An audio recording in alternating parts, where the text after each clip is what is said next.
Fuck it, we're starting now. I'm impatient.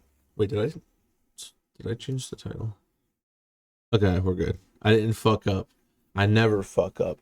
I'm perfect. I'm about to hollow nut. I'm perfect. I never make mistakes. It doesn't happen. But yeah, the other night I discovered scrolling Etsy. Like at first I was just peeking around, all right. Didn't think anything of it. Didn't think I was gonna go hog wild like I did.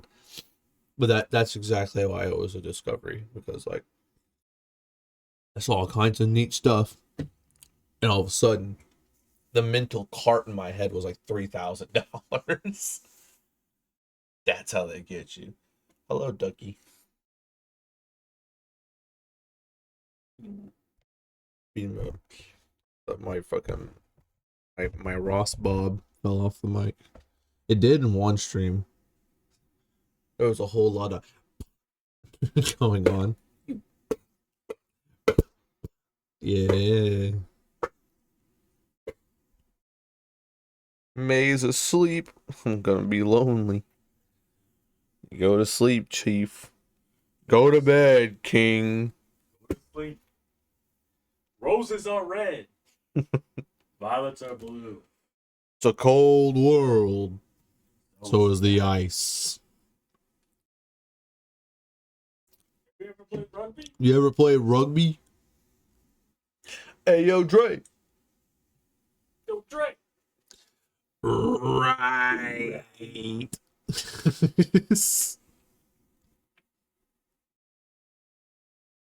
Feel like I'm missing an important one.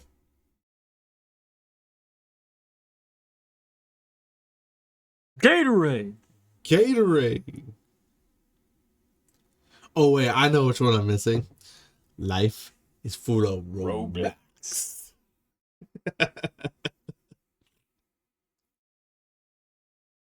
Or in life, there's Roblox.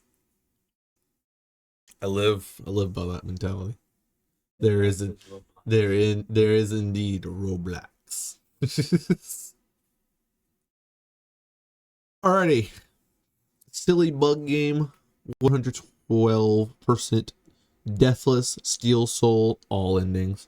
Let's rock and roll. Hi, Jam. I don't believe there will be a May today. So, it's just us.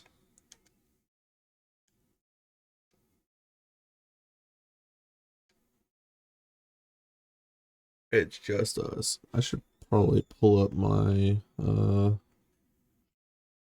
guide that I use to orient myself, because I'm still not entirely confident in my ability to remember what the fuck I'm doing. But that's okay. I never know what the fuck I'm doing. This is common knowledge. Hollow Knight. The Hollow Nut.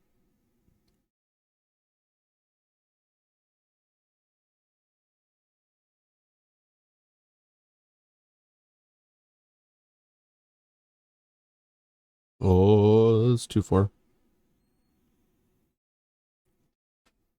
Kind of surprised it actually saved where I was at. Now I know where I fucked up. Goddamn Hive Night. Okay. Alright. I got my shit. I got my shit together. Let's do this. No fucking around. It's time to go fast.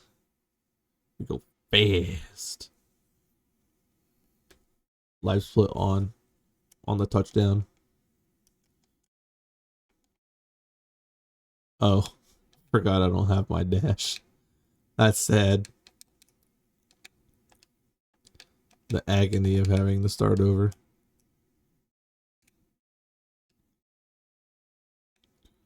I should have probably done myself a favor and practice like Absolute Radiance and God,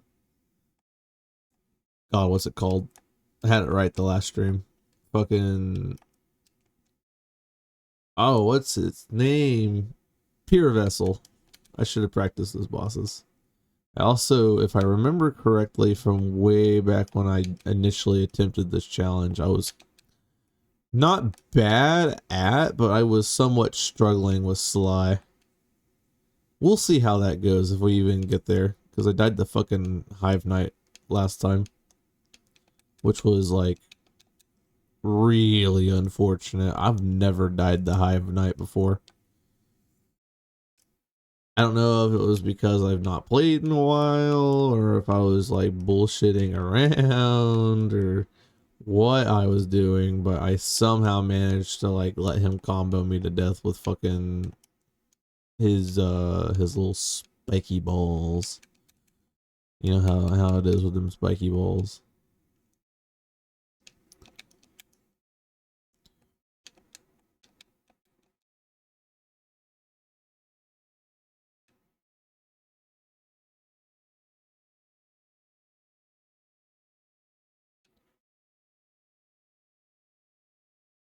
Oh shit. Whoops.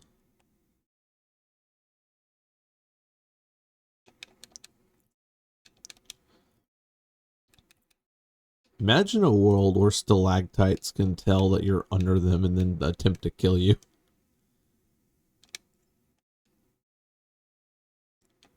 Wouldn't that be wild?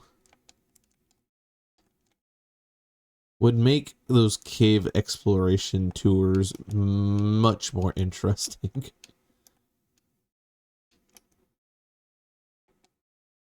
like they'd have to have like certain paths, right? Where like you're able to explore the caves like only under the nice stalactites, as opposed to the ones that will try to fucking murk you the second you go under them.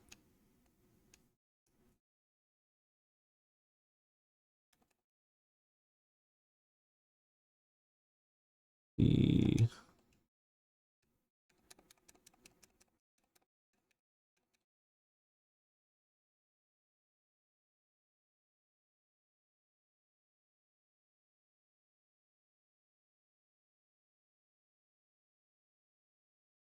Man, I still can't believe we died to Hive Knight last time. We're chilling, I think, all the way up until Coliseum of Fools. I don't necessarily think any of the main content in the game is really all that difficult.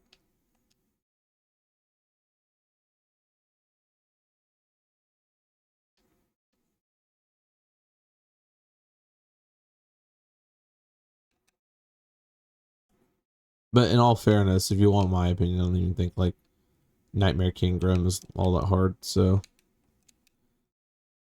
I don't know. Maybe Hive Knight, like he just got a lucky shot, and I don't know. I don't got a good excuse for that.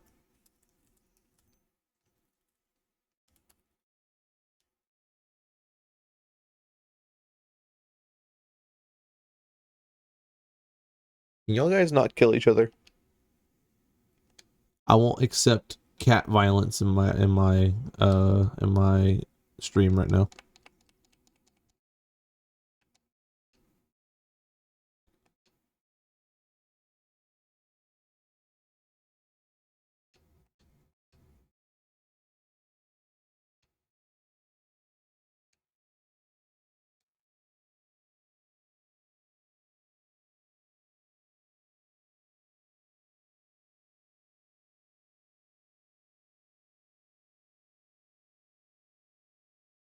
True speedrunners, we don't need a map. I mostly have the live split up because I'm just curious how long it would take me. But if we're doing 112%, we do have to get the map. I don't need the map, but you just, and if you want 112, you have to buy it from Mr. Conifer. Besides, don't you want to say hi to the homie? We gotta support our local map makers. Whoops. Oh, whoops.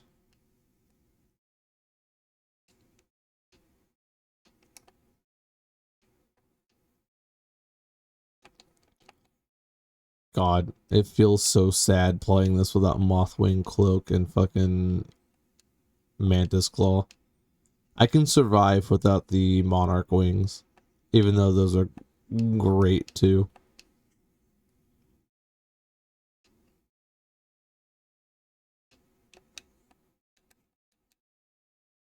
I just want to just want to move. I just want to get around.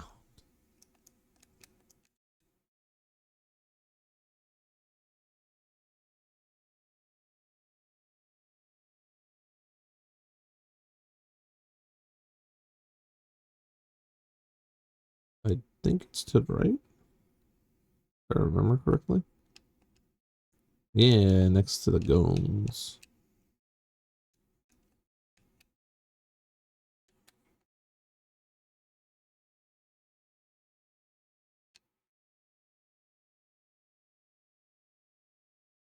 I kind of wonder what the effects on the American economy would be if there was just random rocks laying around with a bunch of like $1 bills stuck in them. And if you like ran around with something that you could like break the rocks open with, you just like earn like 20 bucks. I wonder how that would impact the economy.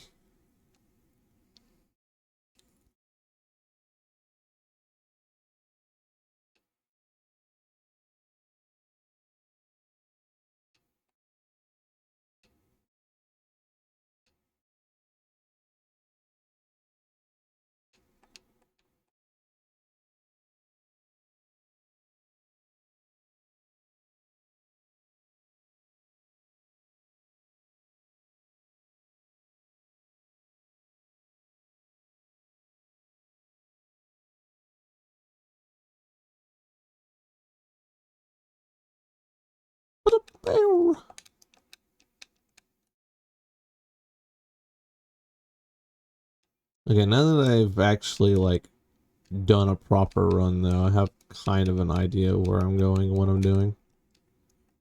So I'm hoping that we can cut the time that I spent the other day down by like an hour and a half. Oh wow. Okay. A performance drop.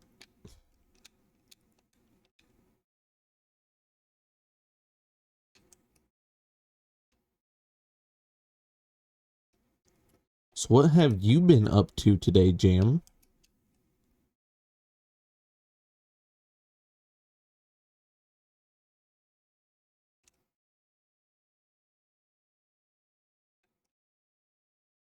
What has thou done for this morning / night, if it's night for you?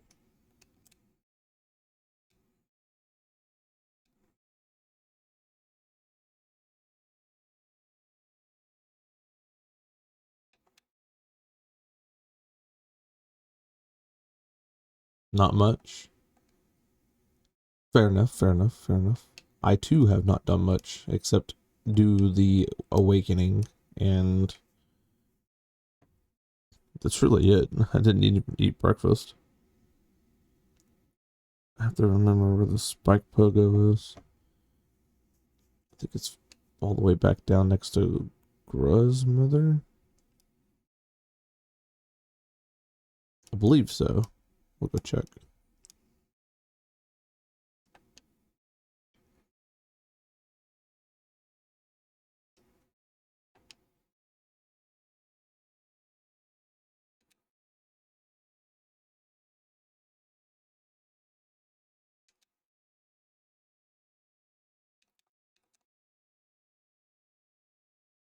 Dishes to dishwater. Damn, I really should have done that before I started this stream. Now that I think about it, that would be kind of beneficial.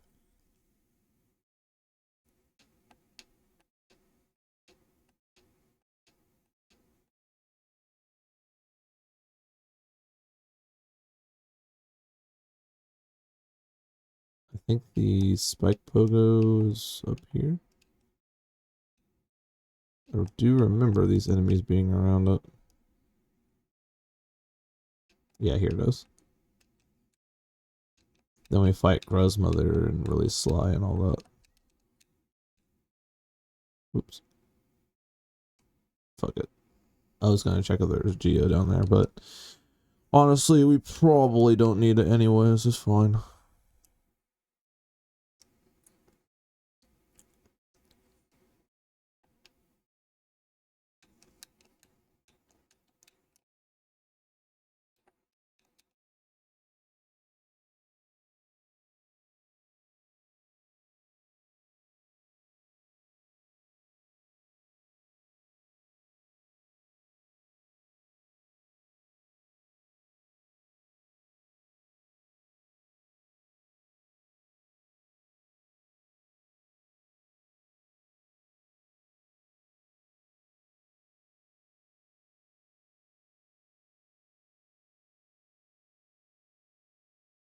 Talk to the homie.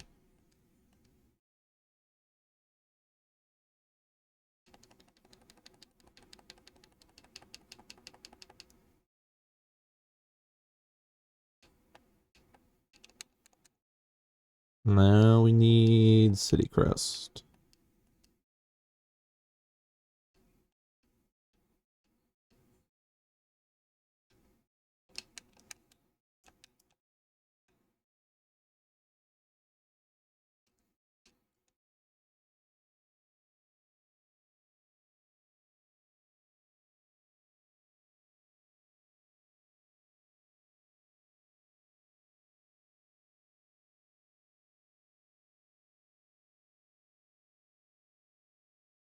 Oh, that's the wrong way.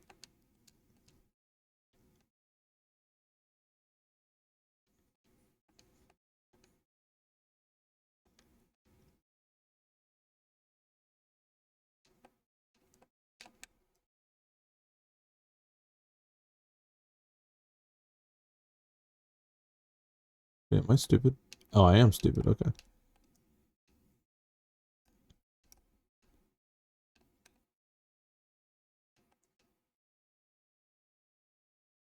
The speed of this run is going to be heavily dictated by me remembering what the fuck I'm doing, like even doing. Oh, this is a bad time for the game to try and lag on me. These enemies kind of go crazy.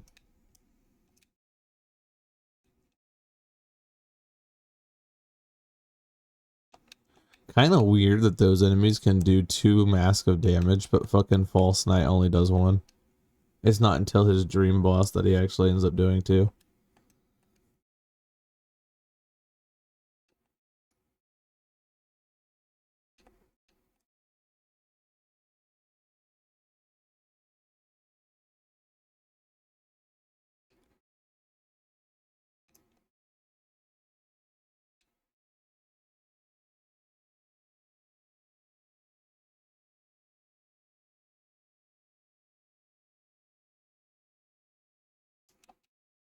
Whoops.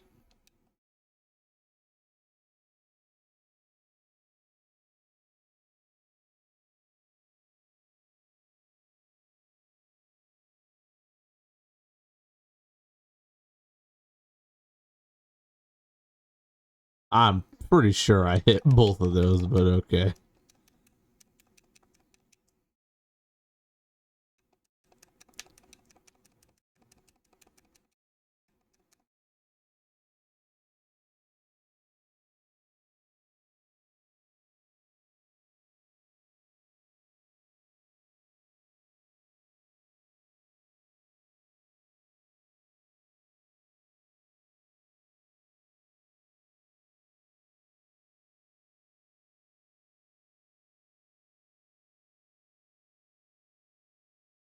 Damn. Okay. I might just be ass.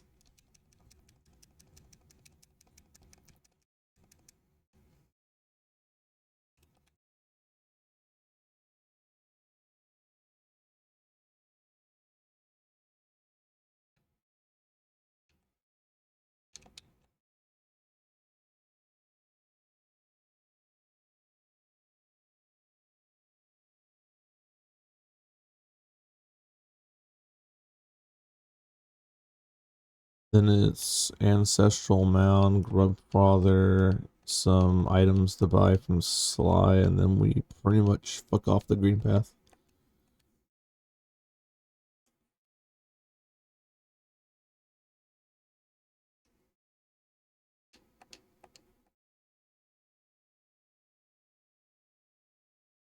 Manamatu.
Well, shit. Guess we'll just use the one.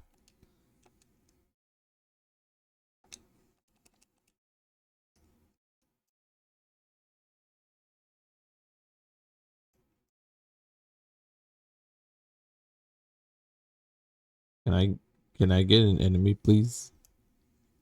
There we go.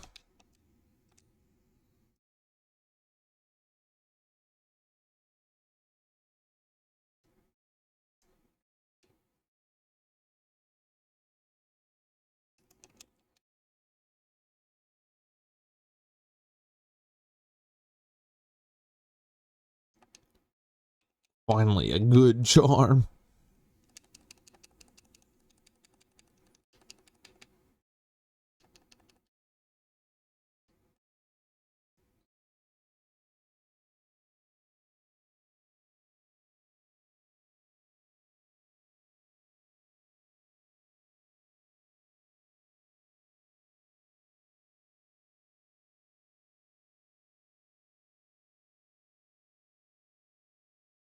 I wouldn't say Fury is a bad charm, but there's also not really a good reason for us to play risky like that, so I'm not going to put that on and then purposely almost kill myself.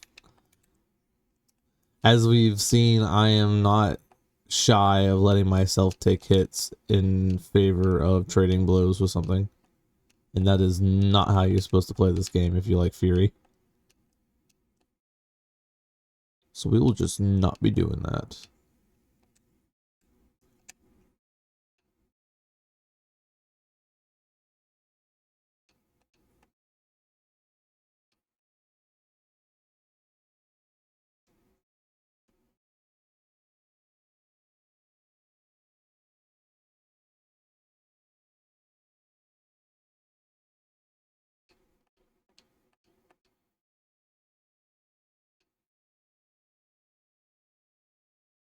Buy some shit from Sly, and then we are gonna skedaddle to Green Path.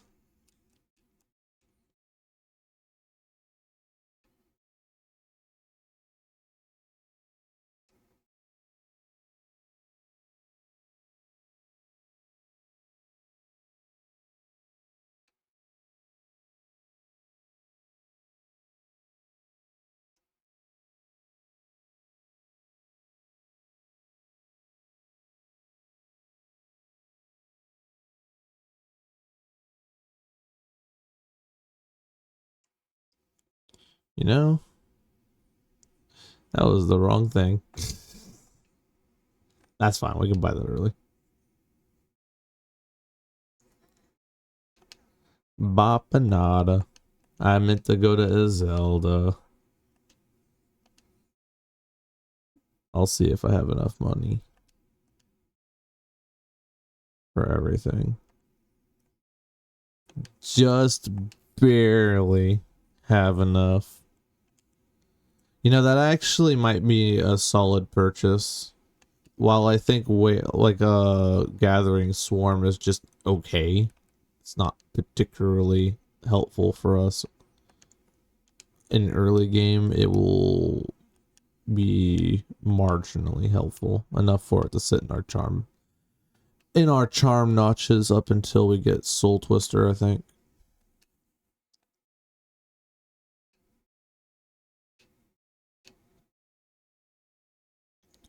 Now I can like freely kill things and not have to think about it.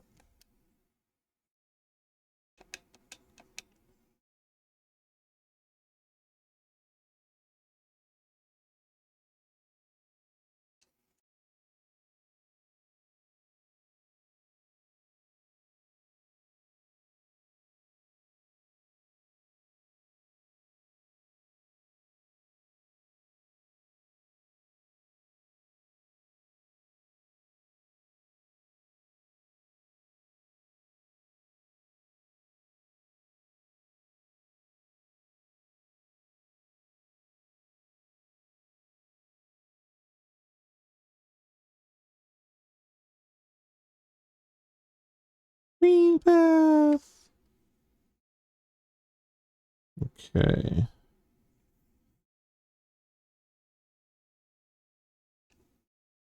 So we're chilling pretty much until we get the corner fur, and then we're grabbing the Hunter's Journal and 2 grubs.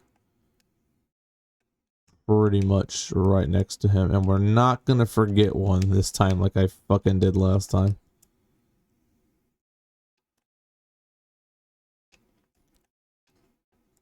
That was a bit of a nightmare scenario. Couldn't even remember which one I'd forgotten.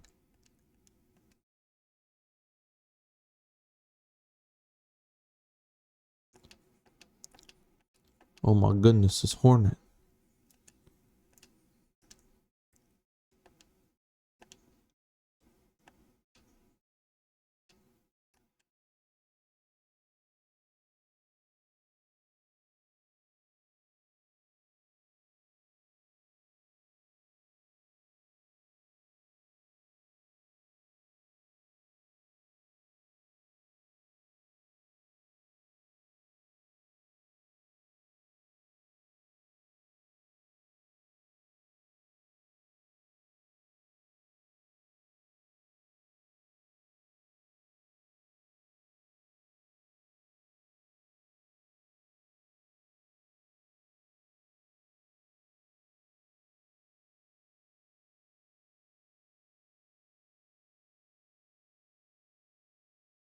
Bing, bing, bing, bing, bing, bing, bing, bing.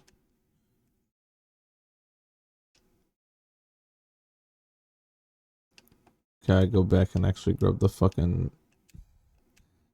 grub this time.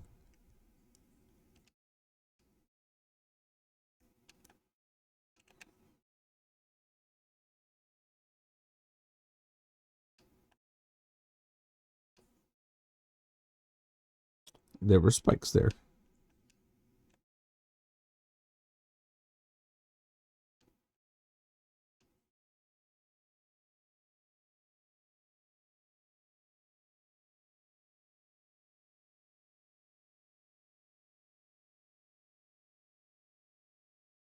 We'll grab Hunter's Journal, but I did mention it last stream, we won't be filling it out. It's not necessary for 112. Hell, the Hunter's Journal itself actually isn't necessary, surprisingly. So, me talking to him is just purely because I want to.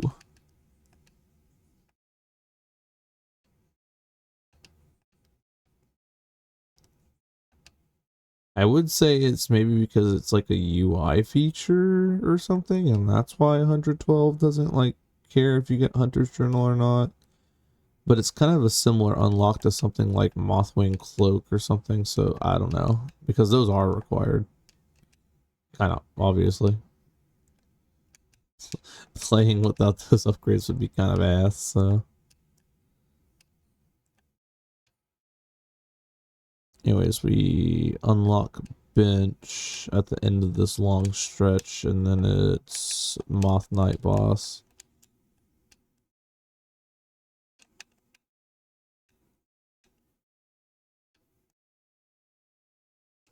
And then we're pretty much saving Zote.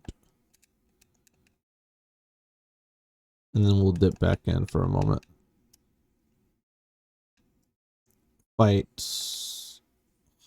Hornet, Mothwing Cloak, and then it's Thorns of Agony, and then we pretty much fuck off the Fungal Waste. I think we detour through Fog Cannon, if I remember. If memory serves me right.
Alrighty.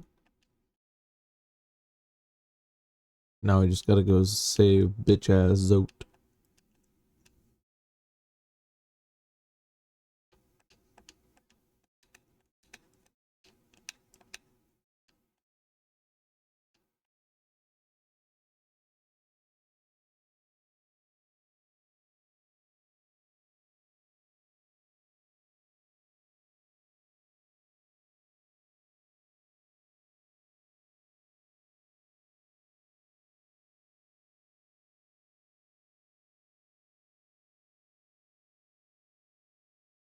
Easy peasy.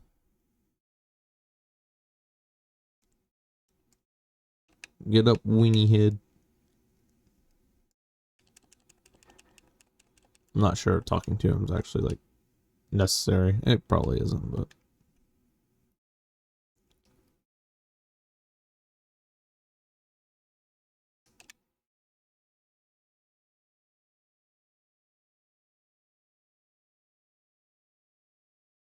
time to pass off the grub, buddy.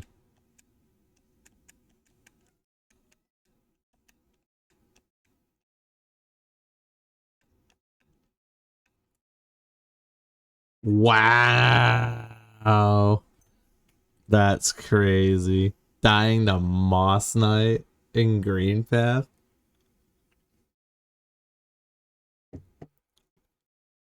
I really just let that happen. I got greedy.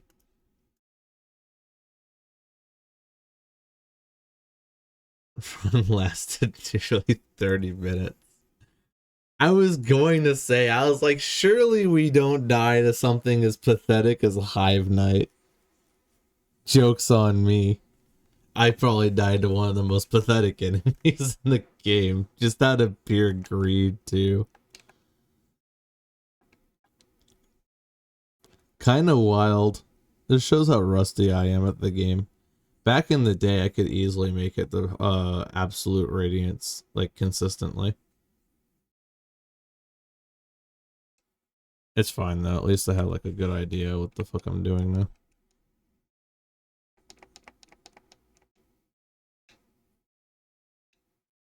Run it back.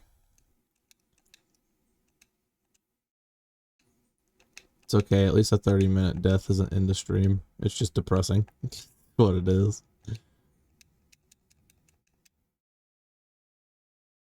But at least I know if I'm like really stingy, I can afford gathering swarm early, which is kind of nice.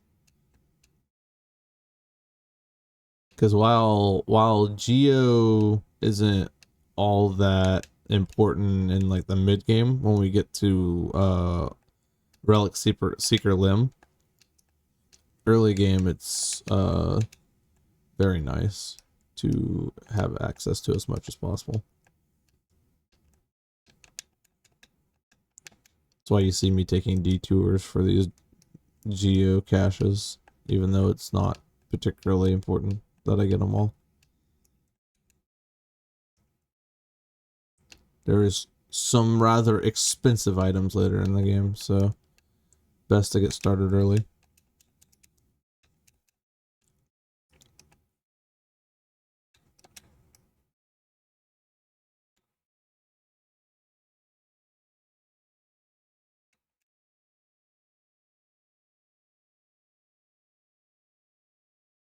Man, that whole fucking run was like business as usual too. That was a really unfortunate way to die. Like, we didn't even get to any remotely difficult part. I don't know what happened.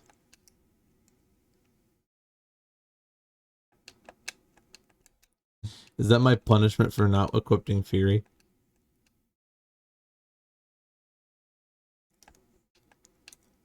Oh, hello. I don't know how you got down there.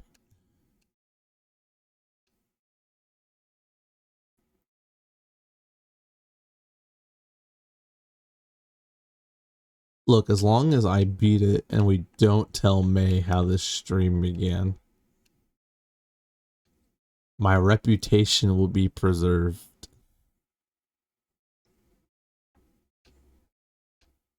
We wouldn't want people to think I'm bad at the game or something. It's just... That'd be unfortunate.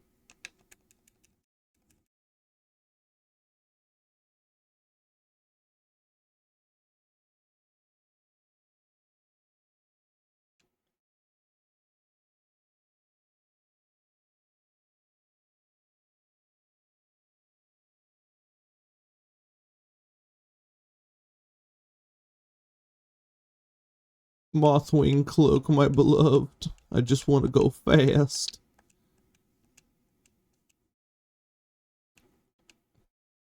I just do stuff in Gmod while listening to stream, also watching sometimes. Valid. Admittedly, the run is very slow up until you get to Hornet, at the very least. I'd argue until you get the wall climb ability from Mantis Village, though.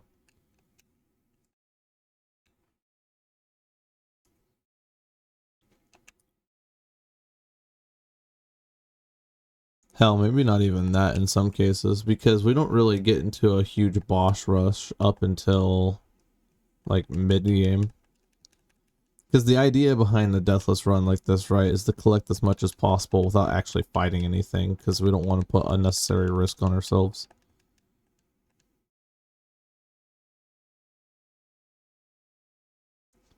Like, for reference, the final, like, quote-unquote boss that we fight before we do Pantheons is fucking Soul Master. That's how, like, if possible, we just fight things as late as possible. It's not necessarily even because, it's not even really because Soul Master is even harder than, like, Nightmare King Grim or anything like that. It's just by the point we fight him, we've collected literally everything in the game, and Nightmare King Grim is just closer than he is. So Nightmare King Grim dies faster.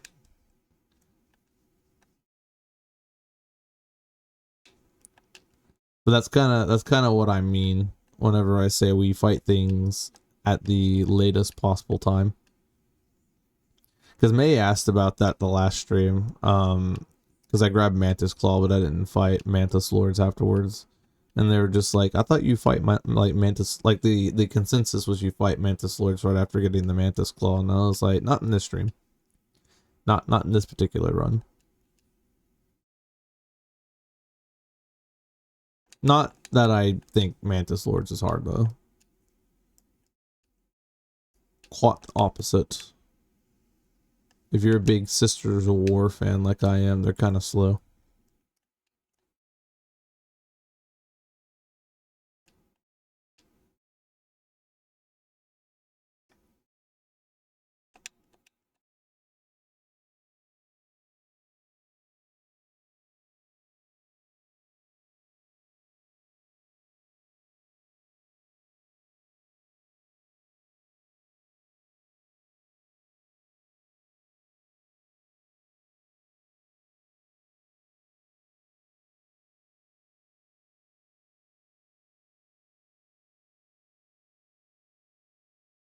You know, something I've always kind of wondered is like,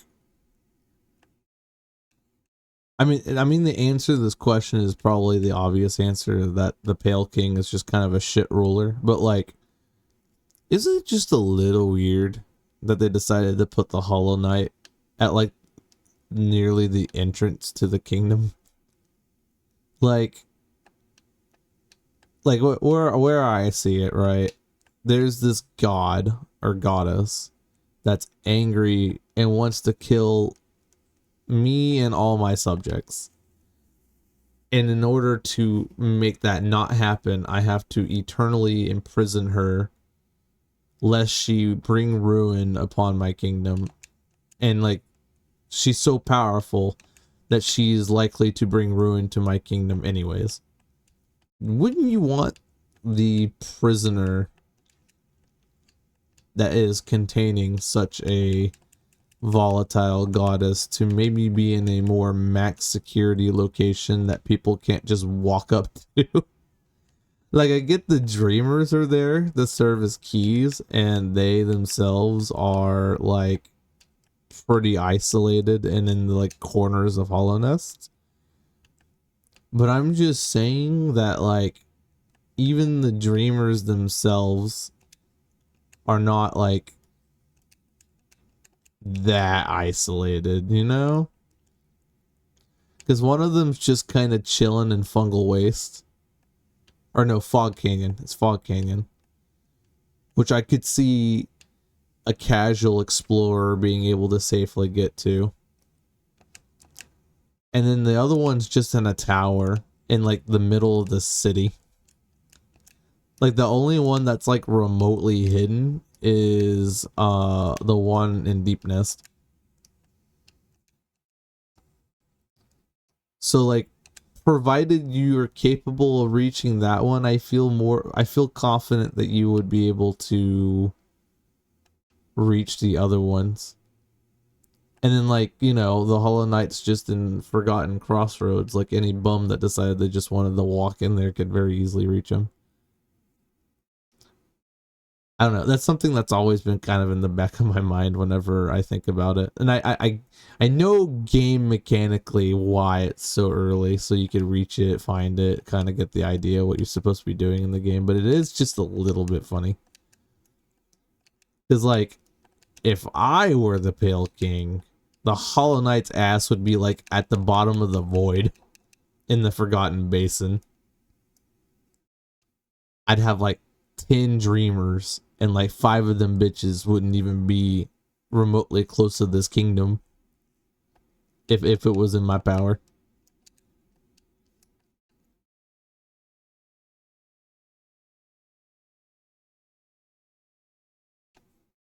Like my brother in Christ snatched up his entire palace and took it into a dream with him. You telling me you couldn't put at least one dreamer behind the path of pain?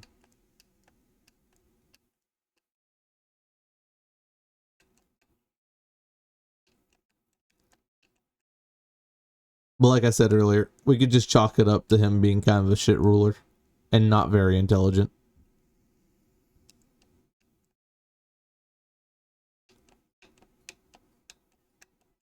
At the same time, though, there was a goddess angry at me, and I had the ability to just yoink.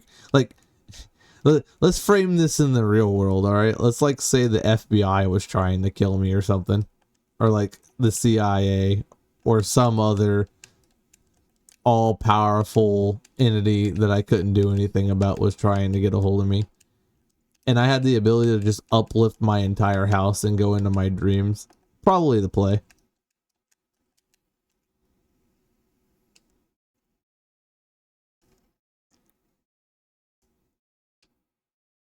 Basically, the moral of the story is pay your taxes.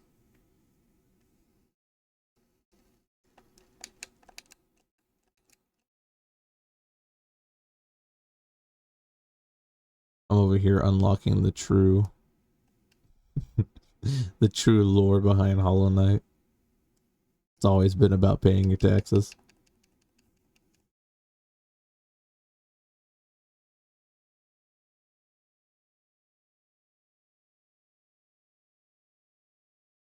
All those Hollow Knight lore experts out there, step aside, I've already decoded. I'll send my thesis to Team Cherry. They'll confirm.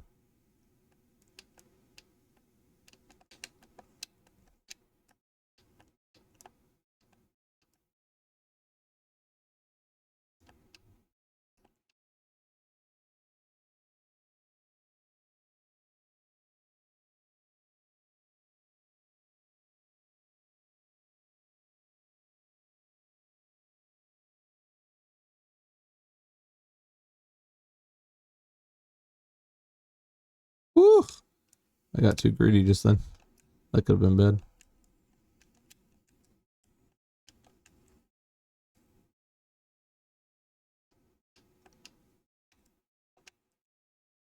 I think in order to afford Gathering Swarm, I'm gonna need like 700 Geo. I think that's kind of the requirement. We'll see though. Because Quill is what, 100, Bench Pen is 100, and Wayward Compass is 150-ish? Something like that. I don't really remember.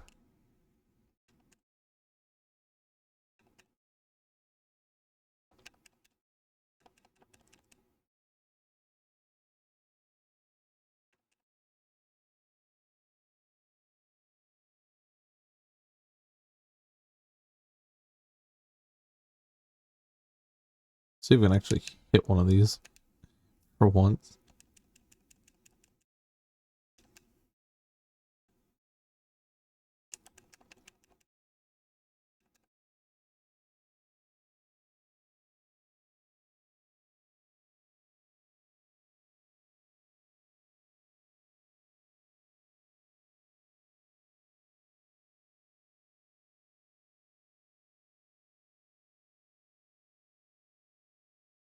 That should be game.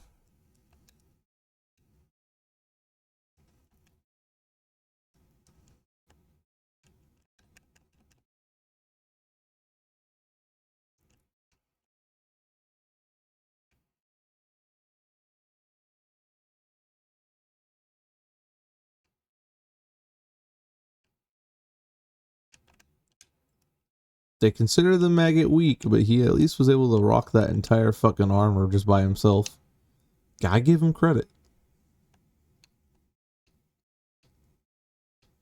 Imagine picking up some armor that was like 15 the size, like times the size of your own body. You wouldn't be standing 10 toes down.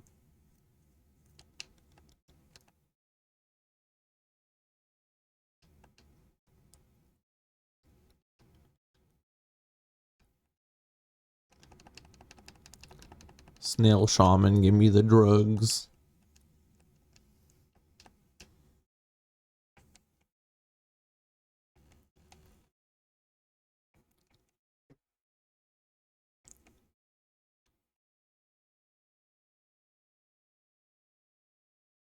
So what are you doing on Gmod?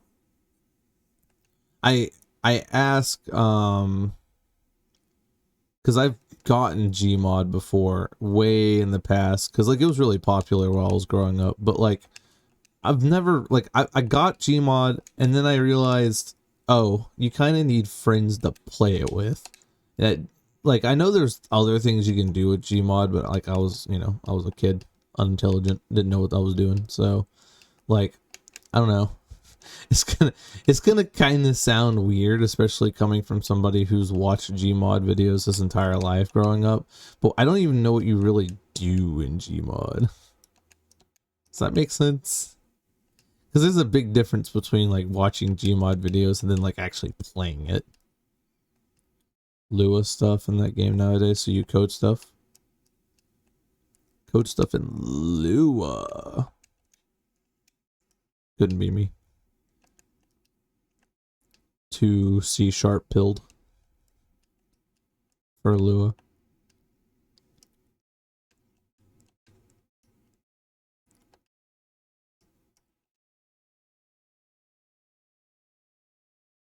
But all that matters is having fun in the game. Yeah, that's fair. It's not fair. It's about being the best.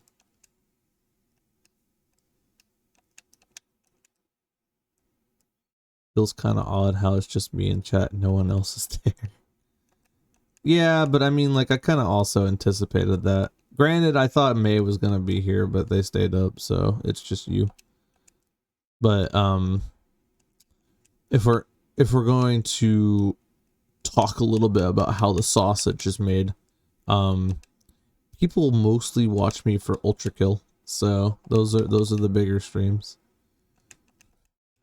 Which I think is a little bit funny because in hindsight I never anticipated seeing myself as being like an Ultra Kill streamer. But that just be how it unfolds sometimes, I suppose.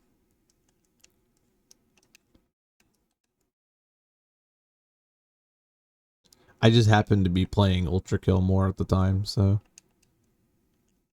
roleplay game modes like Dark RP are kind of mid. I feel like I've met people that would like kill you and make sure your remains are never found for saying something like that. But at the same time, I'm not going to disagree either. But then again, I was never a part of that community, so it's unfair for me to have an opinion on that. Like, I've never actually witnessed any, like, actual dark RP roleplay before, so I don't even know what that crowd's like.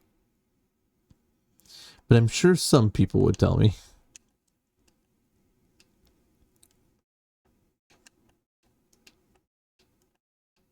I think we'll have enough for gathering Swarm after Grubfather.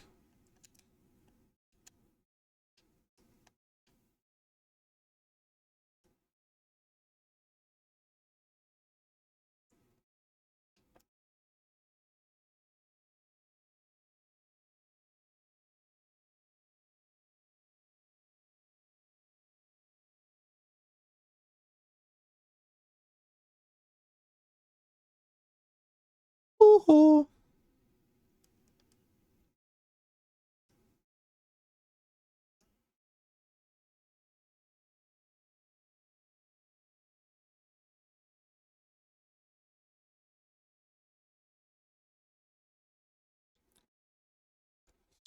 Speaking of dark RP, fucking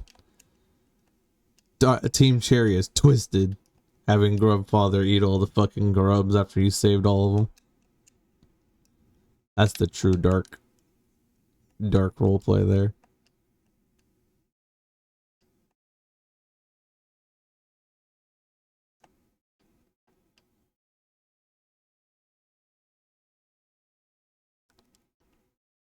Bapanada. 220.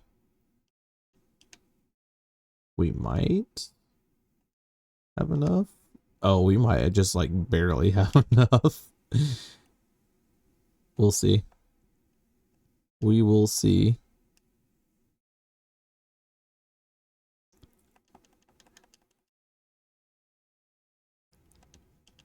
Just 50. That's crazy.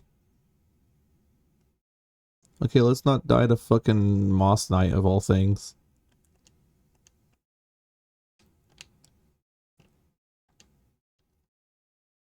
Cause what a sad way to go. Nope, not a Zelda. Let me go.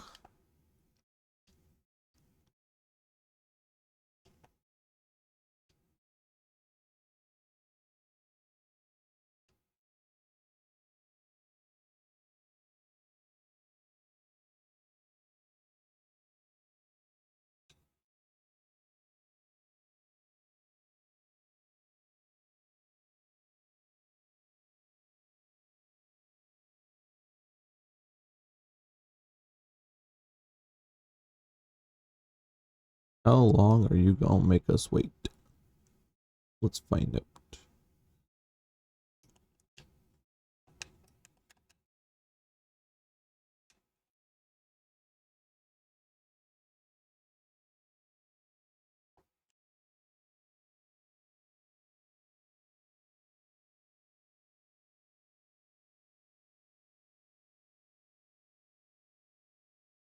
You good, Jam? You tripping?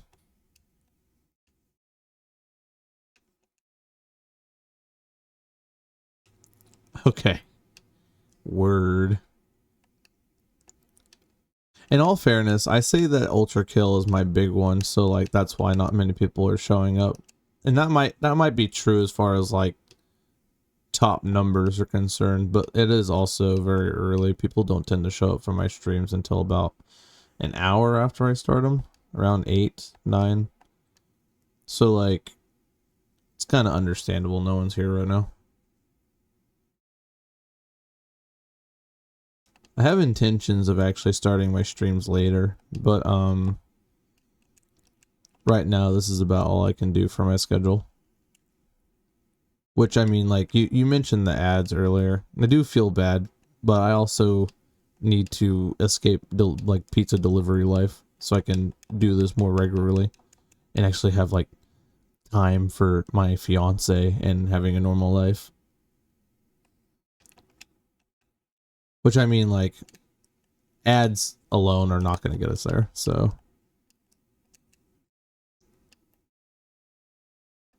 it's an understandable grievance for sure.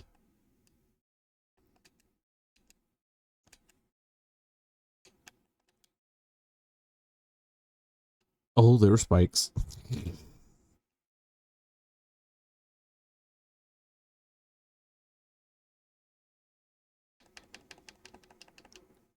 Cornifer. Map me up, buddy.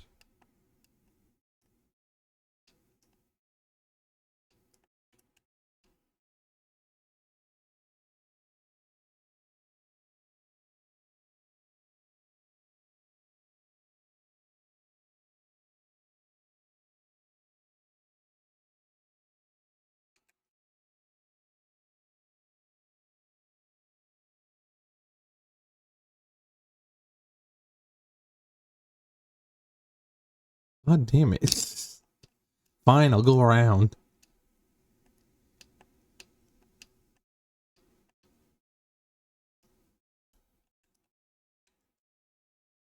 Oh wait, I can't go around. Fuck. Okay.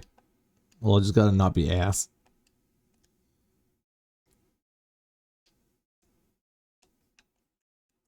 Bruh. What's harder, Absolute Radiance or Green Path fucking Spike Pogo?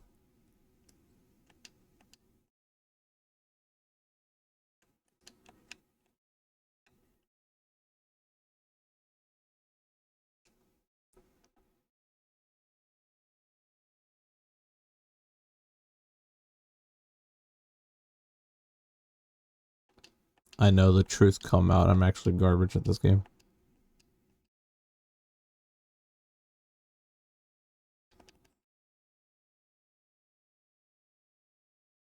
Just don't get hit. Hard whenever you're an aggressive player like me. I love taking, like, I mean, you've seen my Ultra Kill gameplay. I love just face tanking in order to do damage. What? Why do you think I've been struggling to reach wave 50 of Cyber Grind? That kind of mentality will get you like one shot from like 5 sword masters.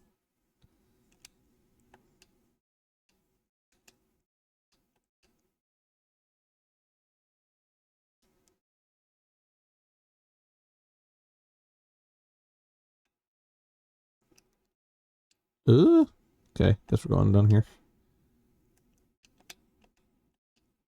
The good thing about doing this part all over again is I'm getting some strong practice in for the early game. The less that I have to look at the guide, the better.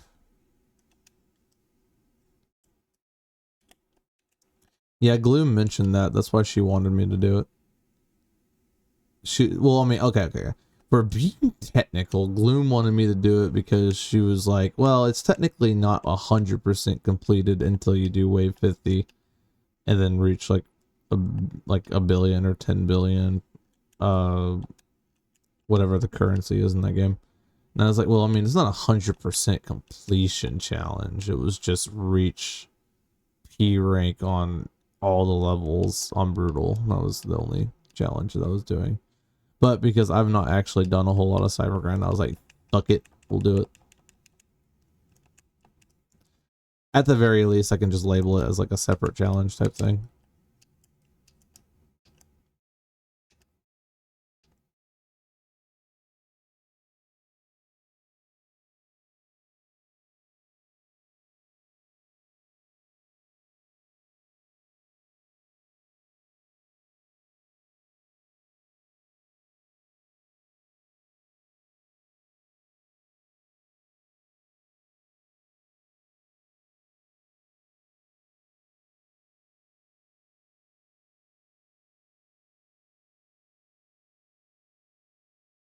Okay.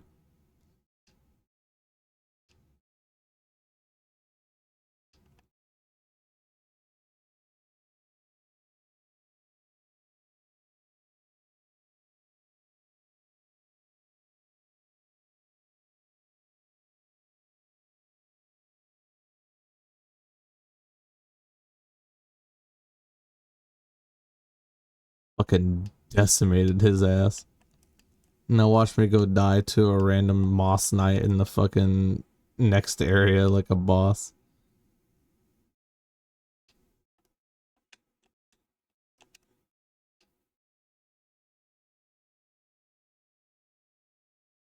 Because I'm a fucking pro gamer like that. My frames stopped dropping to like 3.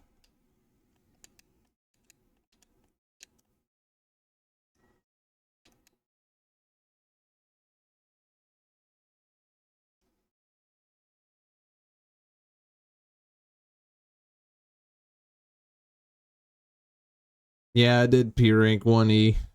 It was a pain in the ass. It was a royal pain in the ass. It wasn't even really a pain in the ass in the later attempts as far as like difficulty to reach Agni and Tundra. It was just a pain in the ass to keep the style up. Like that level has a shockingly high style requirement, or it's got a shockingly low amount of ways to get style. Or maybe it was just the way I was playing. I was taking like the most efficient way to kill things, which wasn't very stylish. It was just for survival. But I mean, like, that fucking level was rough. So like, of course I'm gonna one shot some certain enemies because fuck the sentries in the lava level, or the floor's lava arena. And it's like hard to keep your style up in the no floor area because you have to like base tank mind flayer attacks just to survive. All right, now that we didn't die to a stinky fucking Moss Knight, let me check what I'm doing here. Pinch, Wanderer's Journal, Breakable Wall, Flower Trap, Corner Boss, Mothwing. Okay.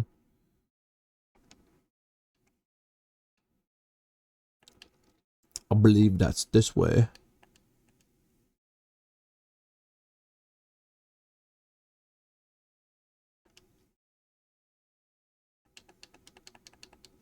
I don't even really think Agony and Tundra is hard though. Like that fight, but like that fight in principle shouldn't be that difficult. It just depends on how much Hideous Mass wants to fucking spam or not. Because he can be a real asshole if he wants to be. Because it's not guaranteed Hideous Mass will use 2 Scorpion Tails and ground slam repeatedly. But he absolutely can. And it fucking sucks when he does. Because it's very difficult to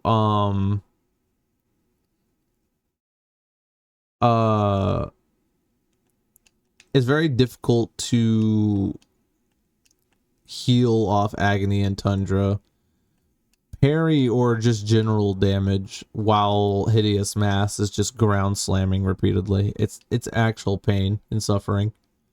Agony, if you would.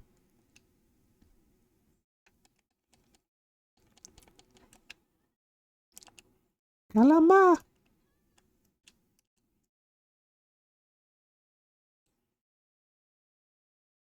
Sure. Oh, she didn't do the move I thought she was gonna do.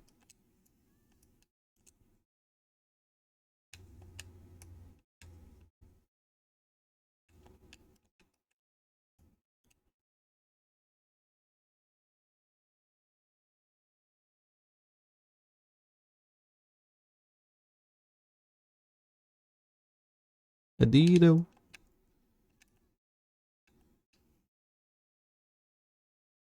Get bullied.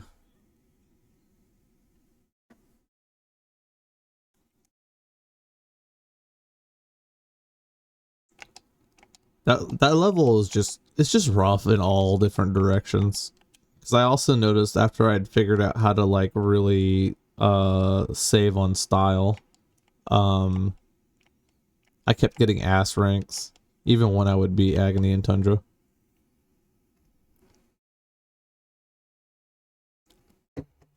So you have to keep your style up, somehow beat the level, and like barely beat the time on said level.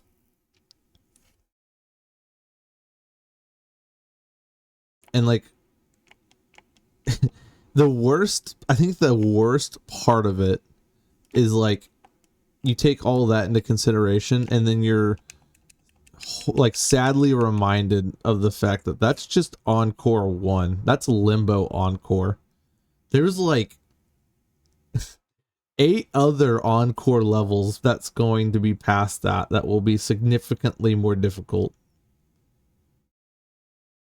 And I'm not sure if I'm ready for an existence where those levels exist and I'm gonna have to P rank it.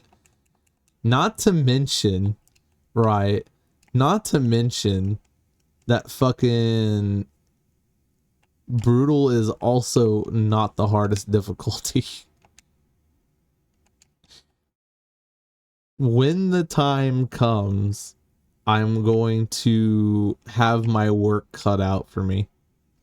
And if I really, really feel masochistic, like I really just want to experience true raw pain and suffering, it can get even harder because we can force Radiance.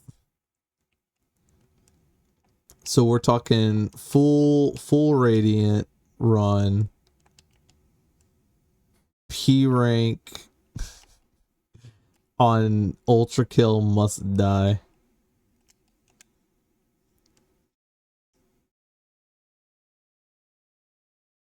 Or go custom difficulties. Not familiar with any custom difficulties. I'm also not too familiar with the modding scene. That's something I really want to look into at some point for some more casual Ultra Kill streams. Because like I said, I've just accepted my fate as an Ultra Kill streamer. So I might as well just lean into it. Did I miss the room? This one a little too far in.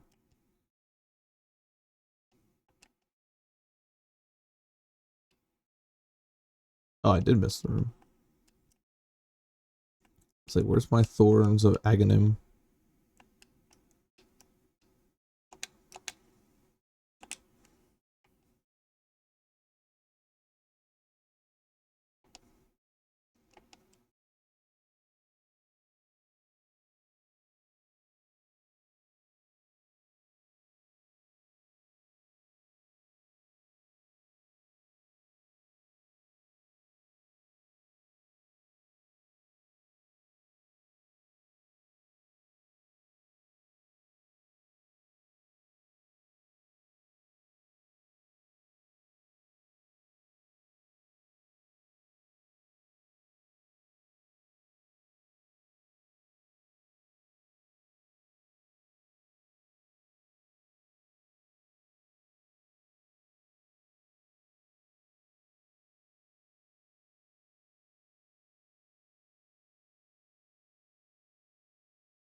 Man, fuck these mushroom enemies over here. Fucking hate those guys.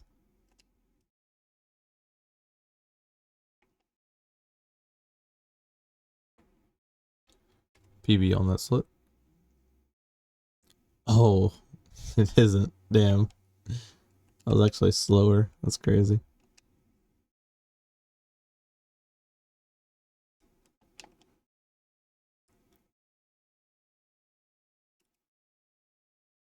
To be honest, Vinny P ranked the entirety of Ultra Kill on Ultra Pain difficulty, and it took them lots of pain and suffering with a whopping 450 to 470 deaths, all levels estimate. So what I'm reading off those numbers, right, is that Celeste Chapter 9 is the harder challenge. Because whenever I did Chapter 9 in Celeste, I died 3,500 times. If I remember correctly. I know dying in Celeste is a little different from Ultra Kill though, because like when we're talking about P ranking Ultra Kill, we're talking about restarting the whole level. And just normal Celeste gameplay, you're restarting from like 30 seconds from when you died usually, so not even that. So like it's not exactly the same thing, but like I feel like those things are on par with each other.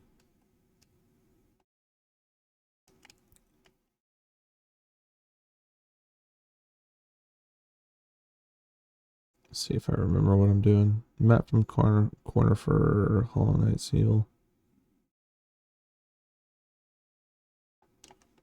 Yeah, okay.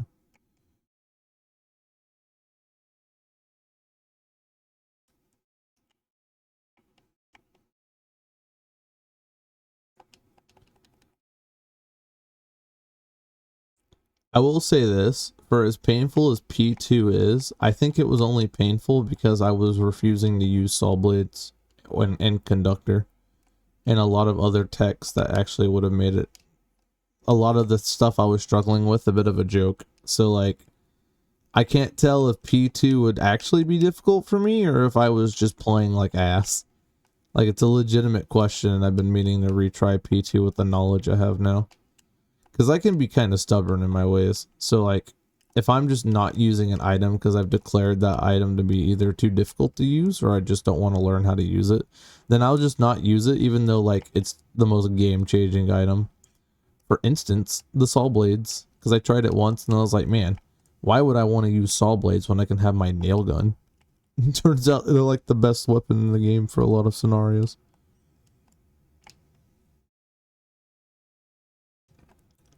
Like I said, my stubbornness tends to get me into a lot of trouble.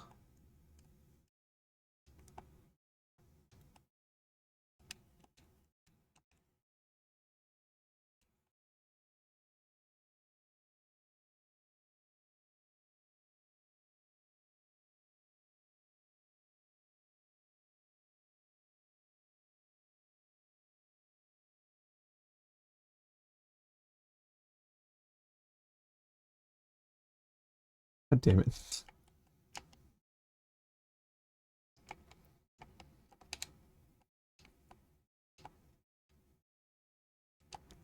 Well, I mean, don't get me wrong. I recognize that P2 is one of the hardest levels in the game, at least pre-fraud. But now that fraud's here, and I'm thinking about the challenge that 8.3 poses, as far as like P ranking is concerned, I have to wonder if it actually is that hard or not.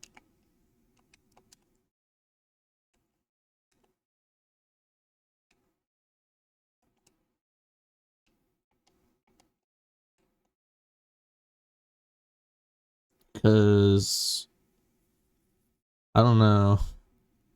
It could be easier than 8.3. Because I was using those techs in 8.3 and I was suffering. I wasn't using those techs in P2. And the amount of suffering between those levels were pretty similar. So I think if I went back and tried P2 using those techs, it wouldn't have taken me as long. So it's cloth encounter. Scrub to shortcut. Yeah, okay. I remember now. I was told that 8-3 is second place in difficulty, mostly due to levels like that's true. And I think it was Gloom. I don't remember who specifically I talked to about it, but they do require two different kinds of skill sets, because where like P2 has way more difficult arena setups, 8-3 asks for a lot more consistency, and that's where they're different. Because like you can be really good at the game, but really bad at being good at the game for a long period of time. And that's kind of where A3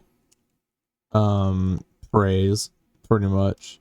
Because like you can be really good at the game, but can you be really good at the game for like 8 minutes, or not 8 minutes, like 12 minutes straight? If the answer is no, then 8-3 is going to absolutely ruin you.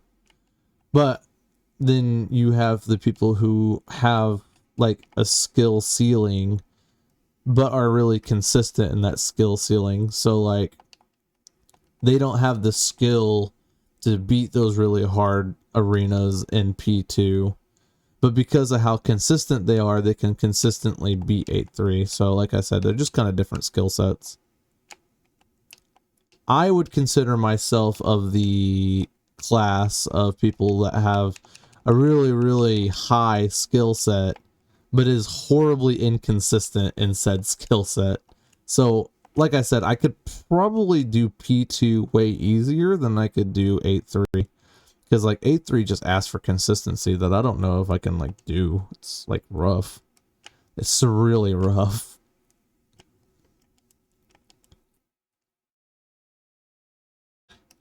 Like, I was experiencing a level of pain in 8-3 that wasn't present in P2. Granted, there was definitely a level of pain involved in P2. You can, like, there's one stream, it was like the second attempt stream I did on P2, where you can hear it in my voice the amount of suffering I was going through at the time. Like, it was just utter defeat. But like I said, I have to try P2 again, because knowing the text that I know now, I feel like it wouldn't be as bad.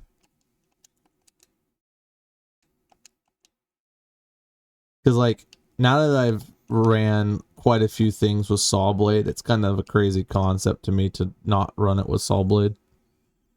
So I'd have to see. Oh boy, Mantis Claw.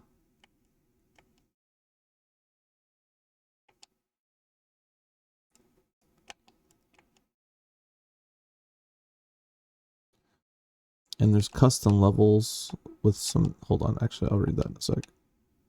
When I'm not getting assailed by mantises.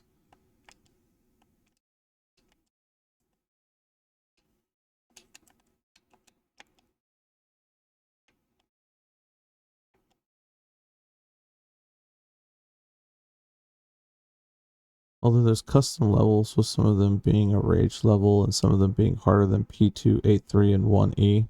Although that's just with mods. I can imagine. I've heard, like I said, I've heard of, and like kind of not really seen the mods, but like I've seen titles for mods and like the kind of things you would expect from the mod. So I can imagine.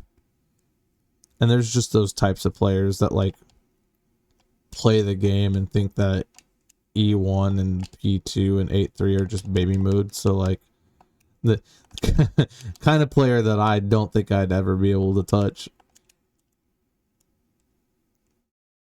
And they also, that type of player has like the programming skill to create like some truly devious levels. So I don't know. I don't know if I'd be able to touch that or not. Wrong way. Wrong way.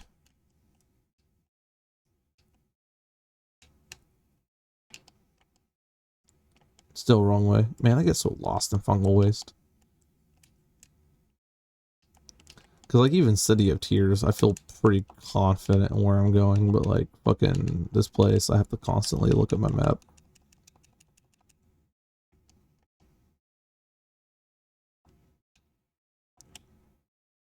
Don't get me wrong, though. I am definitely interested in going all in on different types of ultra kill challenges and such. So, like, give it time. I'm sure I'll get around to doing it. But we're taking baby steps. Because for as skilled of a player as I am, as we can see, I'm not skilled enough. Nor do I know enough techs to actually do, like, more basic challenges like Wave 50 Cyber Grind, for instance.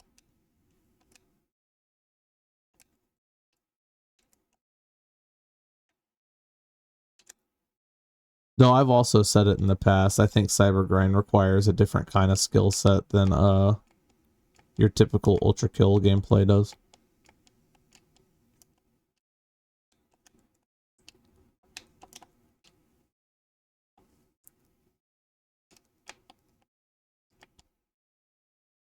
Because I haven't even gotten remotely close. And while there was a time I was saying that about E1, I also think that there's just it's a different difficulty curve, because regular Ultra Kill gameplay you can kind of preemptively figure out what you're gonna do for the arena, and that gives you some level of control that you just don't have in Cyber Grind. It's not like, oh, there's a gutter tank that spawns on top of this tower, and then after you kill it, a sentry spawns right below it, so you can drop you can prematurely drop a Sol trap there, and then, like, go deal with the other sentry, and yada yada yada. And in Cyber Grind, you have to immediately assess the situation the second the wave starts. And because of how randomized it is, there's no, oh, so, like, these enemies spawn, so I should do this type thing. It's just literally random. So the best you can do is you can kind of, like, make a mental tier list of what you should focus on first, but otherwise, you kind of just have to take things as they come, which is a different kind of skill set. Let's see, Wonders, Journal, and then... yeah, City Crest. We're pretty much done here.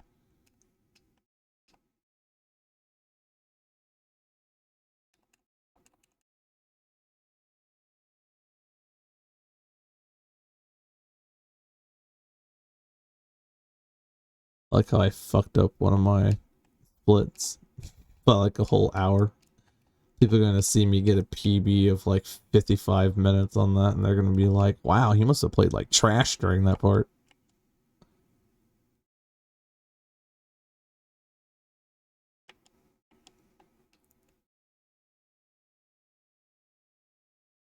I think it's this way. Or no, I was supposed to go up. Fuck, I went the wrong way. Give me a sec. At least we have like our movement stuff though. Thanks for the free pogo, dummy. At least we have such good movement now. Mantis Claw, my beloved.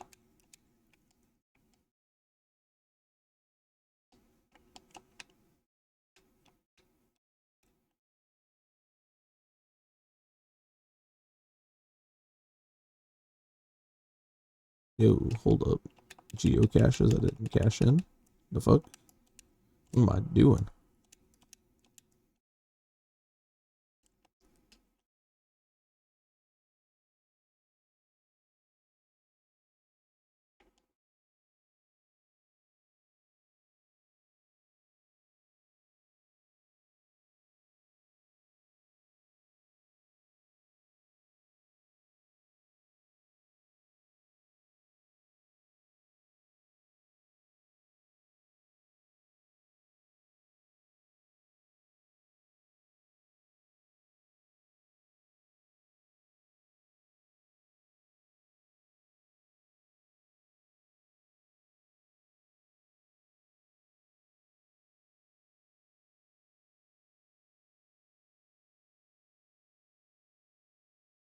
It's gay beetle time. Let's go. Split.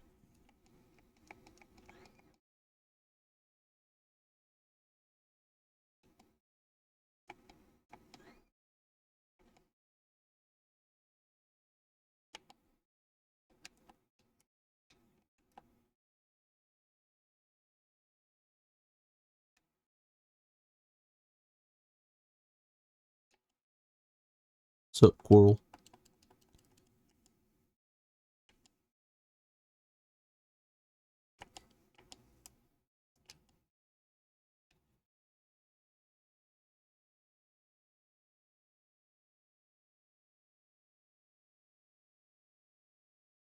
Gotta go talk to the homie. Amp our shit up.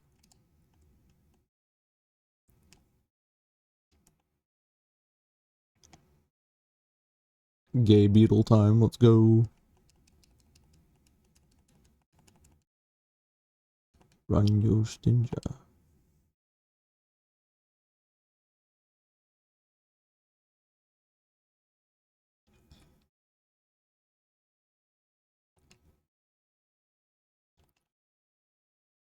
We've also officially hit that point where Gathering Swarm is pretty much effectively useless to us now. We will be replacing that with Soul Twister.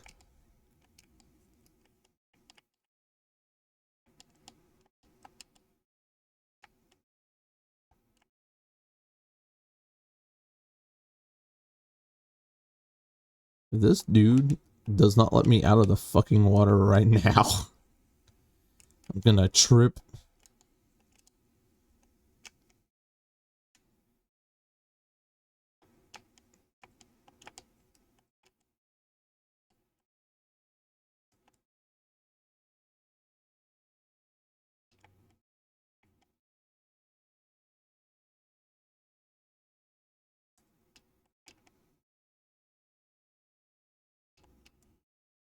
Sure. God damn it. Son of a bitch.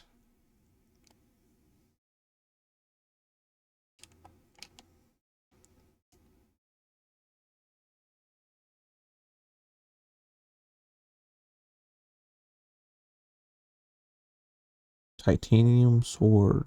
3 stream streak. Welcome to chat, Titanium. Appreciate the viewership. Velmy Artrid. What am I taking a peek at? What are we peeping?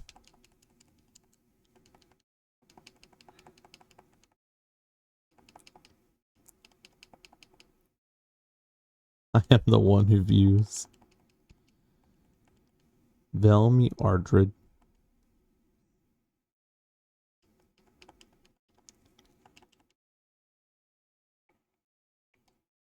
She Velmy on my Ardred. Robe guarded by Winged Sentry. Bench. Right, we go above. I'm glad to see you sticking around. You clearly don't find me that cringe. But give it time. Give it time. We never say never around here. I also went the wrong way.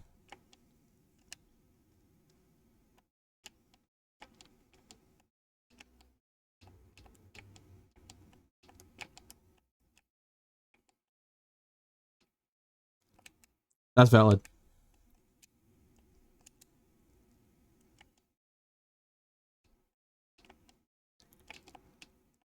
I will happily supply if that's the case.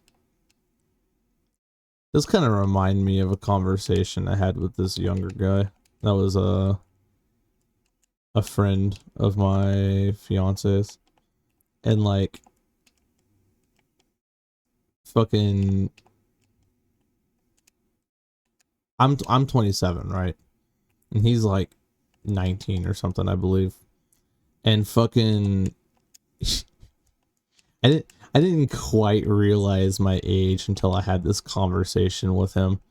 But I'd you know, like if you've watched uh enough of my streams, you know I have a very crass sense of humor and way of speaking. And so I guess my jokes don't jive with the youngsters. And so he ended up calling me a cringe unk. And like in a normal scenario, I would have probably been like, I don't know, said something horribly sarcastic and crass as a response, as I normally do. But like instead I had this moment of like clarity and introspection. And I was just like, damn, am I officially old? I've never been called cringe unk in my life up until that moment.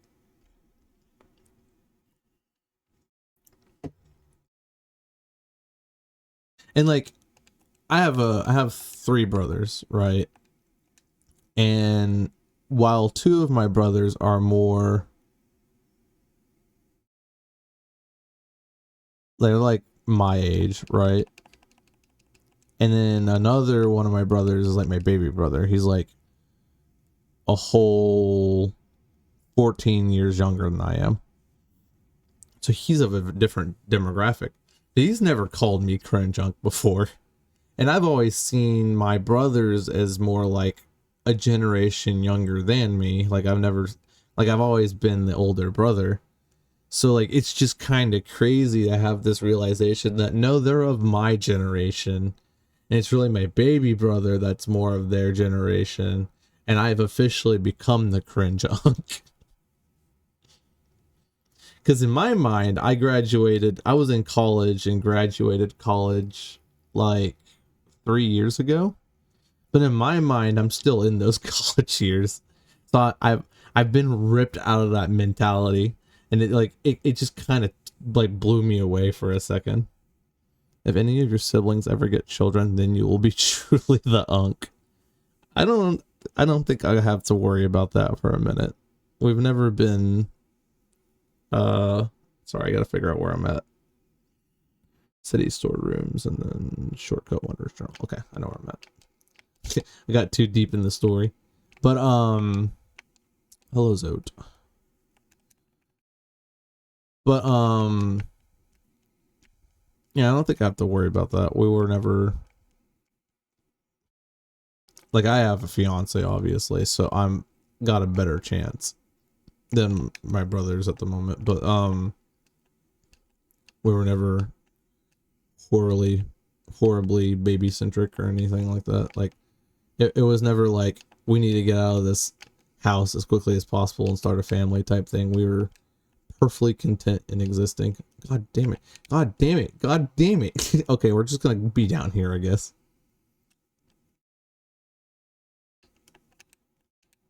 I don't normally fight these guys, but like I fell so far I don't really have a choice now.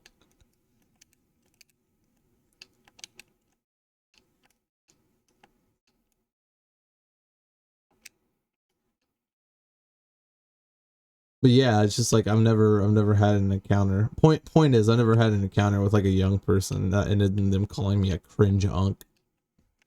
And I was like, I'm not an unk. What do you? Oh, I'm 27. Or I'm not 27 yet, but I turned 27 in like a month.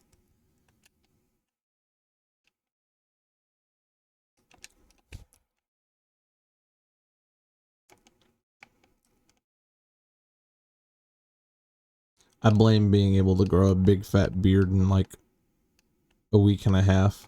And then whenever I shave it, I automatically look like I'm 10 years younger.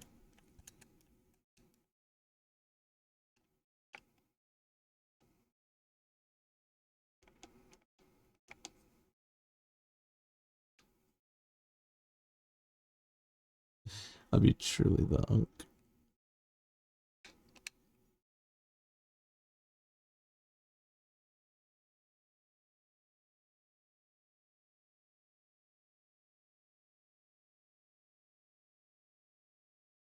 this is where we would buy Gathering Swarm. According to the guide I'm using, this is where we would buy Gathering Swarm, but I like to buy it a little earlier because if we buy it now, Gathering Swarm is immediately useless the second we buy it. But if we buy it a little bit earlier with some dingy geo gameplay, then we can actually make a little bit of use of it before it becomes fucking useless. Because the second we get access to Relic Keeper limb, that's just like actually worthless. It just takes up a charm notch for no reason.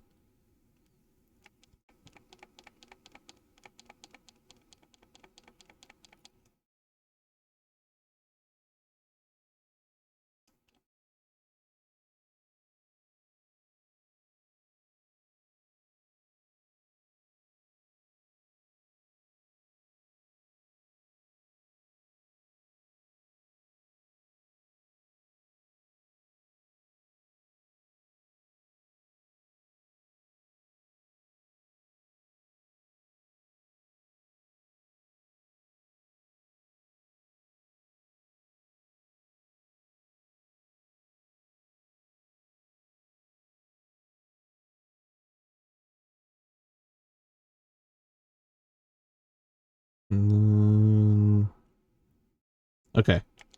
Hopefully this time I didn't miscount my grubs and I don't have to panic and try to figure out where I fucking went wrong.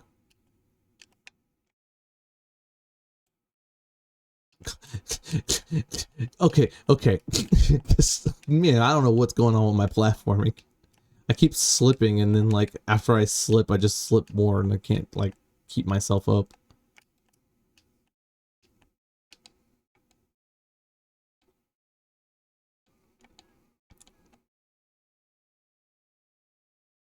So what have you been up to today, Titanium?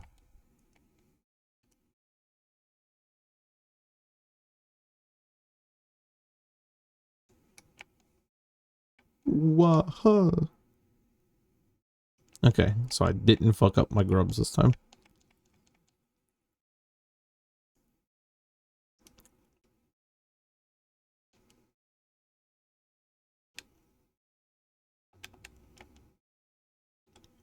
Up to ultra killing as usual, learning to use the jackhammer and cyber grind. Oh god, I really...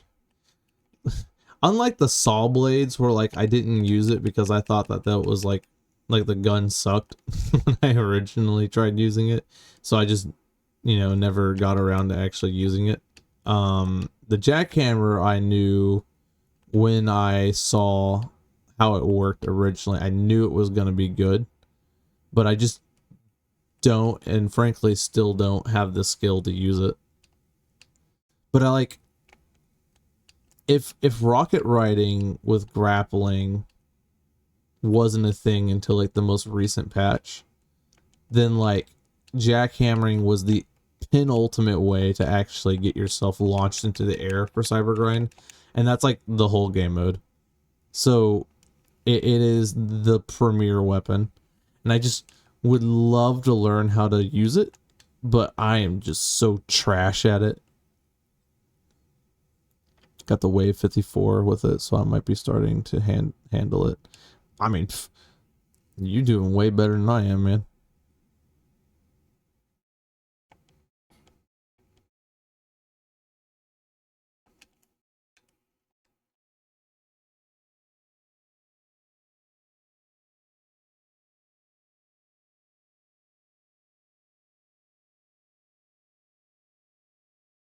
I'm gonna keep it real. I fucking suck at this boss.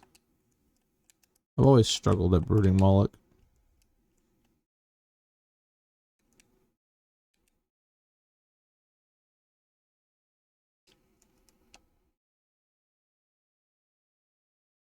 We're just gonna have to kind of... We're just gonna have to kind of low life this at the moment.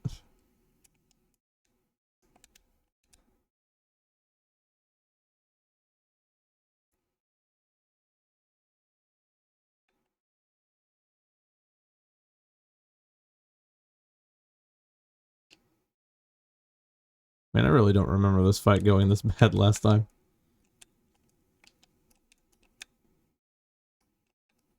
Okay, we're kind of healthy. I'm just gonna projectile spam now.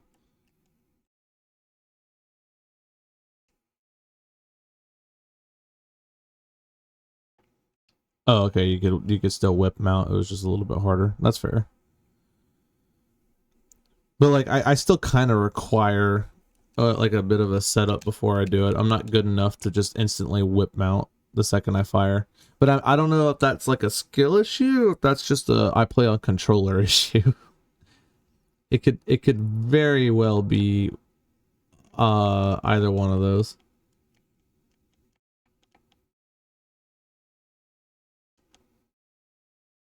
Probably a both issue. Hey man, I try, okay.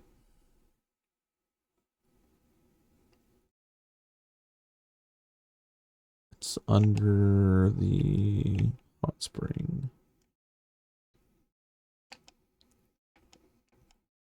Trying to remember where there's a Gome challenge is. Here it is.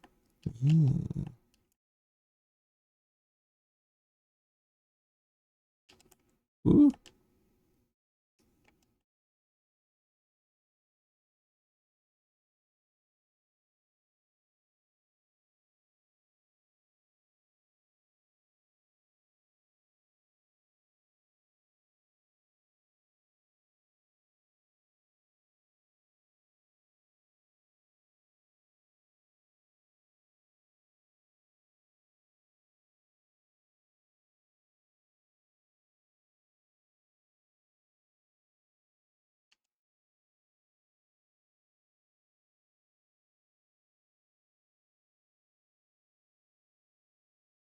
I still plan on looking up like not really a walkthrough, but like best practices in Cybergrind, because I know that I could be starting my rounds more effectively.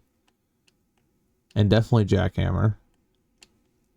Like I know a lot of techs for Jackhammer. I just don't know how to like. I guess I haven't trained my skill in it to the point where like if I tried implementing Jackhammer right now, I'd probably be doing way worse in Cybergrind than I actually am.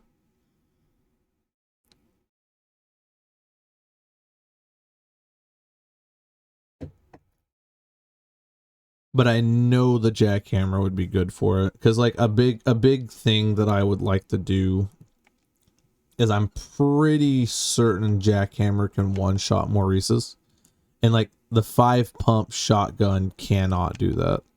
You can parry a Maurice after you do it, and it's pretty much a guaranteed one shot. But if you don't manage to do that, you're gonna be sitting there for a sec as you wait to shoot them again. And in Cybergrind, at that late of a stage, it matters.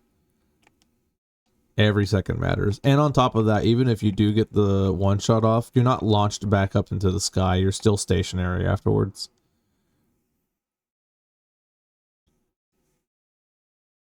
Jackhammer can one shot Maurices, but red gauging them is suboptimal. Fair, but I would argue that being launched into the sky afterwards is there, like you can at least plan around that. And besides, can't you get around red gauge's limitations by just jackhammer swapping? Because I don't know if there's really a benefit to not having secondary jackhammer.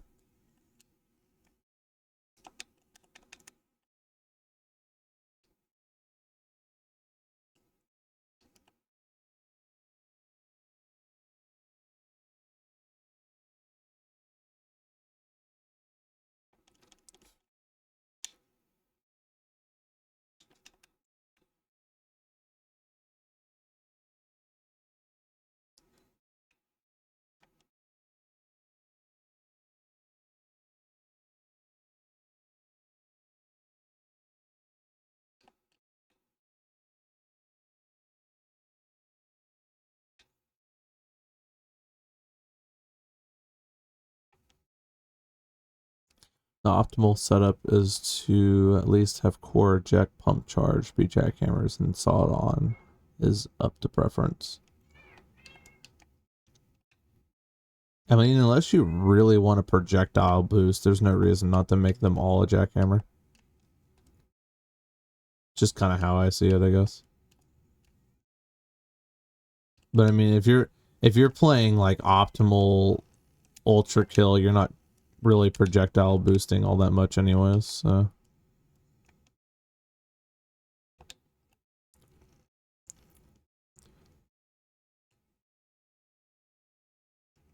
The melee projectile boost tech does pretty hefty damage. Yeah, but I mean, like, what's hefty damage to something that just straight one-shots the enemy, right? That's more what I was kind of getting at.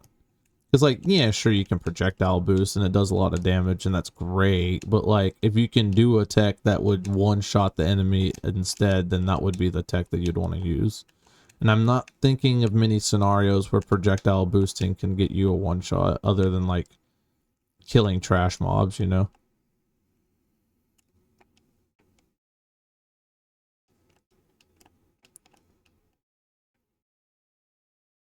Soul Sanctum, banger OST. Unfortunately, this is like the shortest part in the entire game. There's a reason this doesn't get its own live split.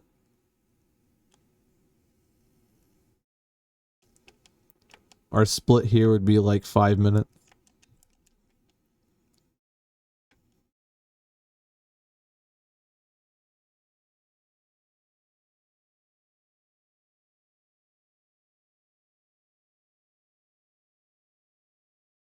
Hello?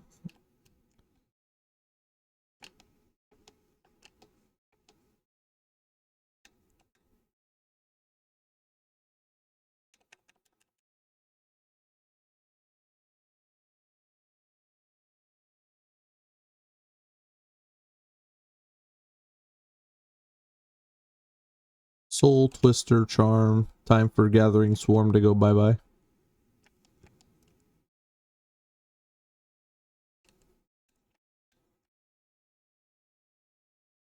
Red gauging is actually a surprisingly rare thing to be the best thing to do in optimal play. I don't actually know the full extent of jackhammer usage because I'm still very new, but I know some. I think that would just really depend on like what setup you're dealing with. If we're talking like cyber grind wise, I would struggle to see a situation where it wouldn't be useful on like regular gameplay, since you can like kind of tell where all the enemies are going to be. But I mean, I was telling Jam earlier about that, how like cyber grind gameplay is just inherently different from normal gameplay and how you would go about it.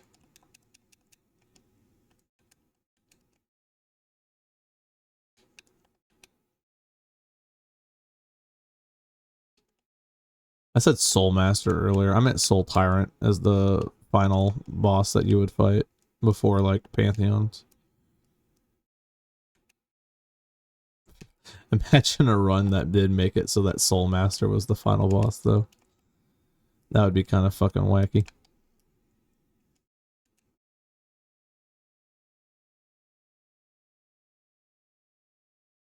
One thing I do know is that you basically never want to red gauge with a core eject because a lot of tech requires core eject being readily available.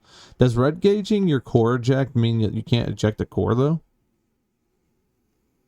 Well, I guess that wouldn't matter because you would want to preemptively like charge your core eject jackhammer. Yeah, I guess that makes sense. But I mean, why would you red gauge your core eject anyways when you can do more damage with the pump?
I think I kind of fucked up by not going up here first.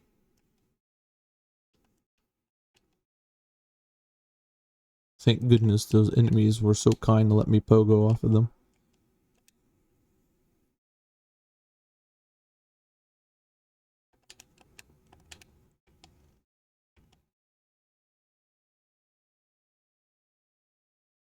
It's what? Geo chest into grub?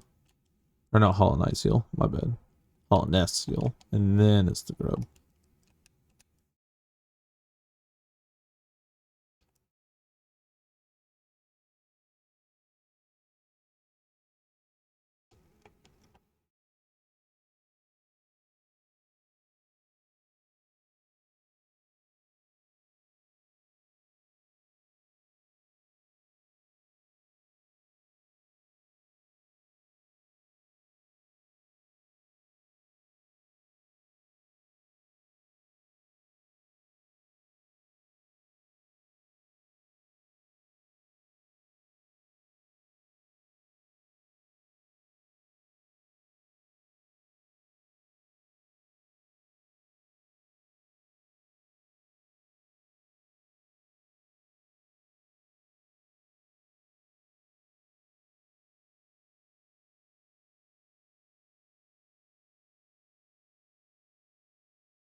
And just like that, Soul Sanctum is done. I wish this place were larger. Really cool place, and there's only like 5 minutes of gameplay here. It's kind of sad.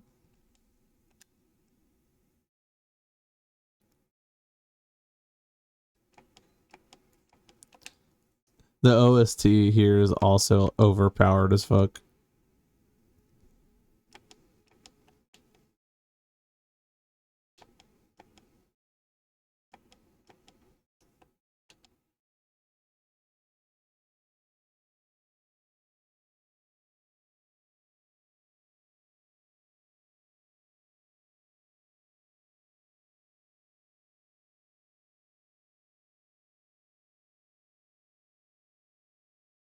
So we're going to buy a couple items at Forgotten Crossroads, and then basically we're splitting. There'll be some Crystal Peaks gameplay. See, this is what I meant to do earlier. It just didn't pan out that way.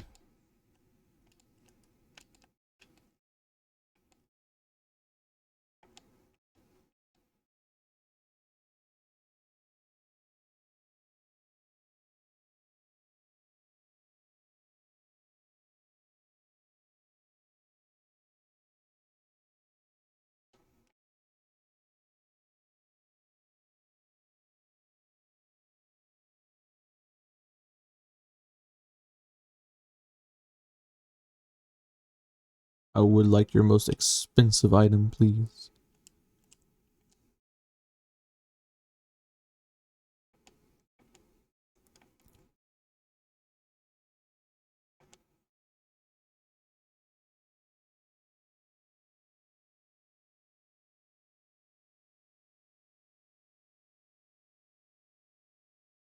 Tomorrow I'll probably do some more serious runs on Cyber Grind and some more serious runs at doing the game Deathless. I'm gonna keep it real, I completely forgot what killed me last time. I'm sure it was something silly gilly that I probably shouldn't be dying to with my skill level at that game. But I mean, as we saw earlier in this run, I am happy to die at 2 common enemies all day.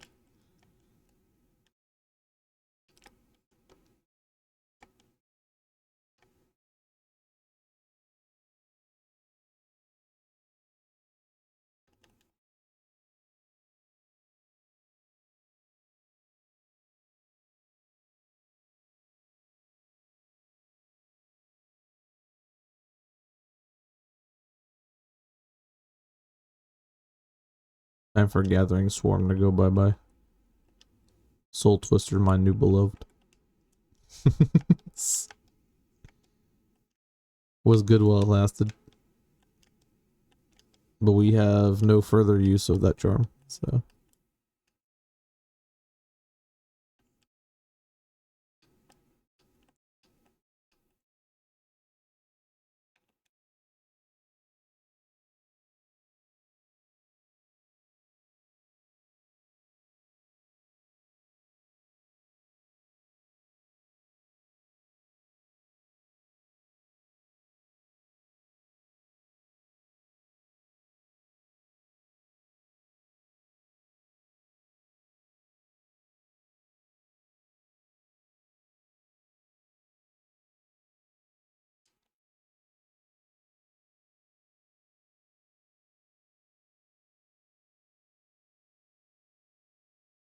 new personal best. Wahoo!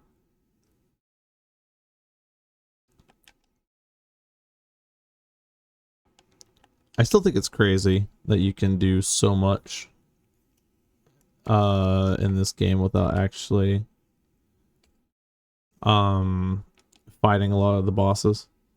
Like, it's a little little shocking.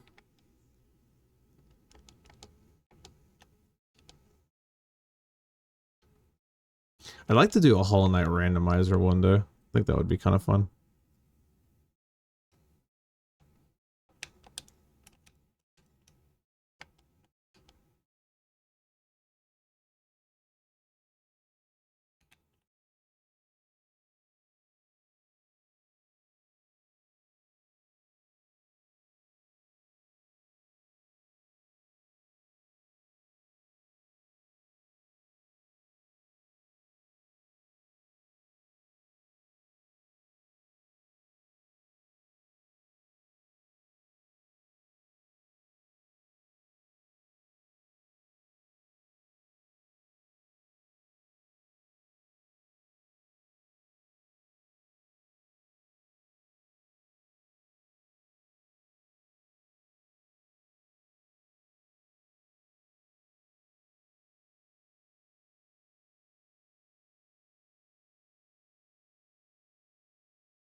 Let me go.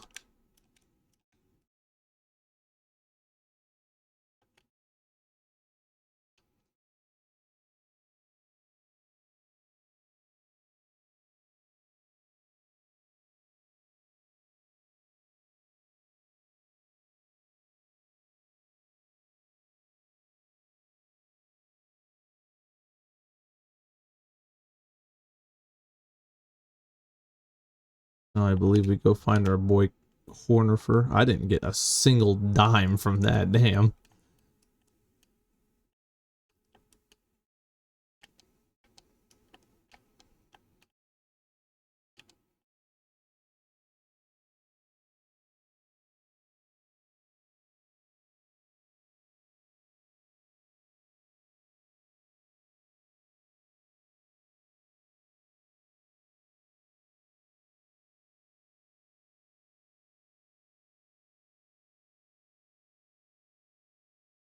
Then it's boss for bench and then shopkeeper's key, something like that.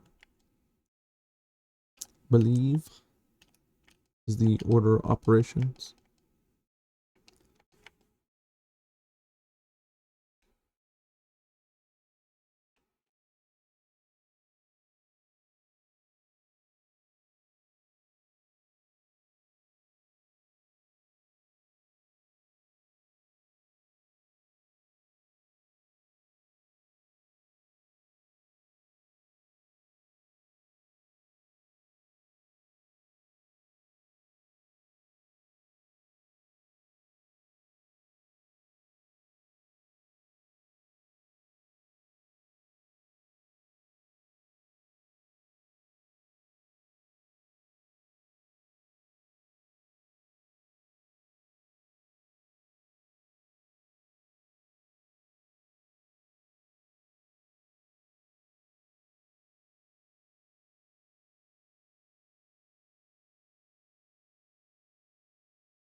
Unfortunately, we're gonna ignore our boy Quarrel and just go straight down.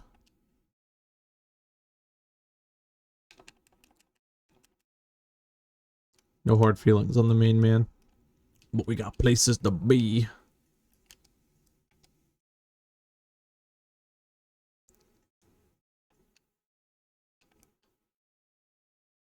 Wanderer's Journal into Crystal Heart.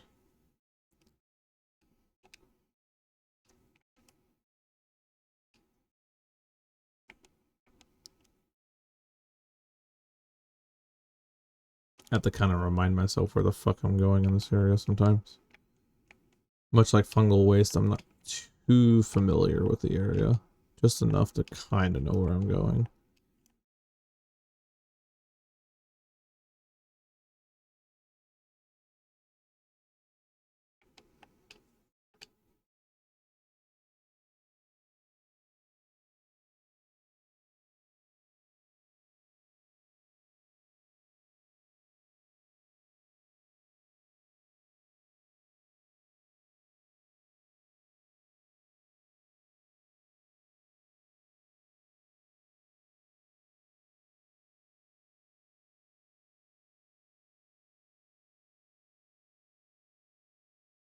There we go.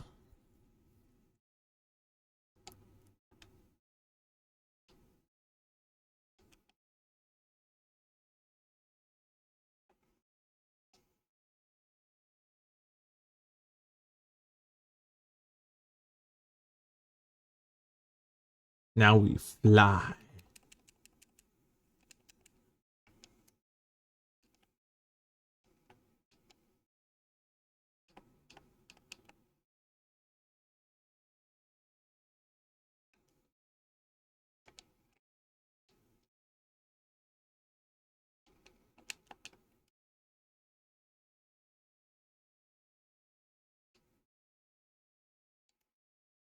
Whoops.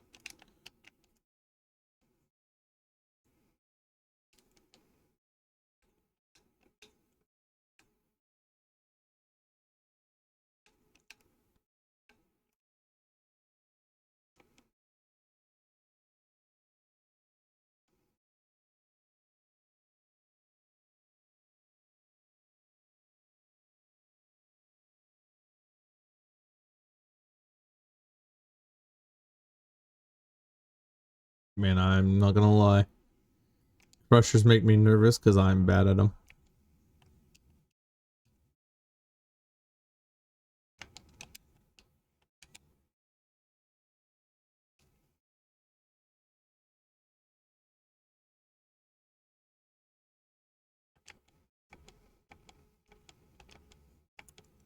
Let me run over and grab deep focus.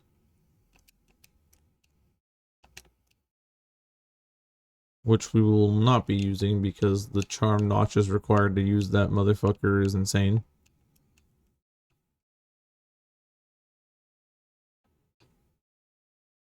And while I would love to overcharm, I don't think I'm good enough at this game to do that. That sounds like a very quick way to die, so we're not going to do that either.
I think I might have done it backwards.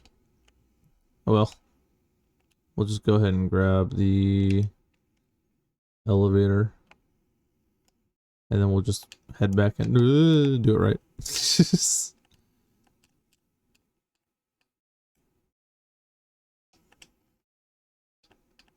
Thought something kind of seemed off about the order of operations here, but it doesn't really matter what order necessarily.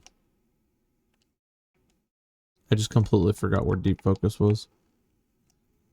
I did kind of remember that deep focus is a lot more dangerous to grab than what I was doing currently, so I thought it was just a little bit weird that I wasn't struggling.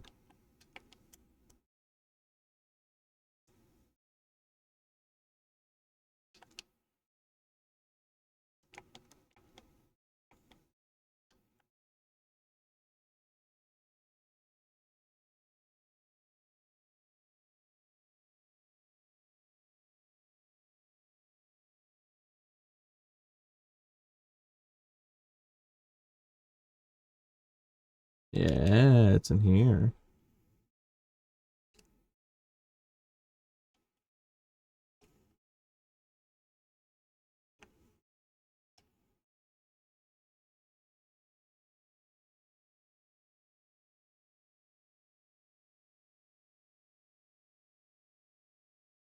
Ooh.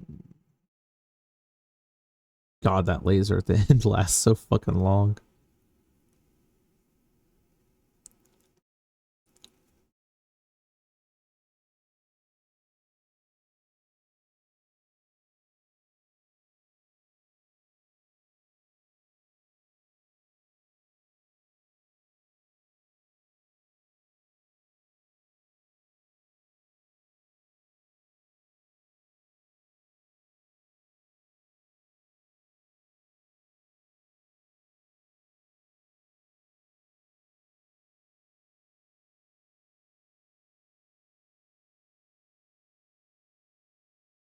Damn.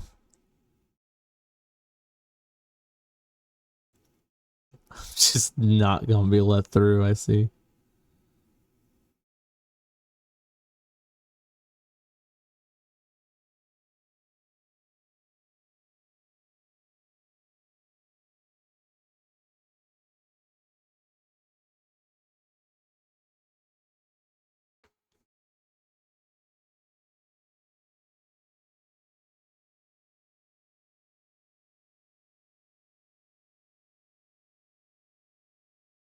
Just let me through. God damn it. I've never seen them this desynced before. Okay, there we go. Damn.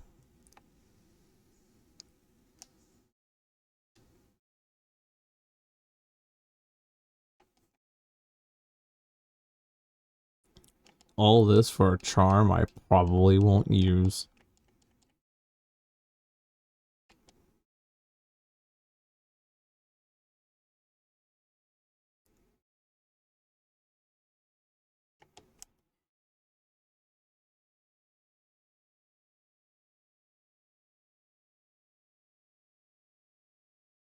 Let's see here.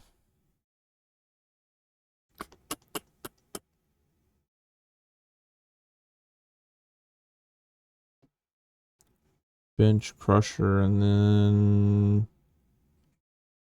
yeah. That's pretty much it.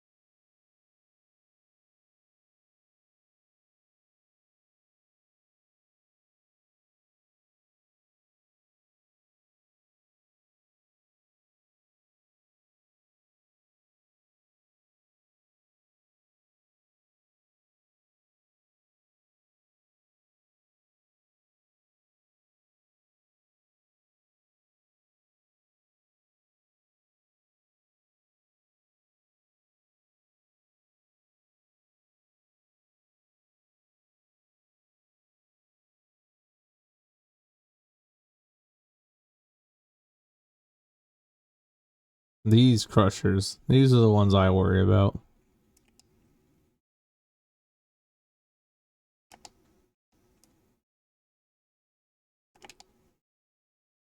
Man.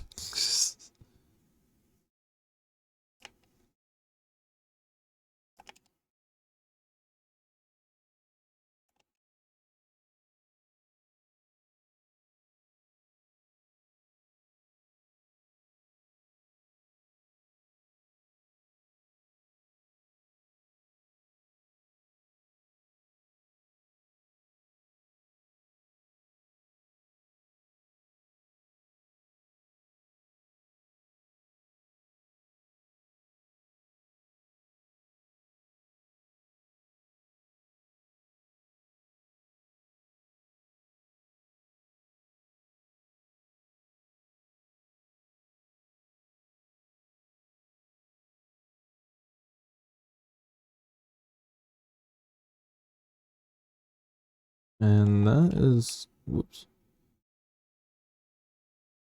That should be it for Crystal Peaks. We just gotta get through this part without getting sniped, pretty much.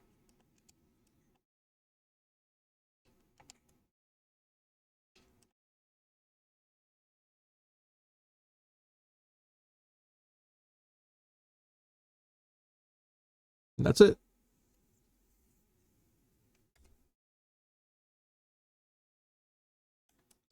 The PB, everybody, the PB.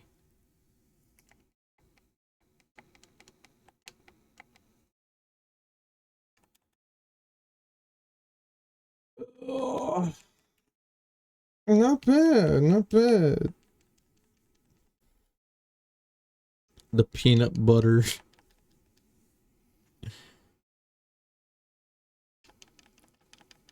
I didn't finish Royal Waterways. So that's what I died to last. When did I die to in Royal Waterways? Or did my splits not save? They must have not saved because I beat Mantis Lords. We went all the way to the Hive.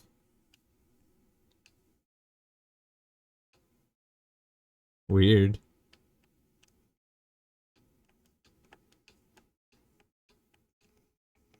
Guess we won't know if we get any more peanut butter then.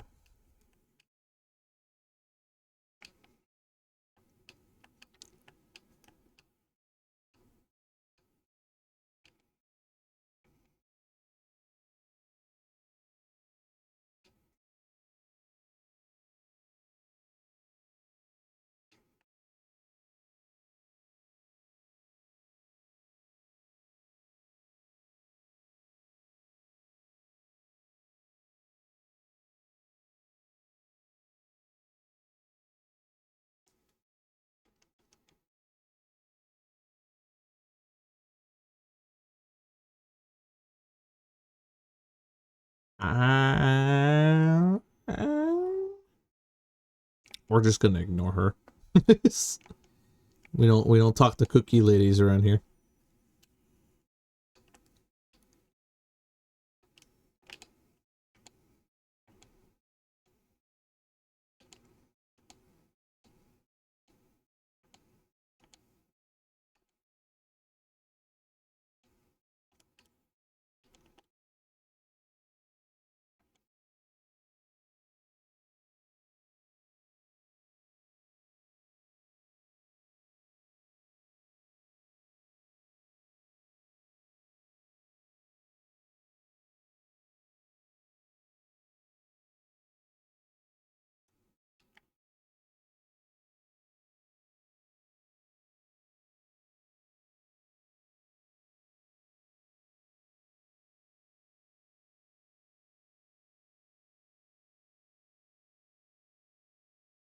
Dream Shield is good, but it's not enough to drop any of the charms we have on right now, I think.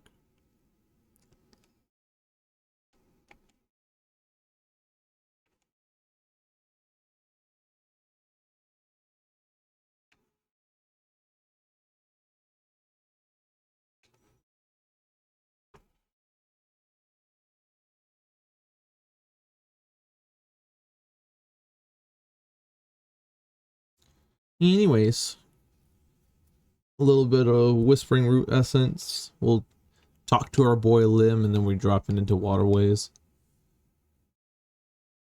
Which I definitely didn't die at. I'm almost certain I didn't. It's not possible. I think my splits didn't save. For some reason.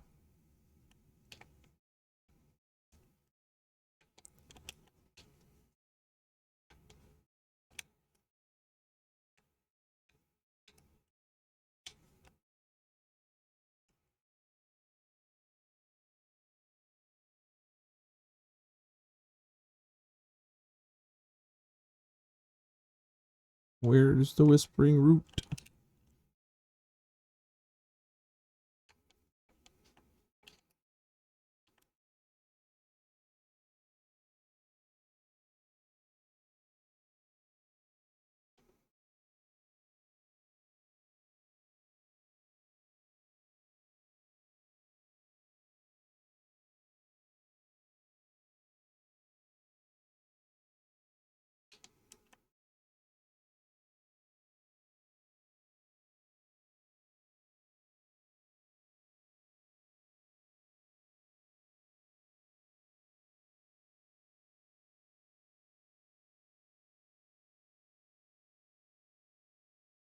It seems I have made a lot of friends.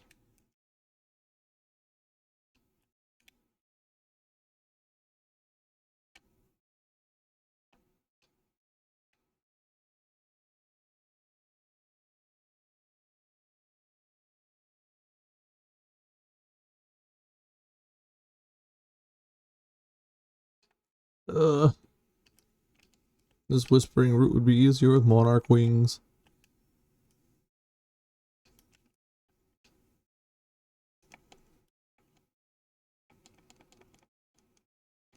Cool.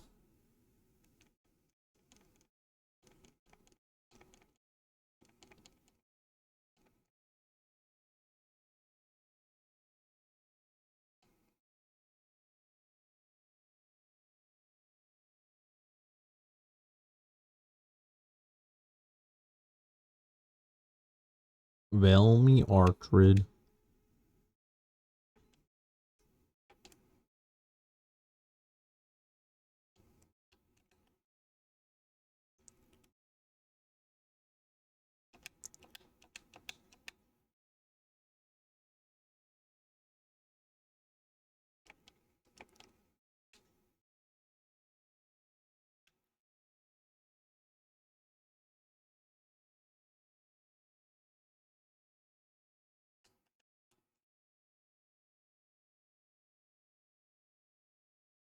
Velmy Artrid.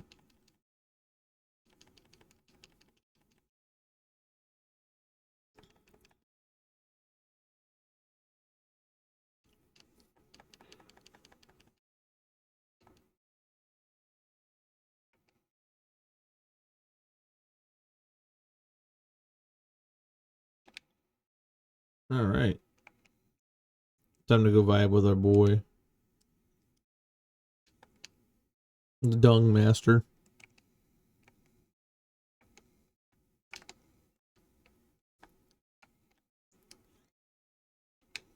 Chill with the man, Dung Master. Go find some bitches. Hang out with the homie.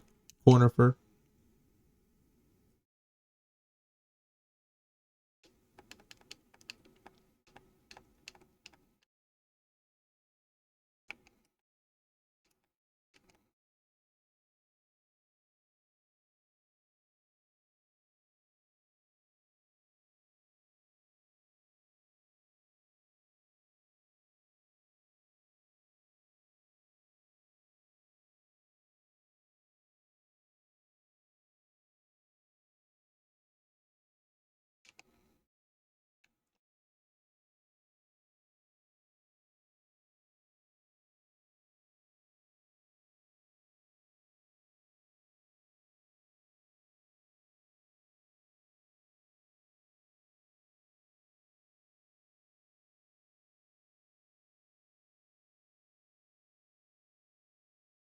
Guess we're just gonna grab this mass shard early.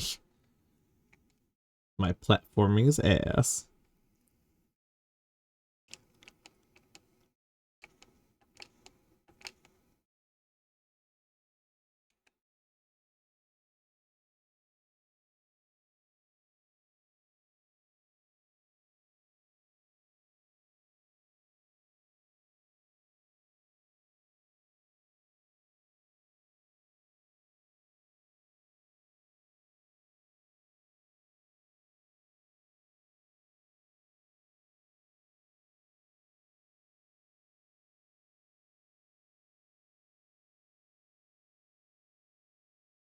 God damn, I had to go all the way the fuck back. Near end? What do you mean? Are we talking about the end of the run? Because if that's what you mean, then no. No, we are not. We haven't even fought like an eighth of the bosses yet. We're mostly doing collectathon at the moment. No! God damn it. I fell back down. The fact there's no way back up from here is so cringe.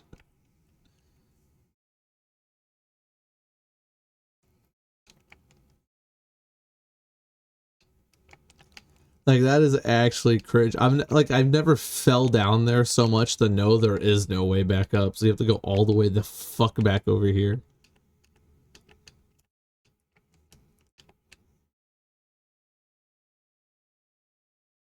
God, why is my platforming so fucking ass today?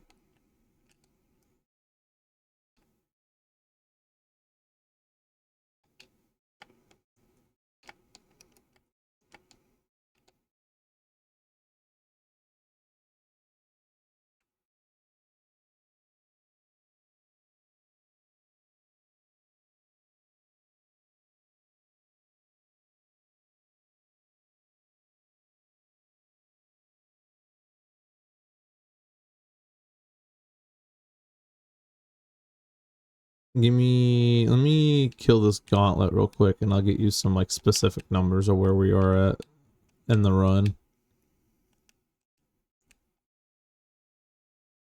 Because we still have to explore Deep Nest, the Ancient Basin, Kingdom's Edge. There's, it's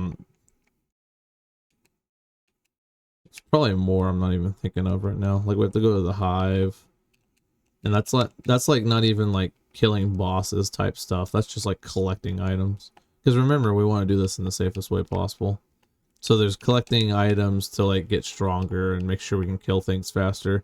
And then there's the actual like run around, kill everything type of gameplay that happens later on.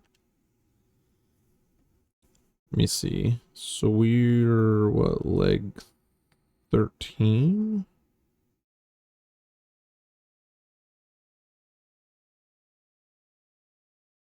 And we're at like, yeah, leg 45. So like, yeah, we're still like kind of early game-ish at the moment.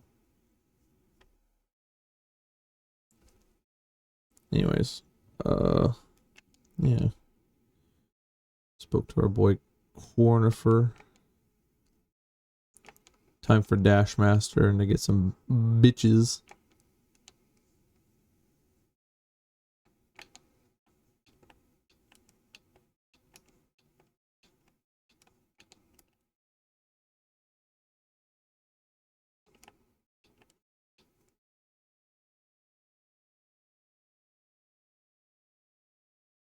I think I went the wrong way.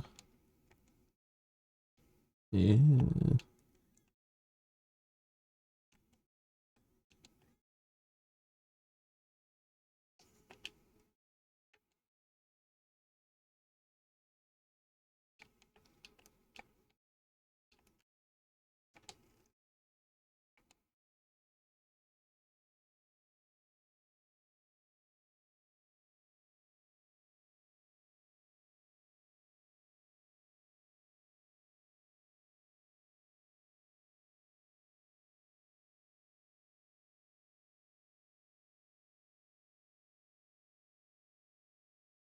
Bye, Bretta.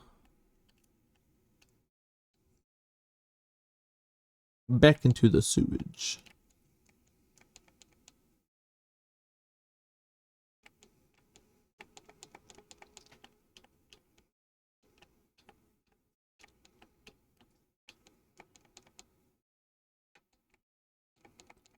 Time to go say hi to our boy, Dung Defender.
Rumas.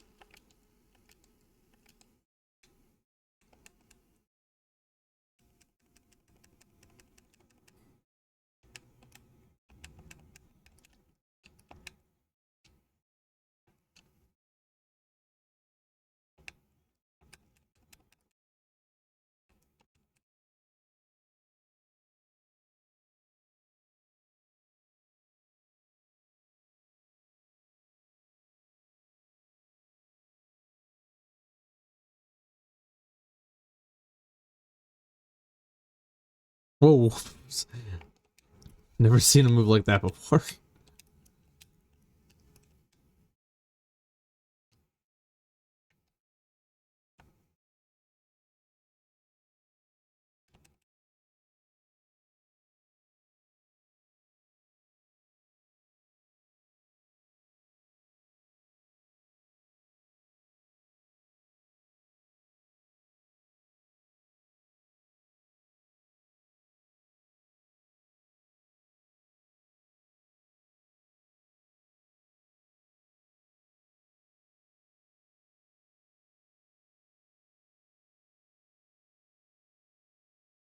Man, he really likes to fall to the floor, I've noticed. It's kind of weird.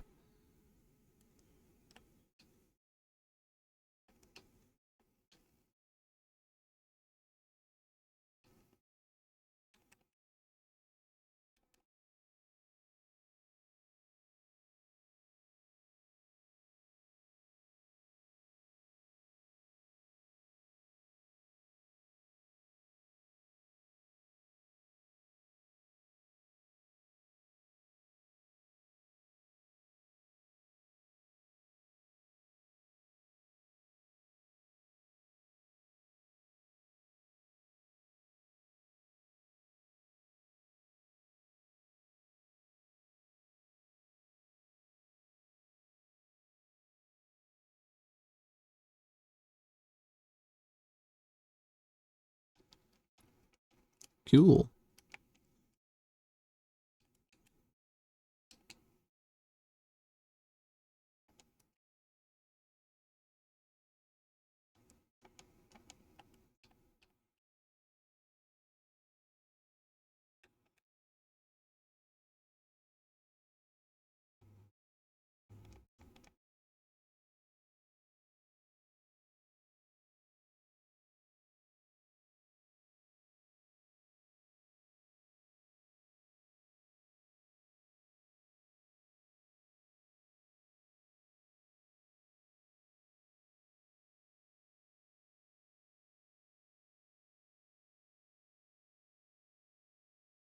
We must visit another gay bug for another really good upgrade. Probably the best upgrade this run, considering how my platforming skill has been failing me this entire time.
I got intercepted midair.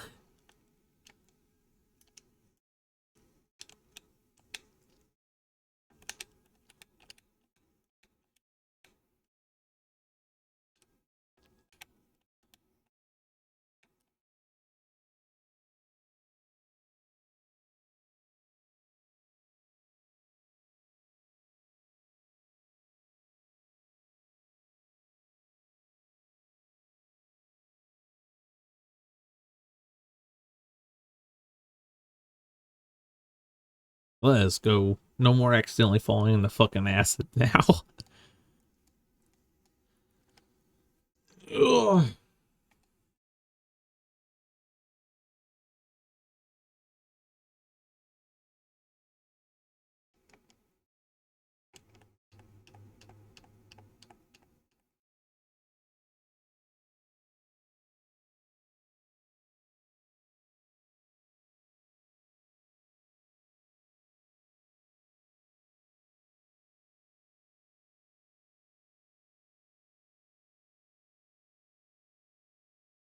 Now I just gotta remember how to get to Eternal Amelia. Vaguely remember.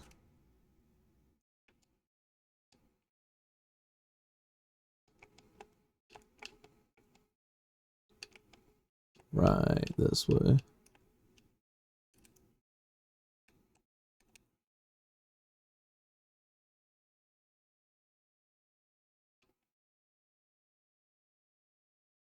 And that's waterways.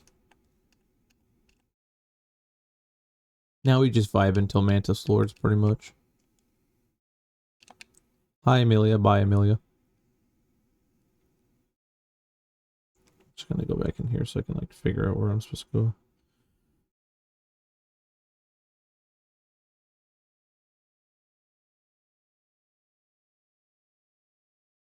Ah, okay.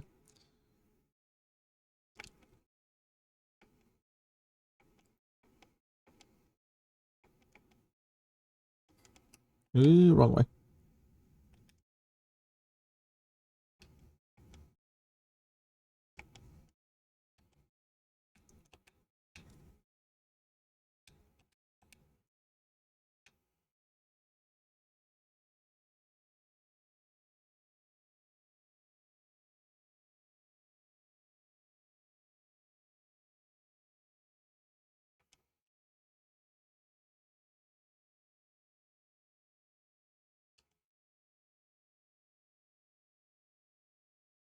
I'm sorry, we're gonna skip the Hornet cutscene.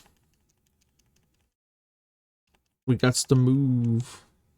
Got places to be.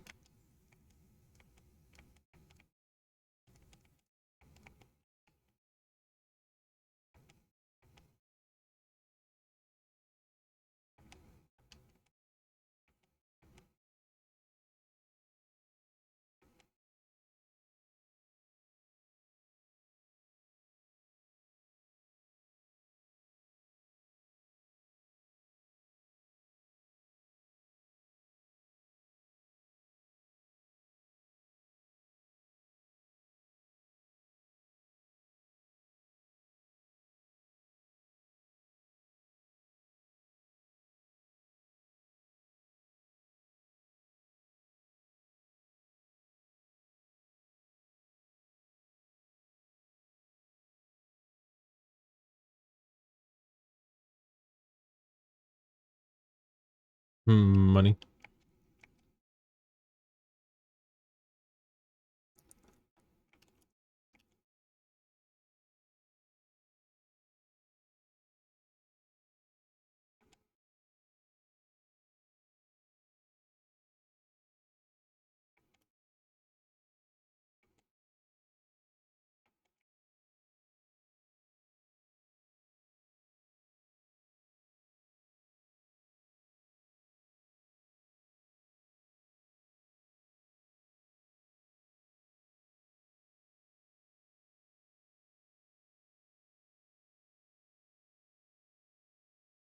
Okay. Ugh.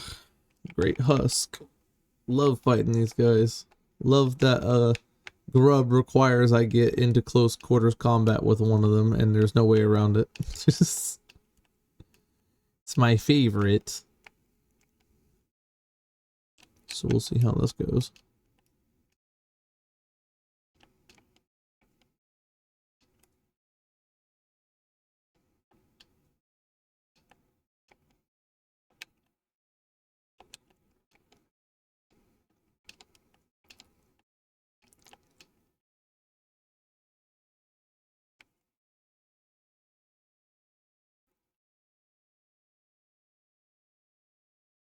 God damn it.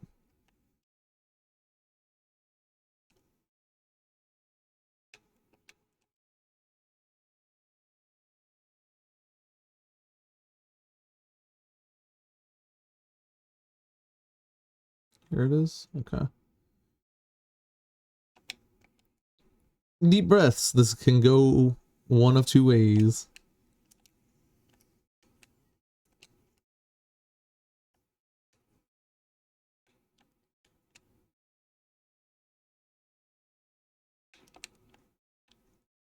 You know, I really don't know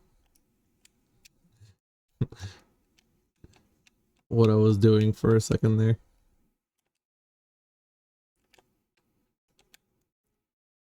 Oh, you need to be dead. Okay.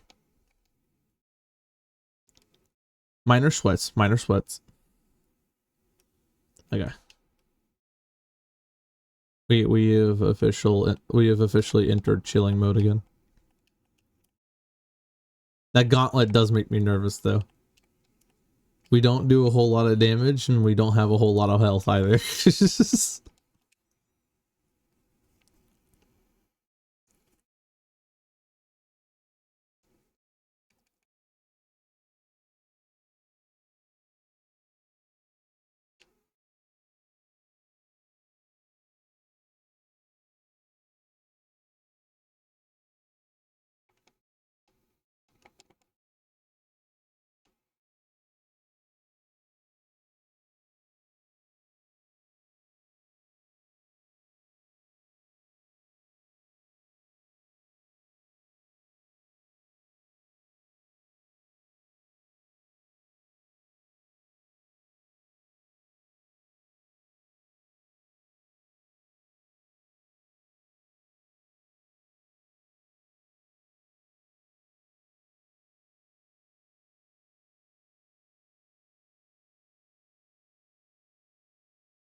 I don't think that's the right way.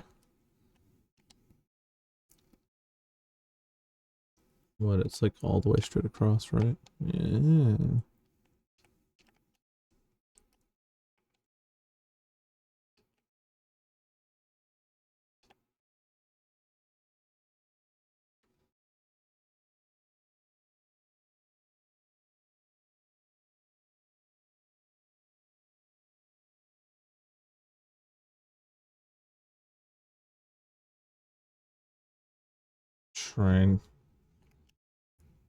Trying to remember my fungal waste map here.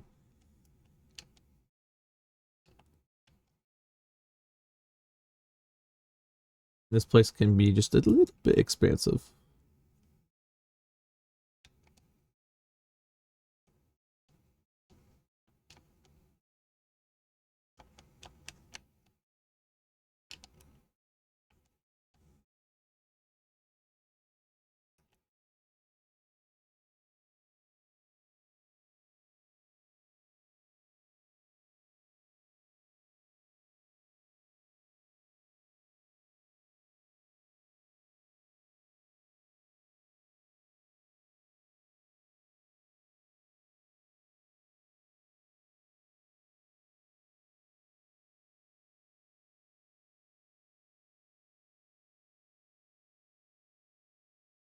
I'm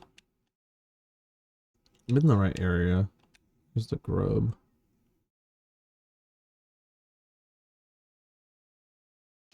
Ah, right. And then this has the spores.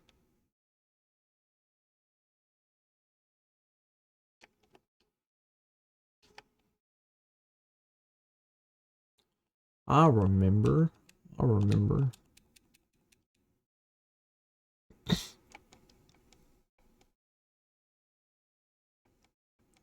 We walk in, then we walk out.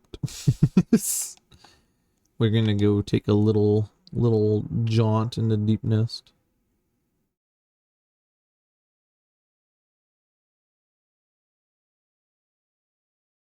Mostly here for a grub, and yeah, it's kind of that's really the only thing we care about down here.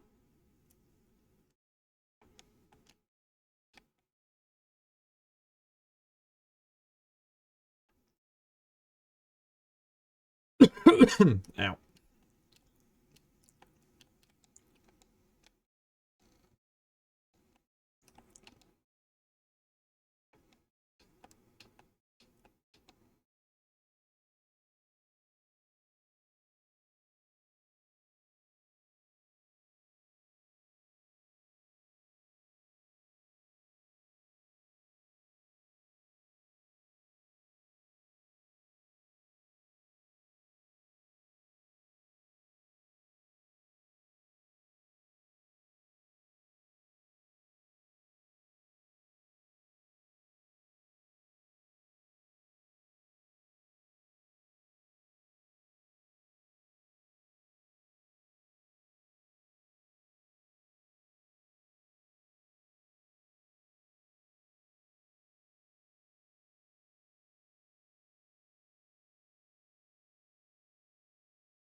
Alright, cool.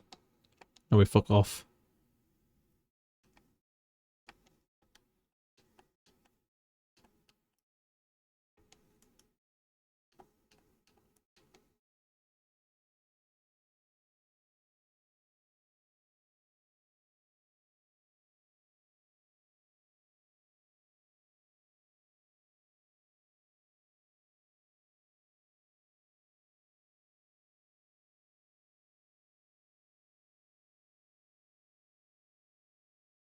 What was that? Something from my laptop? What are you talking about? A voice? I don't know. Maybe you're just going crazy.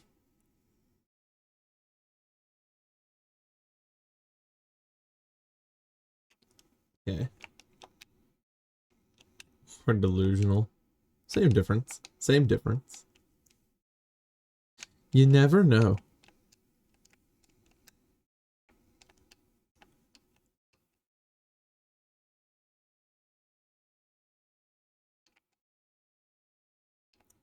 Basically, now we're just gonna go unlock Mantis Village and fight Mantis Lords.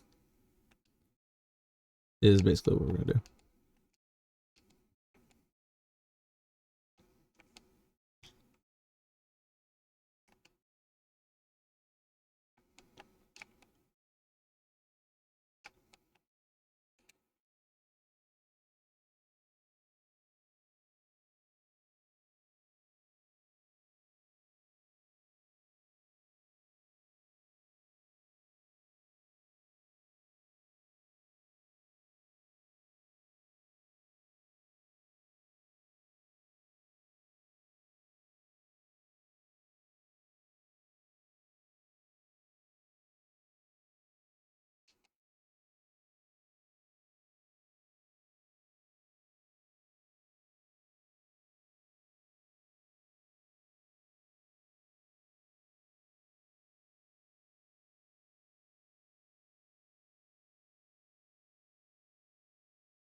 My frames.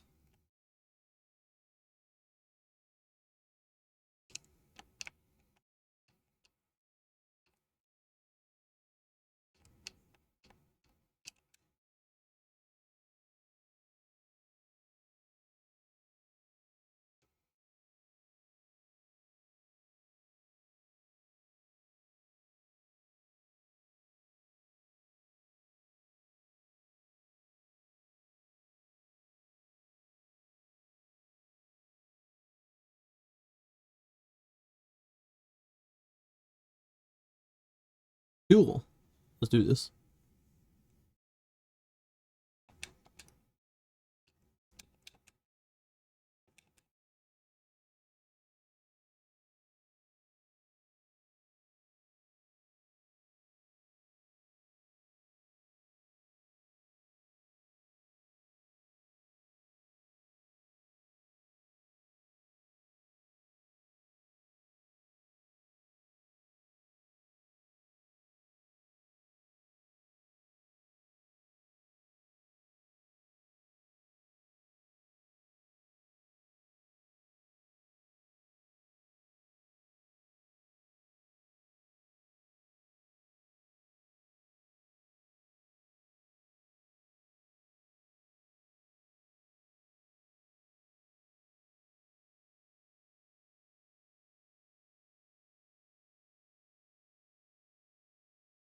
Man, I forgot how low this fight feels in comparison to Sisters of War. It's actually kind of wild.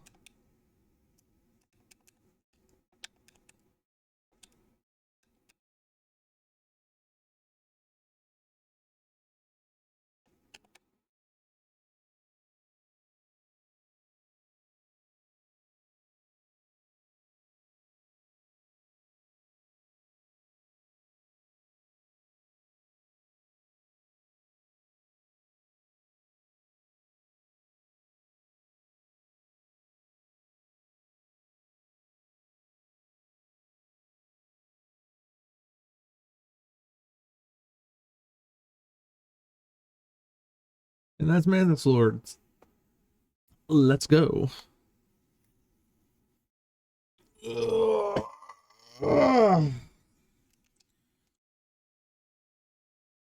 Back up for our prize.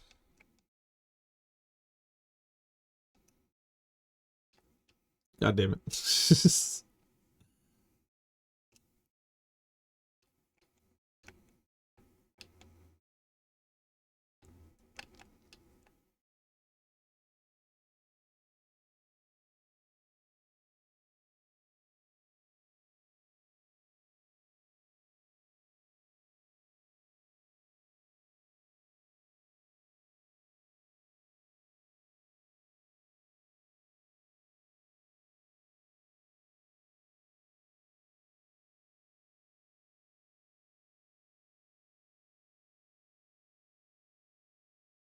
Mark of Pride is great, but it might be a mistake equipping it right now. Because it's great provided you have, like, a faster way of attacking. We don't get that charm for a little bit, unfortunately.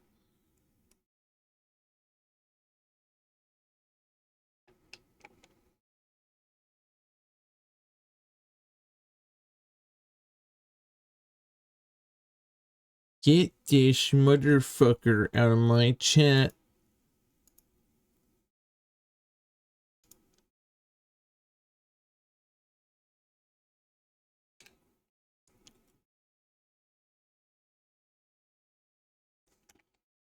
Anyways, deep nest time.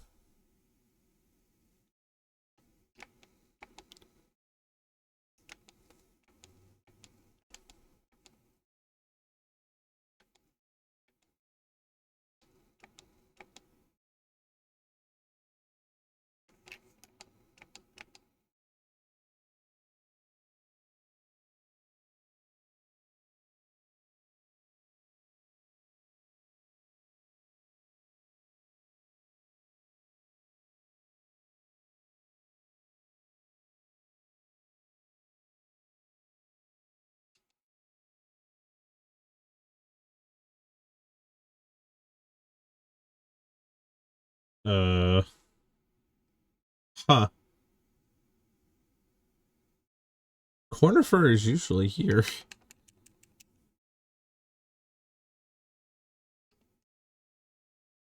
Okay, then. I guess I'll buy their map later. Not like we actually need it.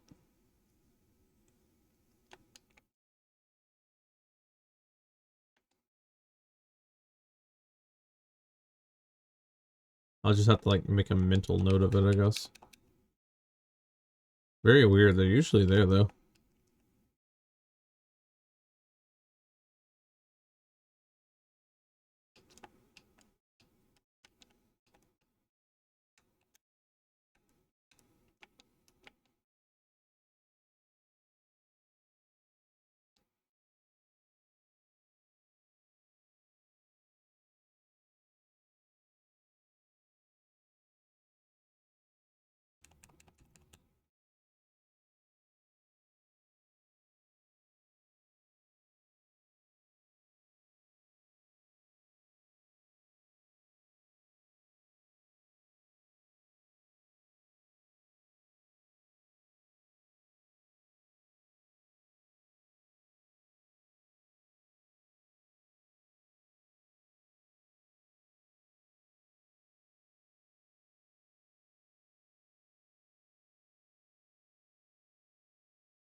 Okay.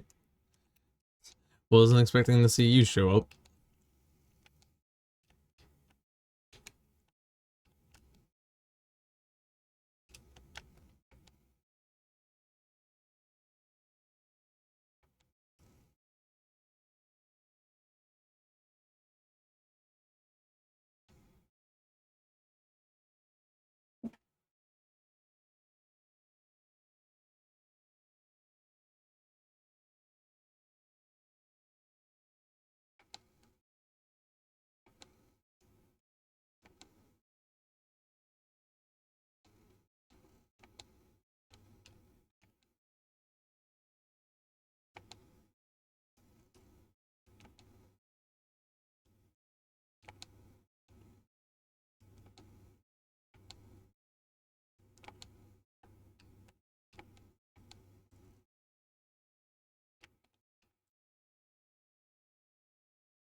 There we go.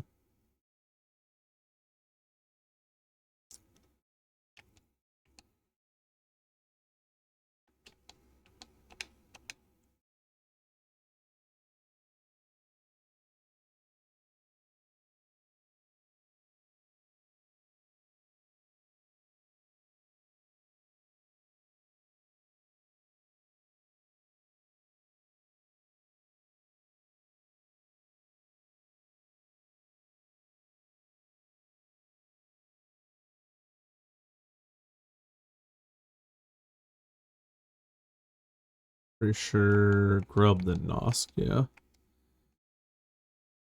We're being stalked.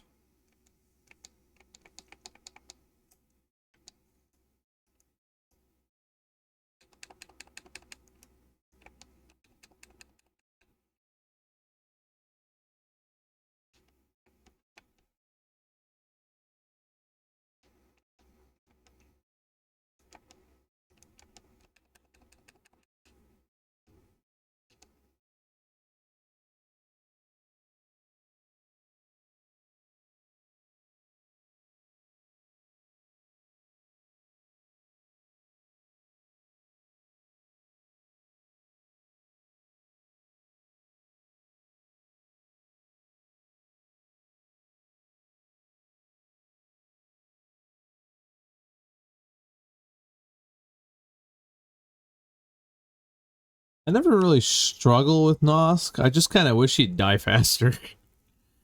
He's very sporadic and kind of hard to pin down.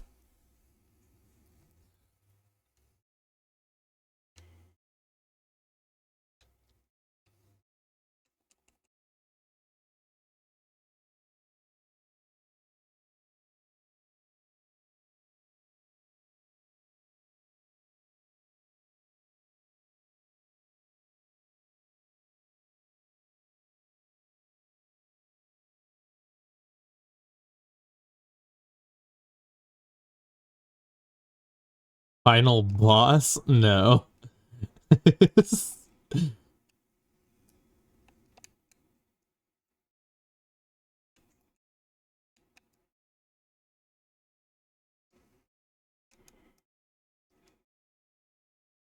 I'll put it this way. For this particular challenge, there's technically 5 final bosses. None of which we're even close to.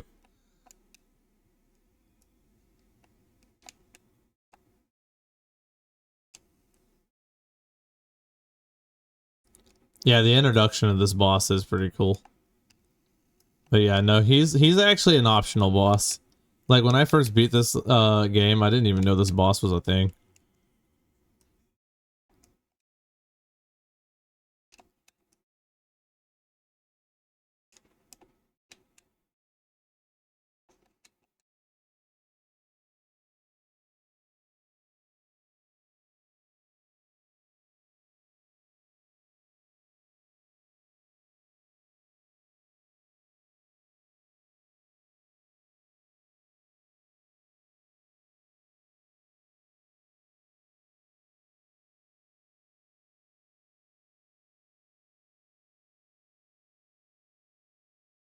Damn, you really should be dead already. See, this is what I'm talking about. I don't really struggle with him. He just doesn't want to die, is really my problem.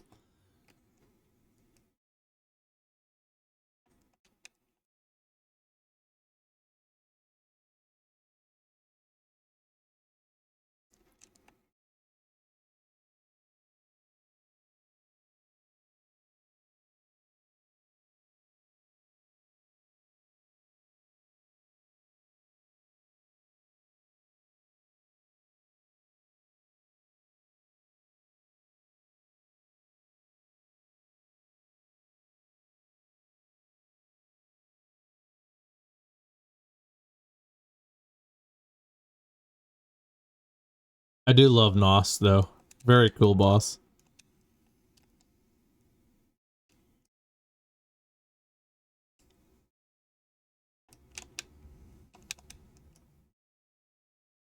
How is this motherfucker not dead yet though? He has an insane health pool.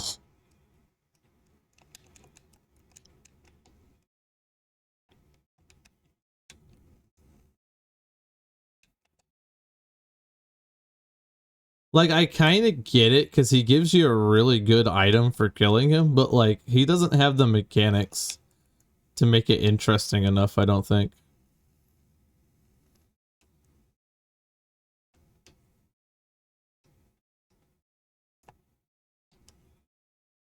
Because this is how every Nos fight goes down for me, is that I've mastered his mechanics and hardly get hit, and he just doesn't want to die.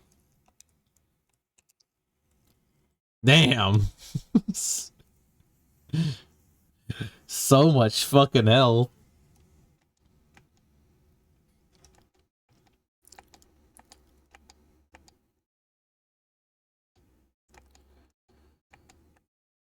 Okay.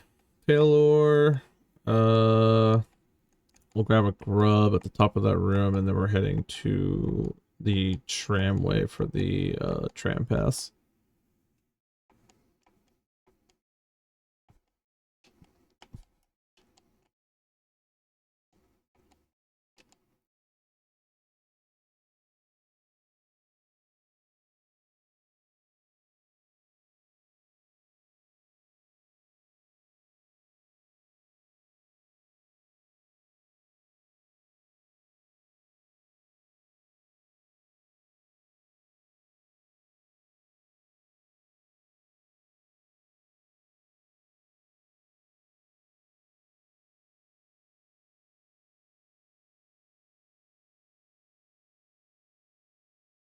Oh, I didn't even see them there. Crazy.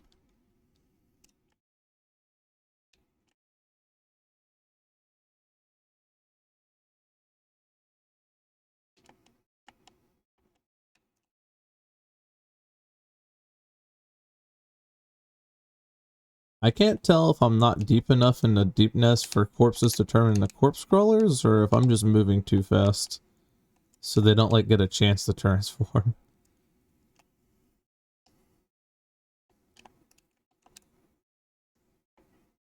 Oh shit. Oh shit. Oh shit. Oh, there is a corpse crawler. Never mind. I'm just moving too fast, I think. They, did, they didn't expect the knight to have these moving moves.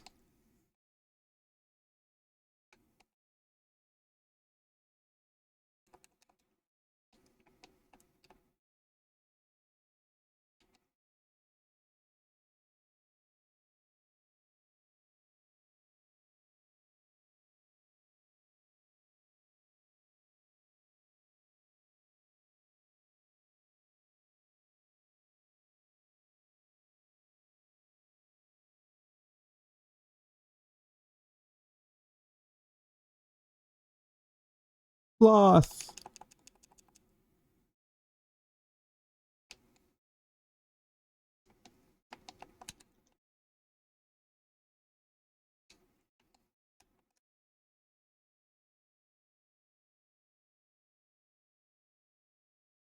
These fucking enemies right here stress me the hell out so bad.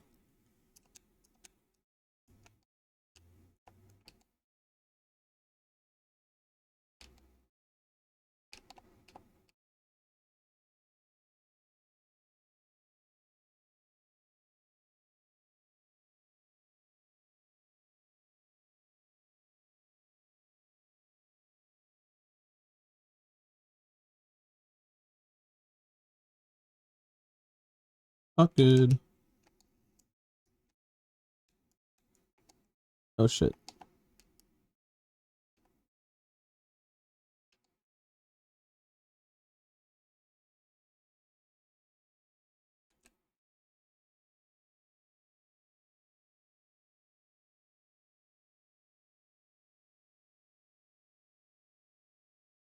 There is thankfully a limit to how many of those fuckos those things can spawn, but they're still annoying as fuck.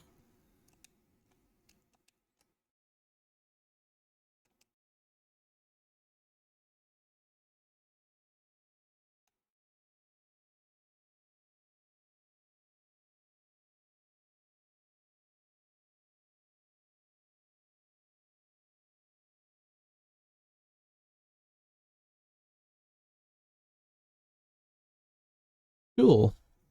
And then we basically take tram pass after saving Zoe to Ancient Basin, so we're pretty much done with Deepness now.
I am not 100% sure I'm actually going the right way.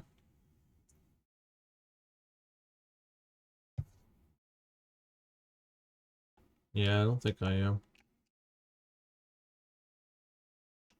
I was to say, it really feels like I should have seen Zope by now, and I haven't.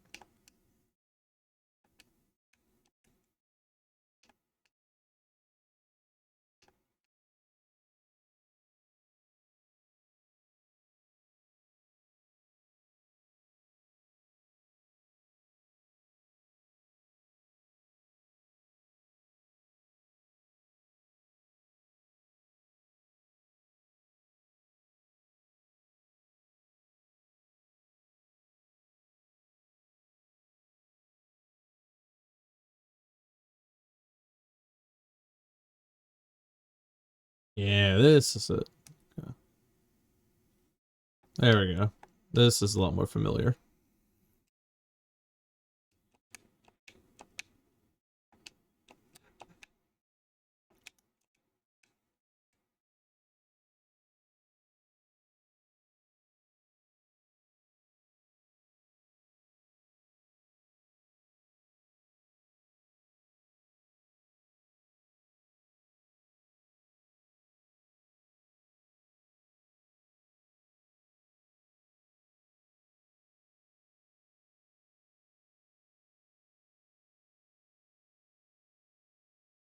Dave, you're a dumbass.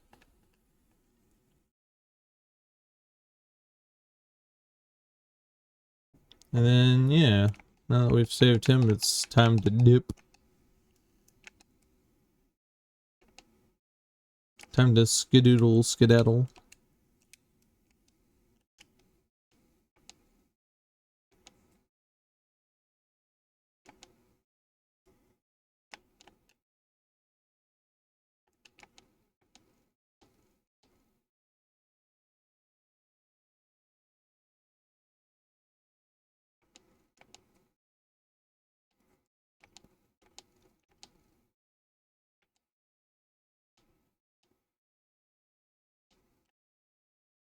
Sup, Quirrell, bye, Quirrell.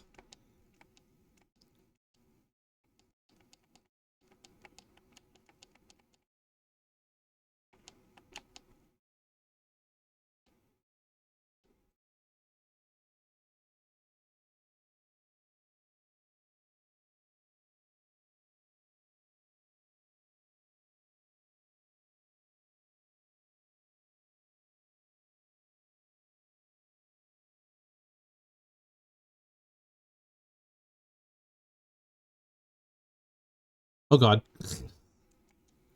I was not paying attention. I am also pretty sure I went the wrong way.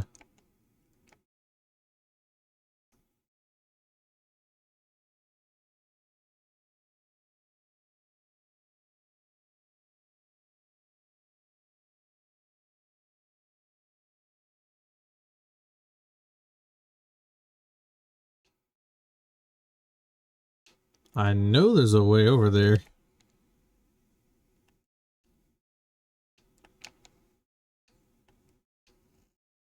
Oh yeah, this way. Okay. I remember.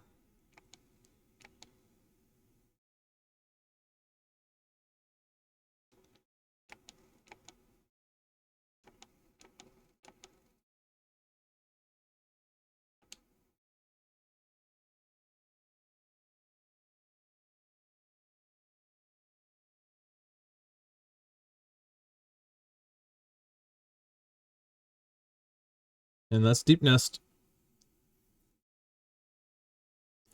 Ancient Basin. I can get Monarch wings. We can actually start moving. Thank God. Oh.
Lost.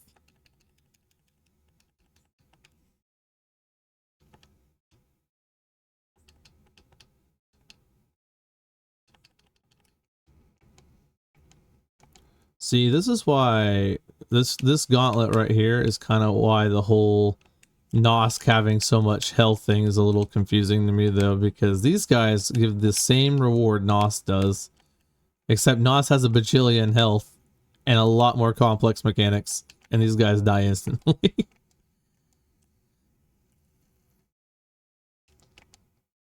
I'm just saying there's not a reason for him to survive that long. That or I'm ass at fighting Nox. There's only two answers.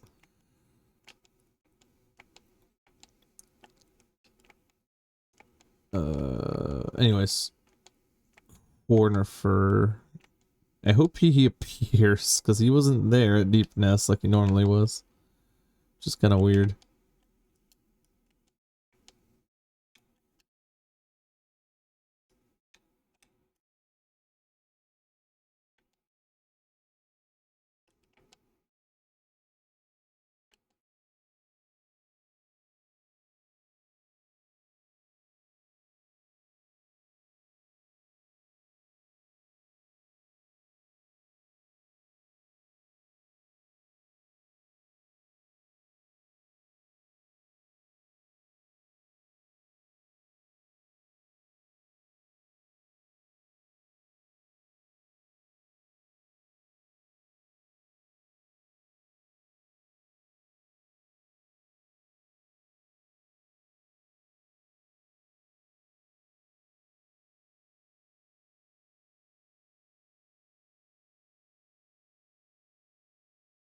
The boy corner for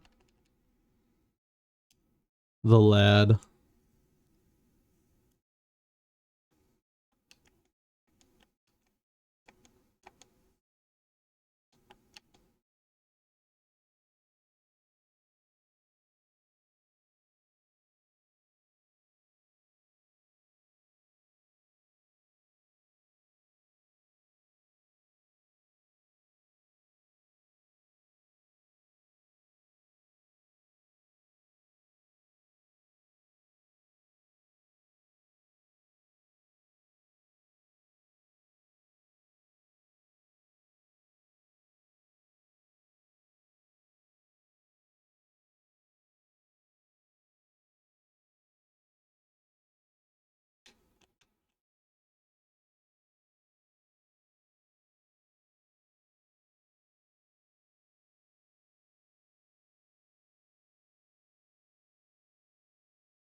Simple key. All right, broken vessel, monarch wings.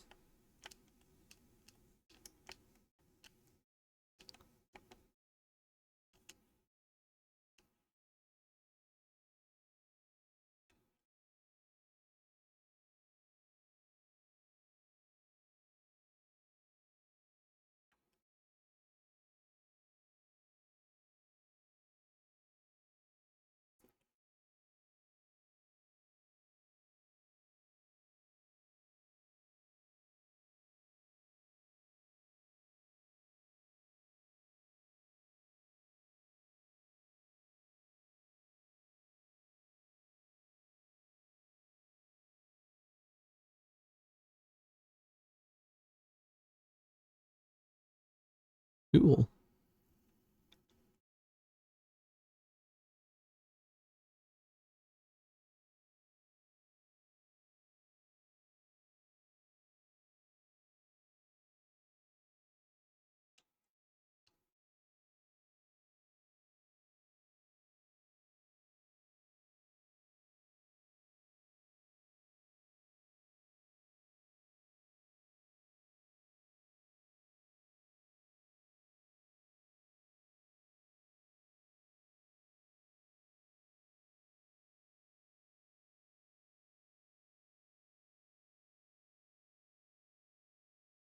Not good.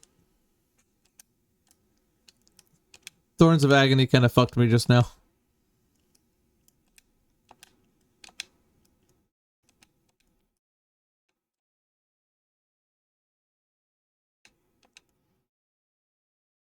Oh, we definitely taking a step back for some heals.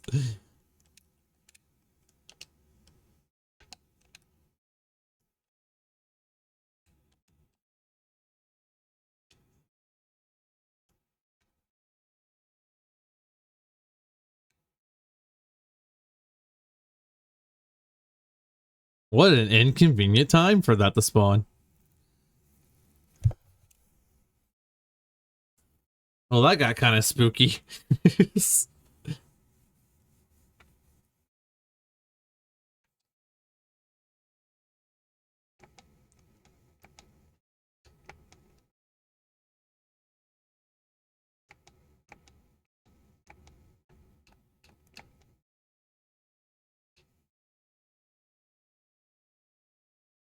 Monarch wings.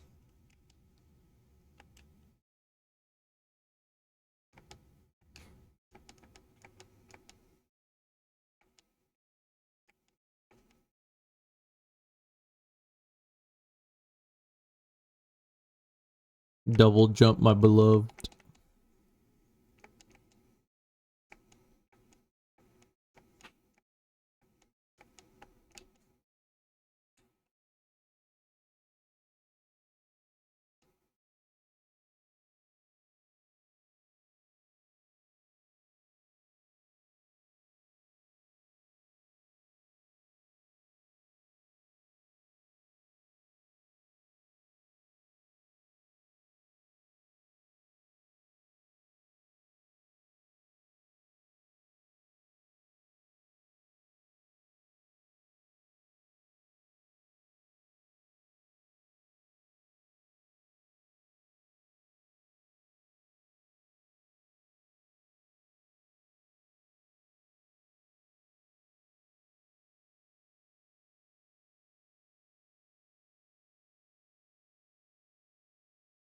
All right.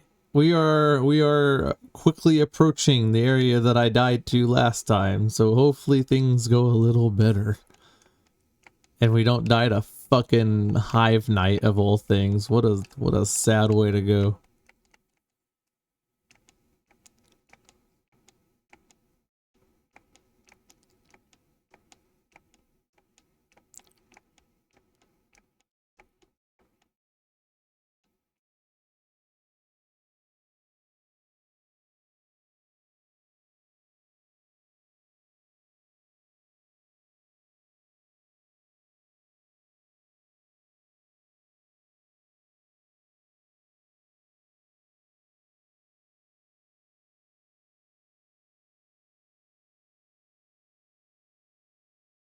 And that's Ancient Basin. We're gonna run around, grab a few upgrades, then we're gonna go to the Hive and hopefully not die to Hive Knight. Because that would fucking suck.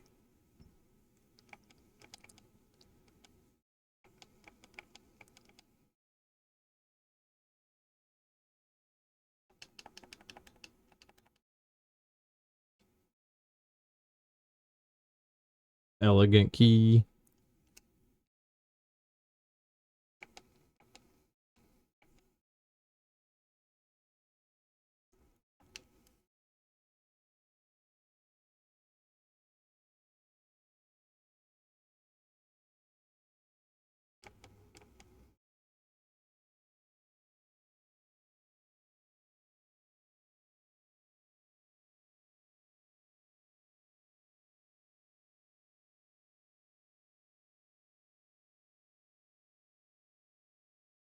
Time for gay beetle visit part 2.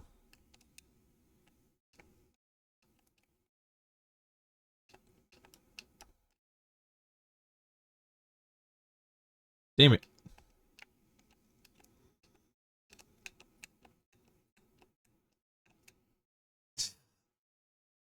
Son of a bitch. There we go.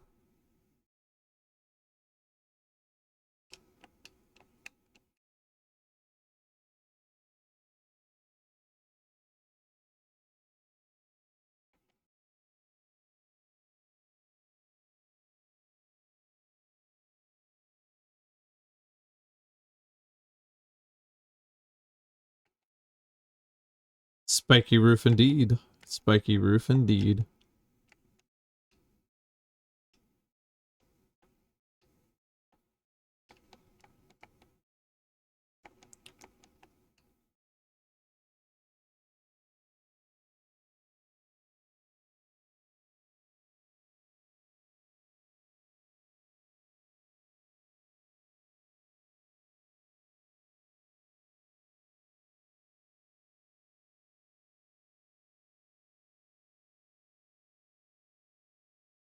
Velmy Ardred.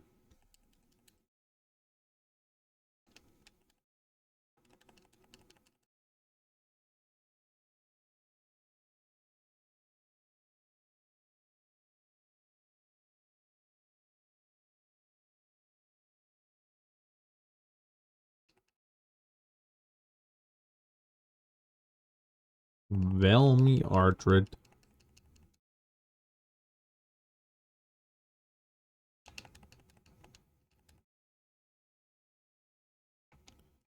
We're over here rolling in cash now. Straight bank rolling.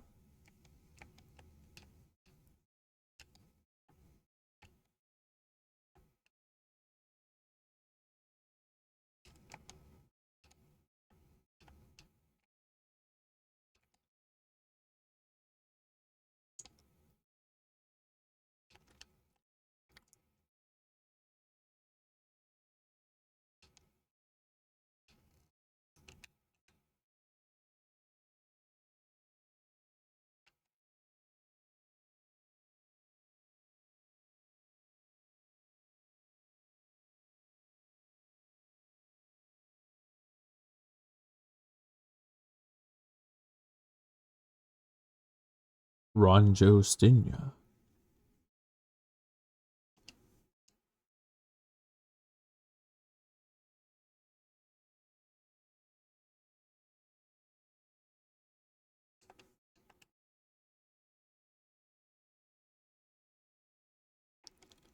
One more upgrade and then we are going to head back to the tram and then go to the Hive and definitely not die to Hive Knight this time.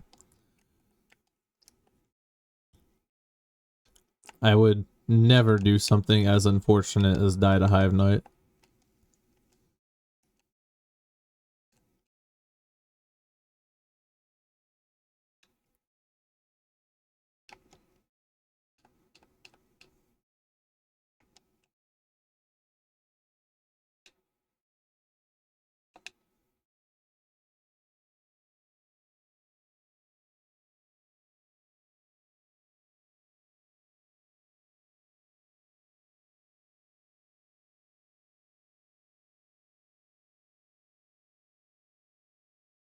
I'm going the wrong way.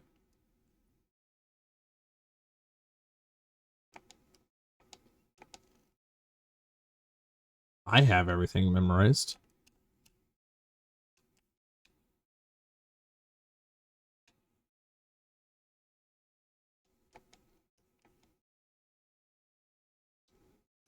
This way. Okay.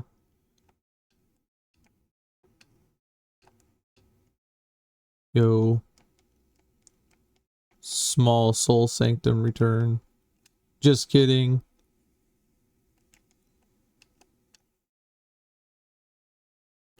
What is soul sanctum gameplay? I wouldn't know anything about it.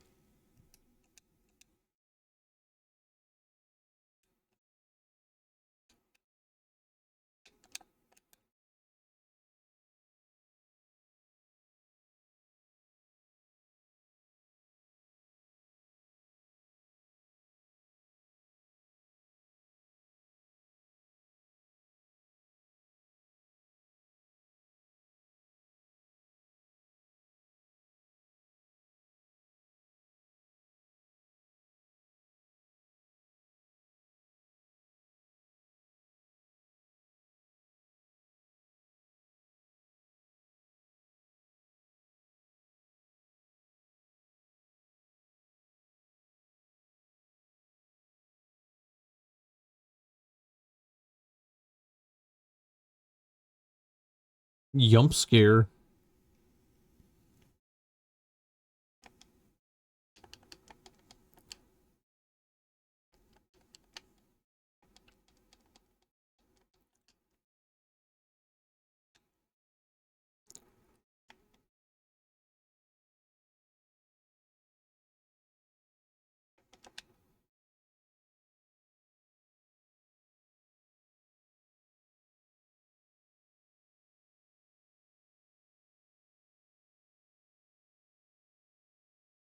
Alright. Now we have everything. Let's go to the hive. And again, not die the hive night.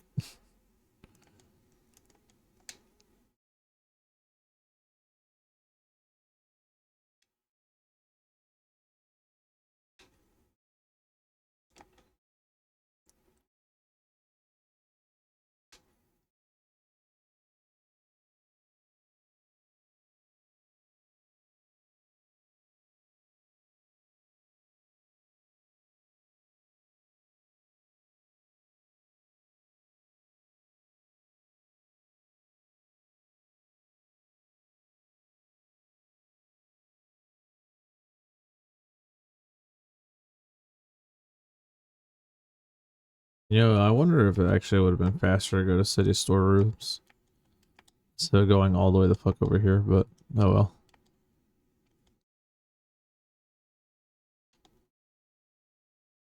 Oh well.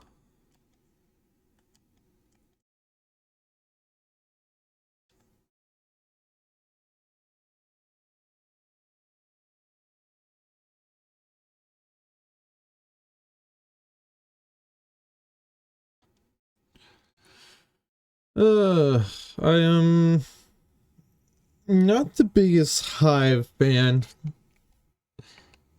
The enemies in there are kind of crazy, not gonna lie. I don't care for the hornets. The B and B body guys are annoying whenever I'm dealing with said hornets. And the big B's being able to do 2 mask of damage is actually just fucking crazy. So, I don't know. And apparently Hive Knight has kicked my ass, so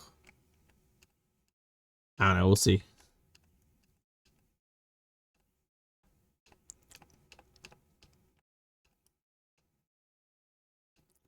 It shouldn't be that much of a problem. It shouldn't be that much of a problem.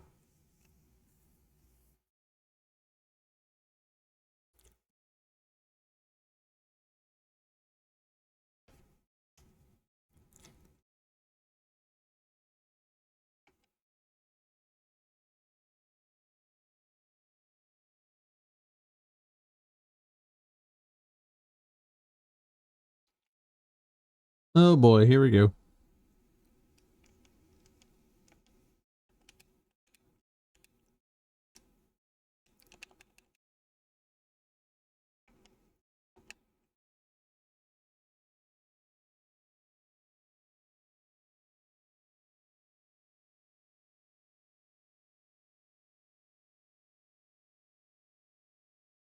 Fun fact, I have a terrible phobia of bees IRL. So this place is just even better for that reason.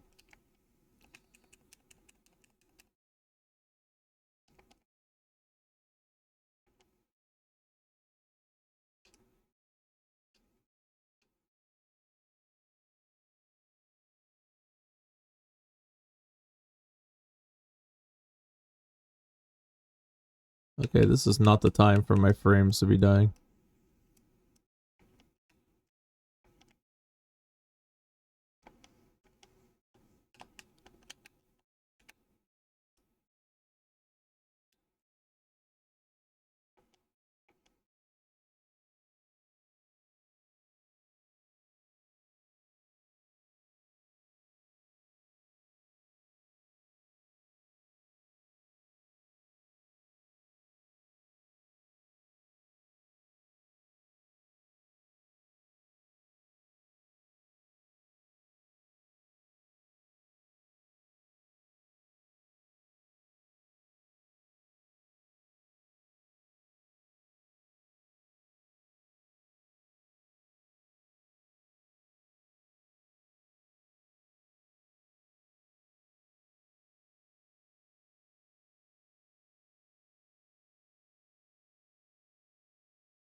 Ugh.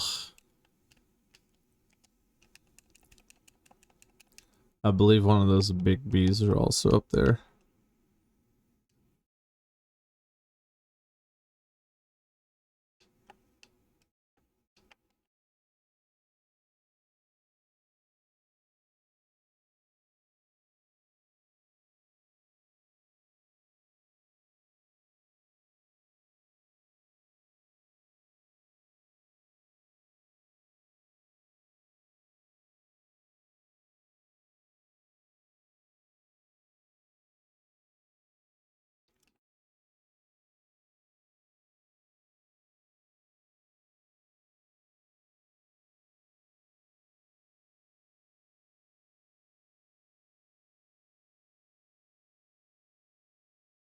Bucko hornets.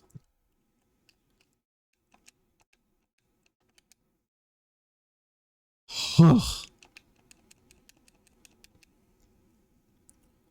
then what? After Whispering Root, it's the grub hidden in the roof. Yeah.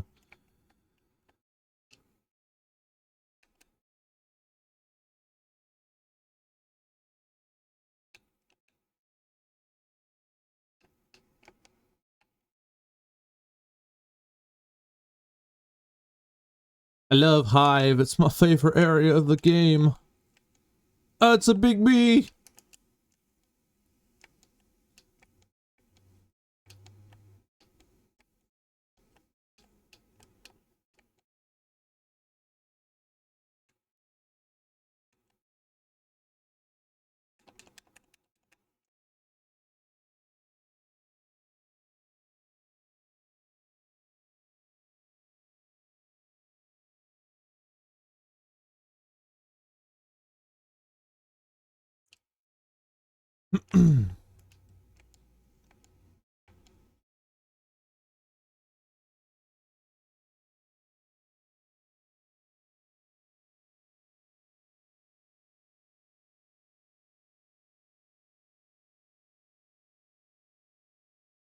I need the hornet to leave me the feck alone.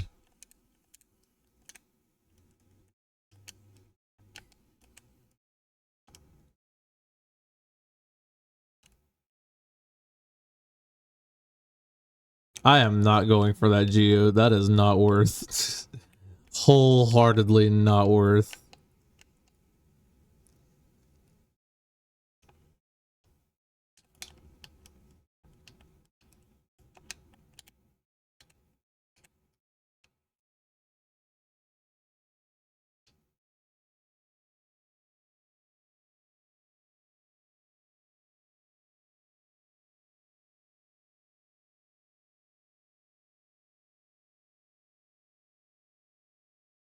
Ah, shit.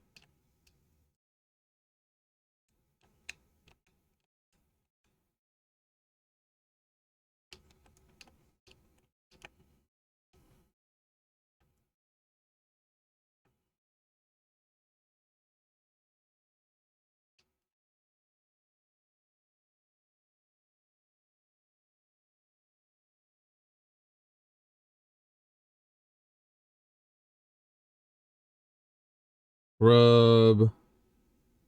Mash shard. Then we can open up the shortcut behind that.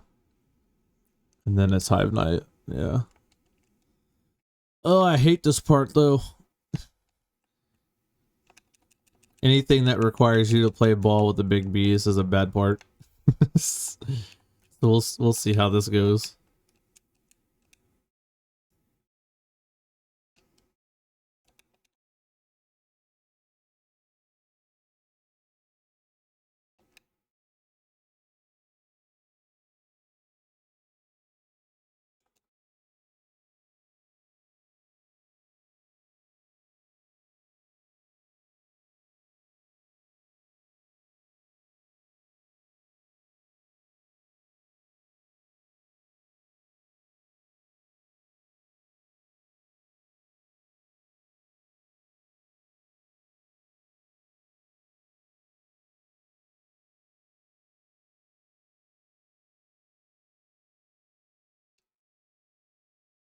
I hear a hornet, and I really didn't ask to fight one of those right now.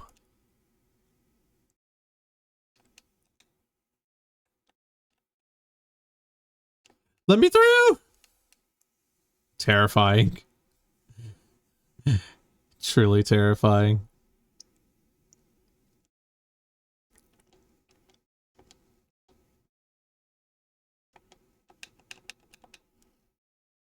Okay. We just gotta beat Hive Night, and then we can fuck off from this place. Forever and never come back.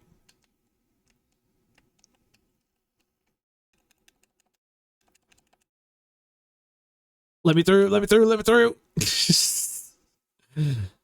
God, I hate that room so much.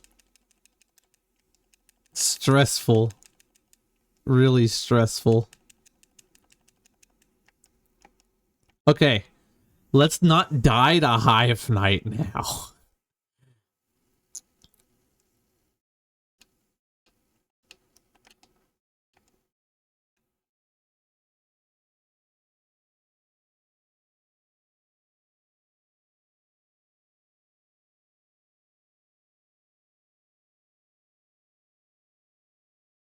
He's beating my ass!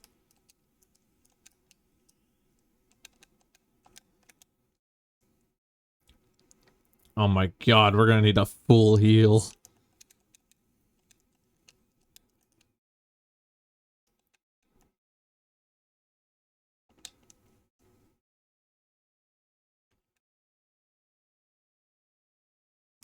God.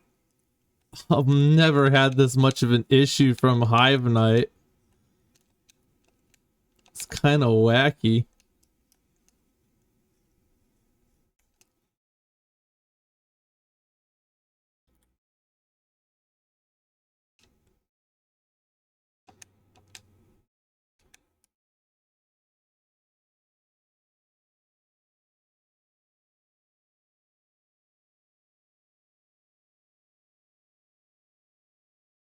Wow, another fucking Hive Night death. Are you fucking shitting me right now? How the fuck am I dying the Hive Night of all bosses? Are you kidding me? He's not even that hard. He's just Hornet, but slower. Man, fuck the Hive. I hate that area so much. If it wasn't for that phobia of bees and him making me fucking nervous as fuck, I probably wouldn't be sweating so bad. Wow. We weren't, if you'd believe it, Jam, we weren't even halfway through that run.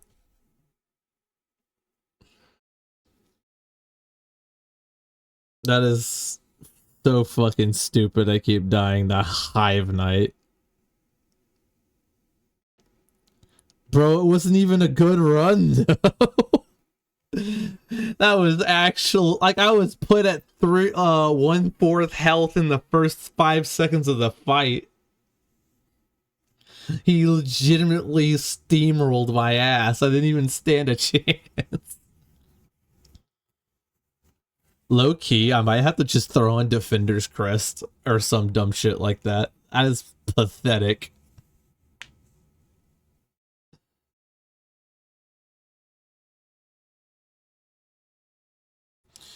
Well, there's absolutely no way we're gonna recover a run today. 3 hours and 43 minutes in, so we're just gonna call stream there, I think.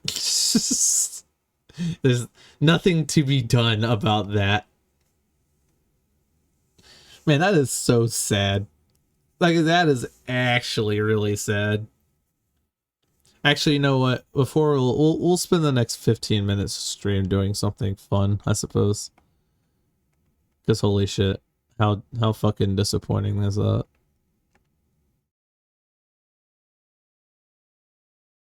How fucking disappointing is that? You want to see the final boss, so you like have some context, Jam. Since you kept asking when the final boss was.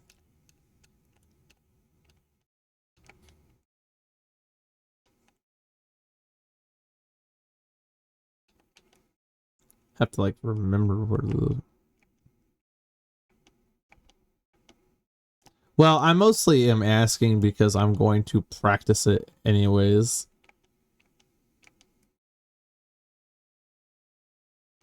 Because let's be real here. Even if I made it to absolute radiance, or even not even absolute radiance, because let's be honest, that's being a little generous. But like, even if I made it to like pure vessel, there was a strong chance I wouldn't have survived.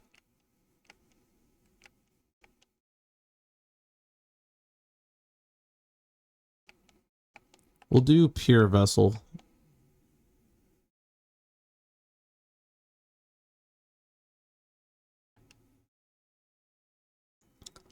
We'll do pure vessel, and then we'll do absolute radiance.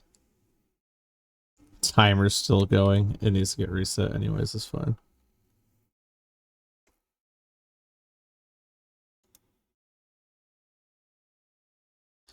It's fine. We'll just turn that off. Not like we're doing any more splits. Not like we're doing any more splits anyways. We ain't running anymore. That's for damn sure.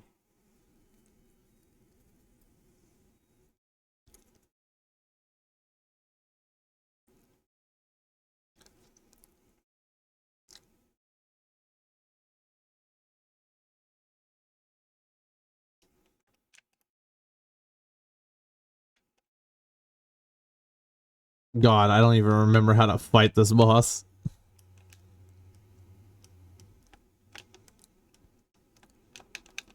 Two masks per hit.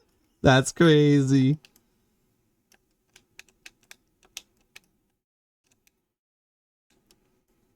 Oh, we healing.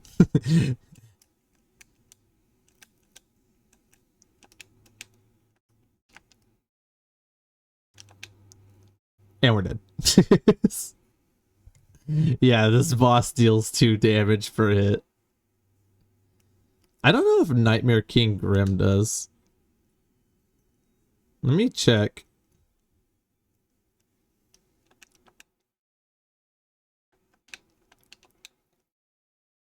Wait, this is Troop Master Grim. This doesn't count. Get me out of this fight. You don't do nearly enough damage.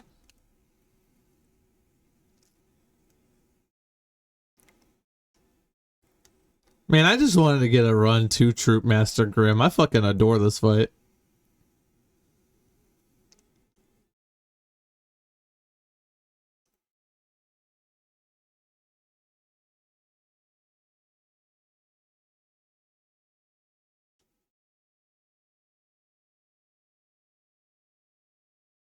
Is Troop Master Grim not a separate boss fight on here? Let me go explore real quick.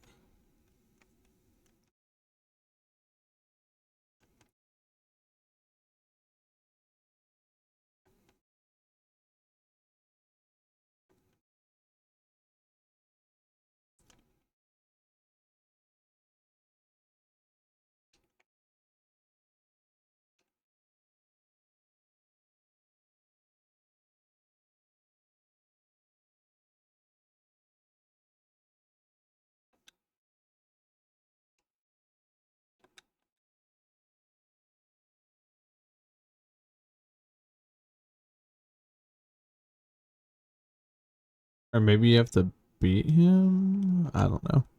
Anyways, who cares? Pure Vessel's what we're here for.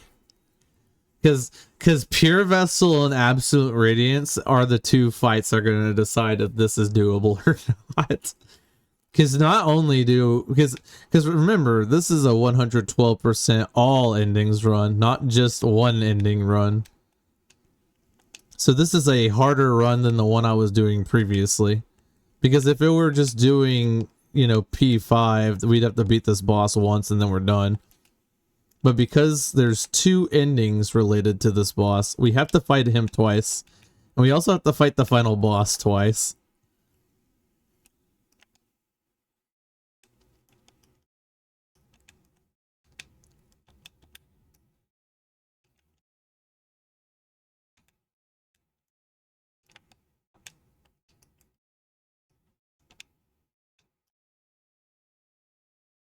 Buddy over here spamming moves.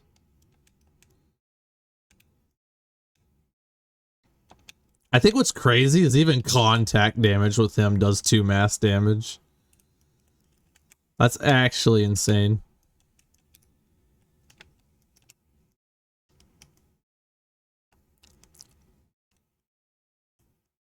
Oh my god, he's destroying me.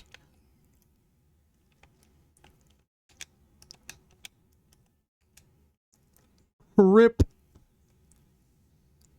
Forgot he does that. Anyways, let me show you the final boss. That way you know when the run's coming to an end.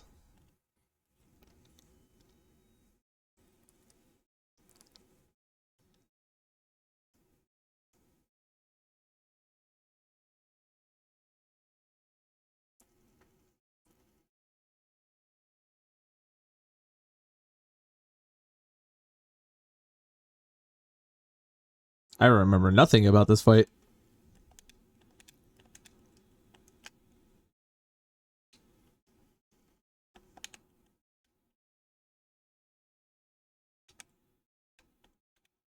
The only thing I remember is Abyssal Shriek is your friend in this fight.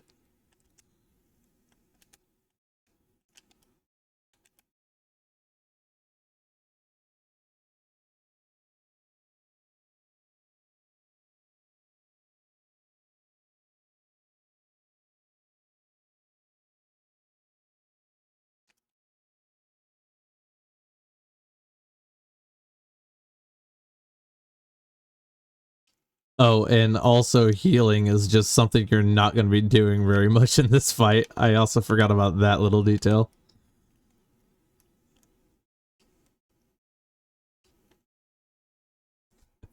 Rip.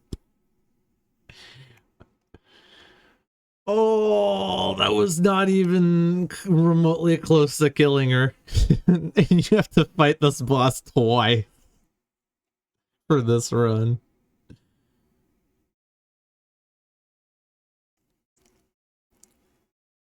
She has what, 4 phases?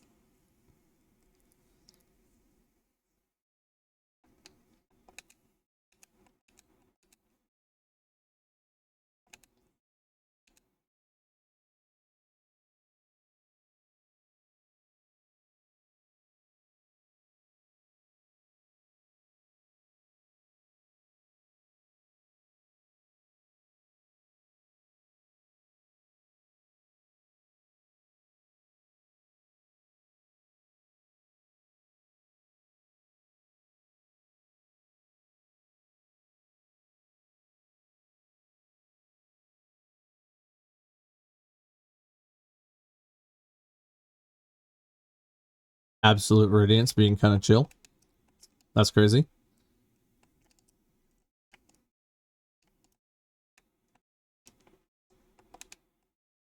I take it back. She's not being chill.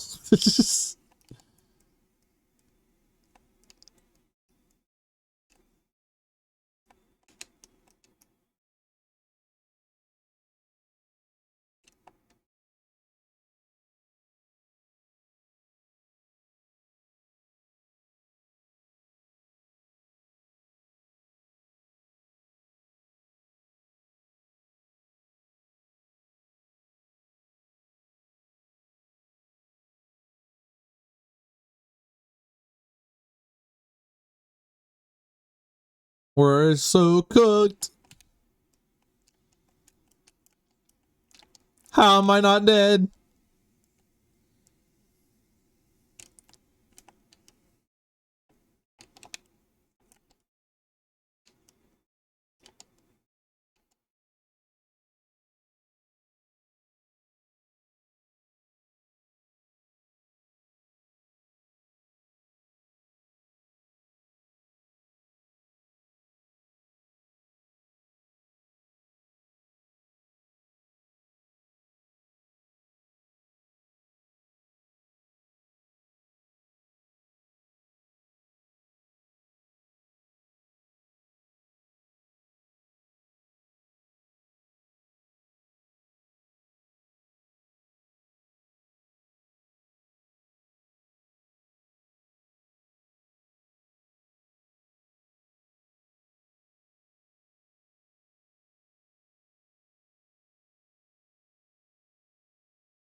Oh God.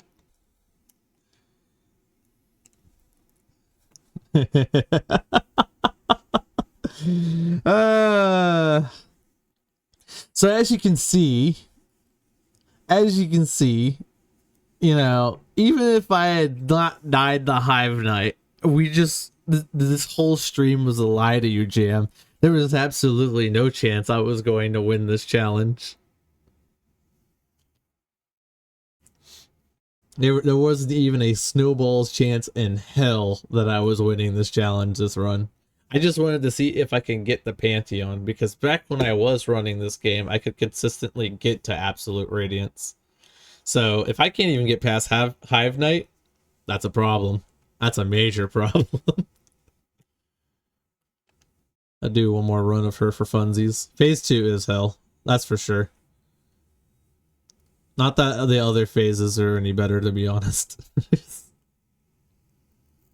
She's a rough boss.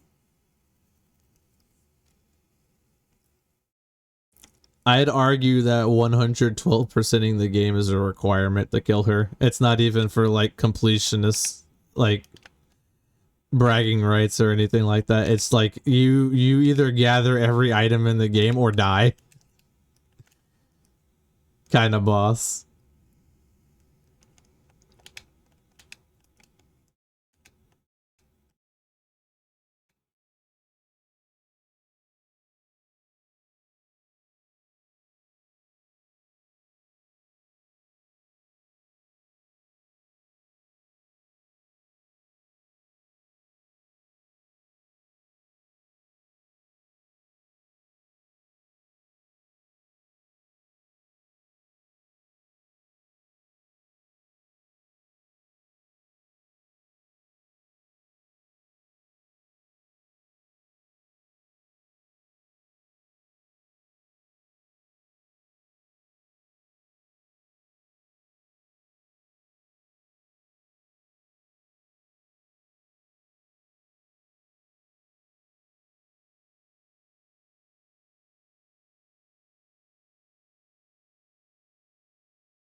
This does not bode well. Rip. I'll take one more good shot at her. See if I can't get back to phase 2.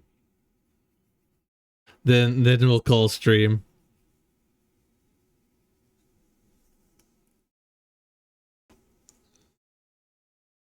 I just needed you to understand, Jam. There was no chance that this stream was gonna have a happy ending.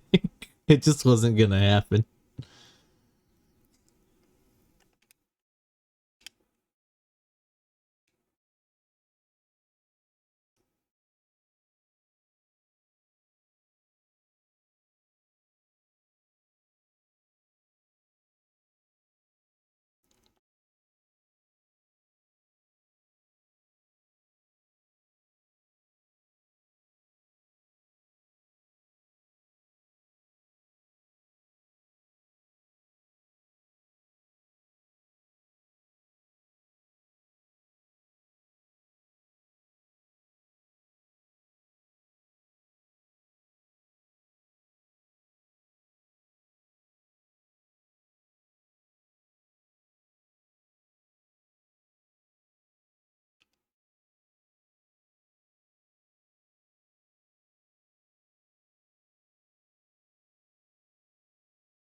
Why don't you come over here and fight me?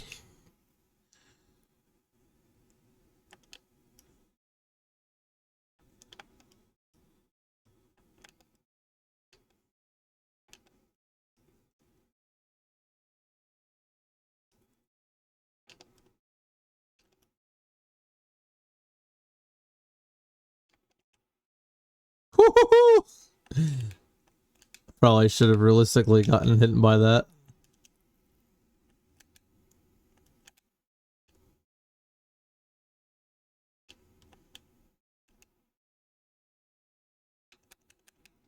I know hit first phase. That's crazy. She's gonna punish us in phase 2. No hit phase 1 will not go unpunished.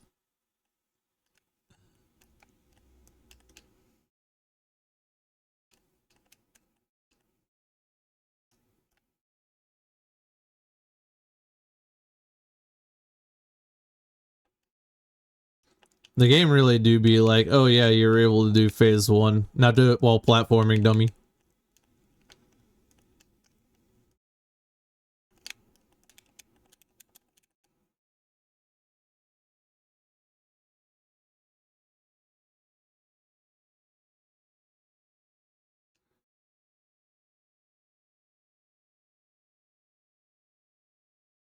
That was an unfortunate move for her to do at that exact time.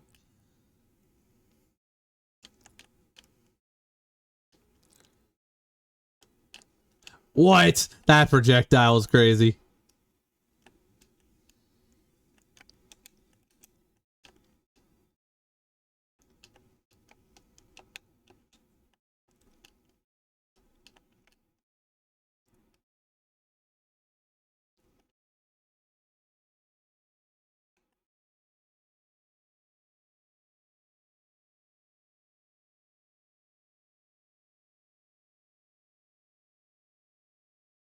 Don't really know what she has planned.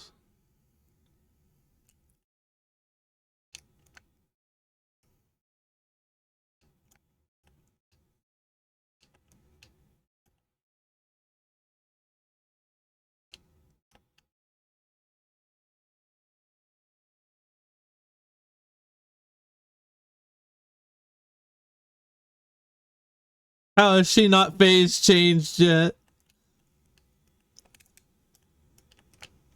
Oh, there we go.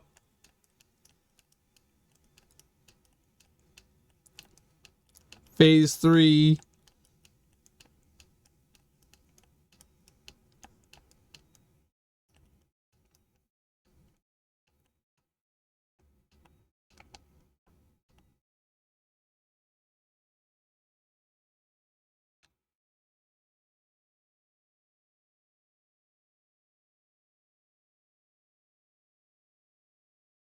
God damn it. I slipped. I slipped on phase 4. Yeah, only 2 platforms. Just wait until the platforms go away and then you have to pogo off her the entire time. At least I believe that's how that phase ends. We'll do one more shot, see if I can't kill her.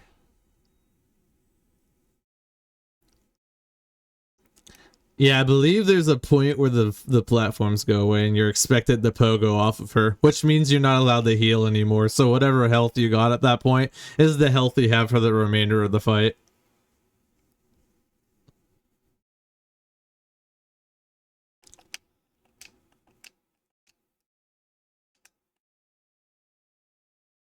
There's a lot of mods for this game too that really buffs her difficulty way more than it actually already is. Like, I think there's one called Atomic Radiance.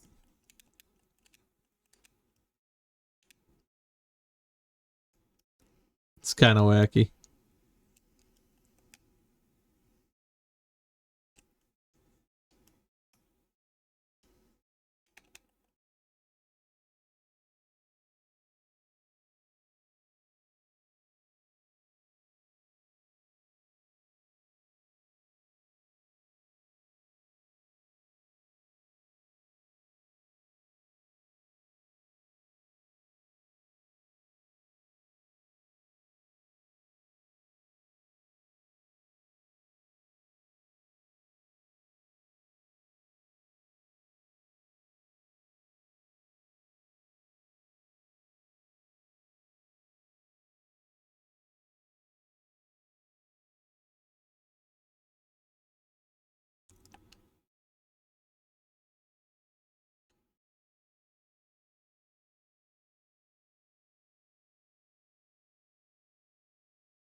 We're fucked.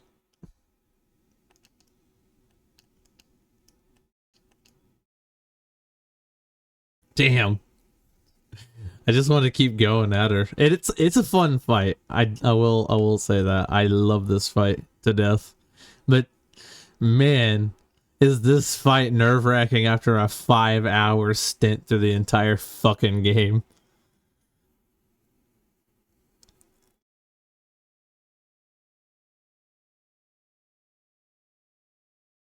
Something to also know, this fight comes after like a 45-minute gauntlet of all the other bosses. So like, you can't even just immediately fight her either.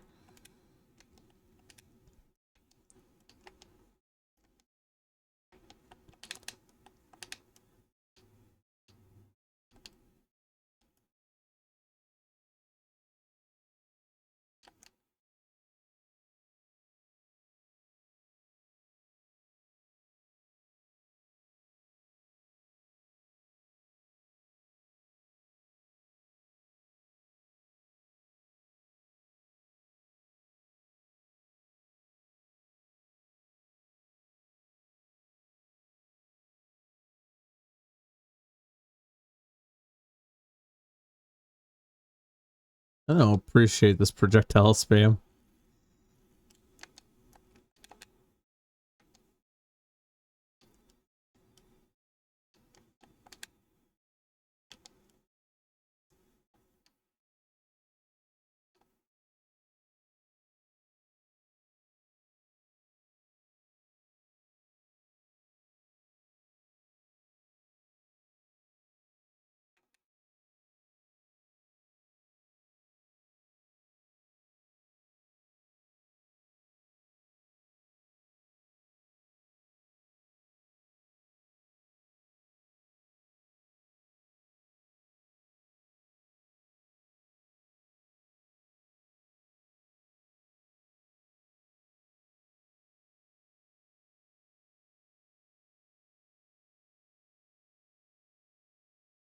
She's being a little cunt with her fucking teleporting and moves.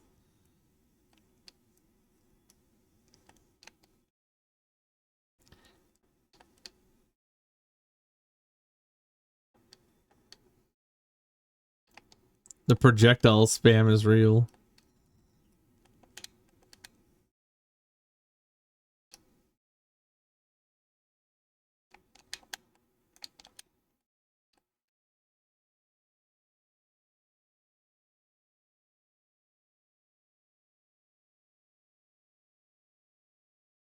You need to go into like second phase, like right now. God damn. She was being a little bitch.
I should have probably died just then.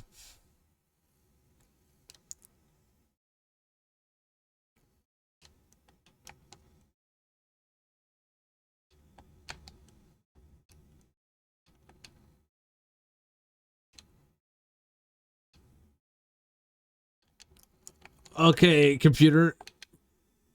You gotta work with me here.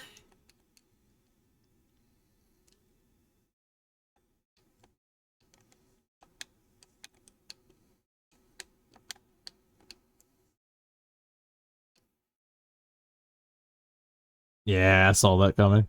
So yeah, anyways, that's the basics of what to expect. when I say dying the Hive Night is sad, pathetic, and a really, really not good sign for the future, this is more what I'm talking about. Compared to this, Hive Night is nothing. He's a nobody. I don't know why I died to him twice. That's actual insanity. I don't normally start struggling on this run until what, Coliseum of Fools, like part 3. So there really isn't anything all that crazy. Usually it's so busted. You kill everything so quickly.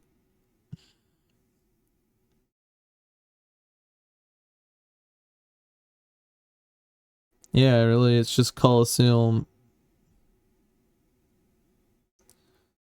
3, and then I'm chilling usually until Pantheon. That's when it really gets hard. Missed out on stuff a bit. Oh, I mean, you didn't miss out on anything except for me dying to Radiance again. Not much to miss out on there, other, you know. But yeah, it'll be interesting to say the least if I could manage to pull this off, because like the difference between P ranking all of Ultra Kill on Brutal and doing this is like I get like 50 attempts a stream or something along those lines, right? When I'm doing P ranks. For Hollow Knight, we're doing the whole game. So I get pretty much one attempt every string, which is a different type of endurance for sure. Nothing like getting all the way to the end just to die to the Pantheon of Hollow Nest.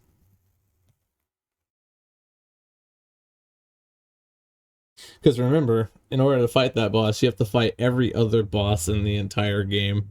And we have to fight her twice. So that means we have to fight every single boss in the game 3 times at bare minimum. We can't even kill Hive Knight the first time. And then I say we have to fight every boss 3 times. We have to fight Hollow Knight. What? 3 times. We have to fight Radiance. Or not 3 times. We have to fight Hollow Knight technically 5 times. And then Radiance we have to fight well, no. Yeah, we only fight Radiance 3 times. I mean, she takes the form of absolute Radiance, but yeah. Every single boss 3 times. Except Hollow Knight, we fight him 5 times. In all fairness though, 3 of the 2 times are an absolute joke, so then it doesn't really matter, to be honest. It doesn't usually register that he's all that much of a boss because you're so broken by that point. But like Pure Vessel, on the other hand, I mean, he does 2 mask of damage and he's fucking insane. And Hornet doesn't help you in that fight. We definitely have our work cut out for us on this particular challenge. I say I worry about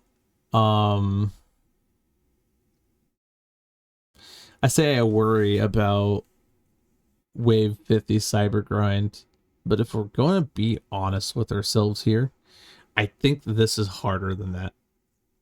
Because like we were discussing earlier, the difference between 8.3 and P2 is consistency. This requires a fuck ton more consistency than Cybergrind could ever compete with. For Cybergrind Wave 50, you have to play perfectly for what, like 15-20 minutes straight, something along those lines. For Hollow Knight, you have to play perfectly for like 6 hours. 5 hours, something like that. Normally it would be more like 4 to 3.5, but every single time I've ran Pantheon of Hollowness, it's taken me like 45 minutes, and you have to run it twice, so that's an hour and a half on top of everything else you have to do. It is wacky fun times, if you want to call it, fun. But anyways, yeah, I think what I'll do is tomorrow I'll probably do more Ultra Kill and do more Cyber Grind, and then I might casually practice on some Pure Vessel. Sly, I know it was a problem. Fuck, I might just have to fight Hive Knight over and over again. Stop dying at him. Man, I should have went and fought him instead of closing out the game. Show you how easy he normally is. It's crazy. I will say, it is a little unfair to say that you fight every single boss in the game 3 times. Because while you do fight the bosses normally in like the open world of the game, in Pantheon you already have all your upgrades, so you're kind of like decimating all the older bosses. So maybe that wouldn't have been a fair comparison, but still it's really sad to die. I can't believe it happened twice. That's actually crazy. But yeah, so I'll do more Cyber Grind tomorrow. And then if Cyber Grind's not going great, I might take another crack at Ultra Kill Deathless on Brutal.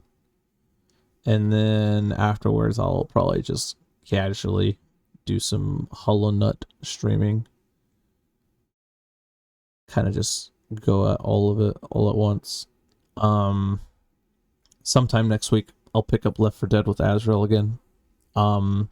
There is talks, if you're interested, Jam, and anyone else who hears this and or is listening or watching right now, there are talks about doing a Gmod server type thing.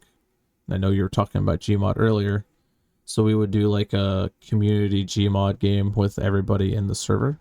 So, Discord link posted by Nightbot. I'll probably talk more to everybody about that here later today, and see if that's something that interests everybody. Figure out a good schedule for that. And then I don't know what I'll do for casual Tuesday next week. I haven't decided yet. Could do more Terraria. Could. I've been actually wanting to like do a thing. Ultra Kill gonna bring some people's. Yeah. I mean, at this point, I have to at least do some Ultra Kill streams every week. It is mandated at this point. I think last time I checked the analytics, it was 69% of the people that follow me watch Ultra Kill, and then it boosted up to like 86%. So, like I said, de facto Ultra Kill streamer. Not that I'm complaining, it's just not what I would have guessed would have been the game that I got stuck with, but I mean, I'm still trying to branch out, doing Hollow Knight. I streamed Spookies the other day. Ooh, Spookies would be a good casual run thing to do. But like I've been wanting to do this thing where like I teach myself new skills. Like for game development, I recently got into a position where I need to really learn Blender. And so I've been wanting to teach myself Blender, and I think that would be kind of interesting to watch. See the start of a not artistic man tackling 3D modeling. I'm sure that'll go well. Game dev, I could also do some game dev streams if I have anything interesting to show. But yeah, we just kind of take it as we go. Like I said, Discord if you want to keep tabs.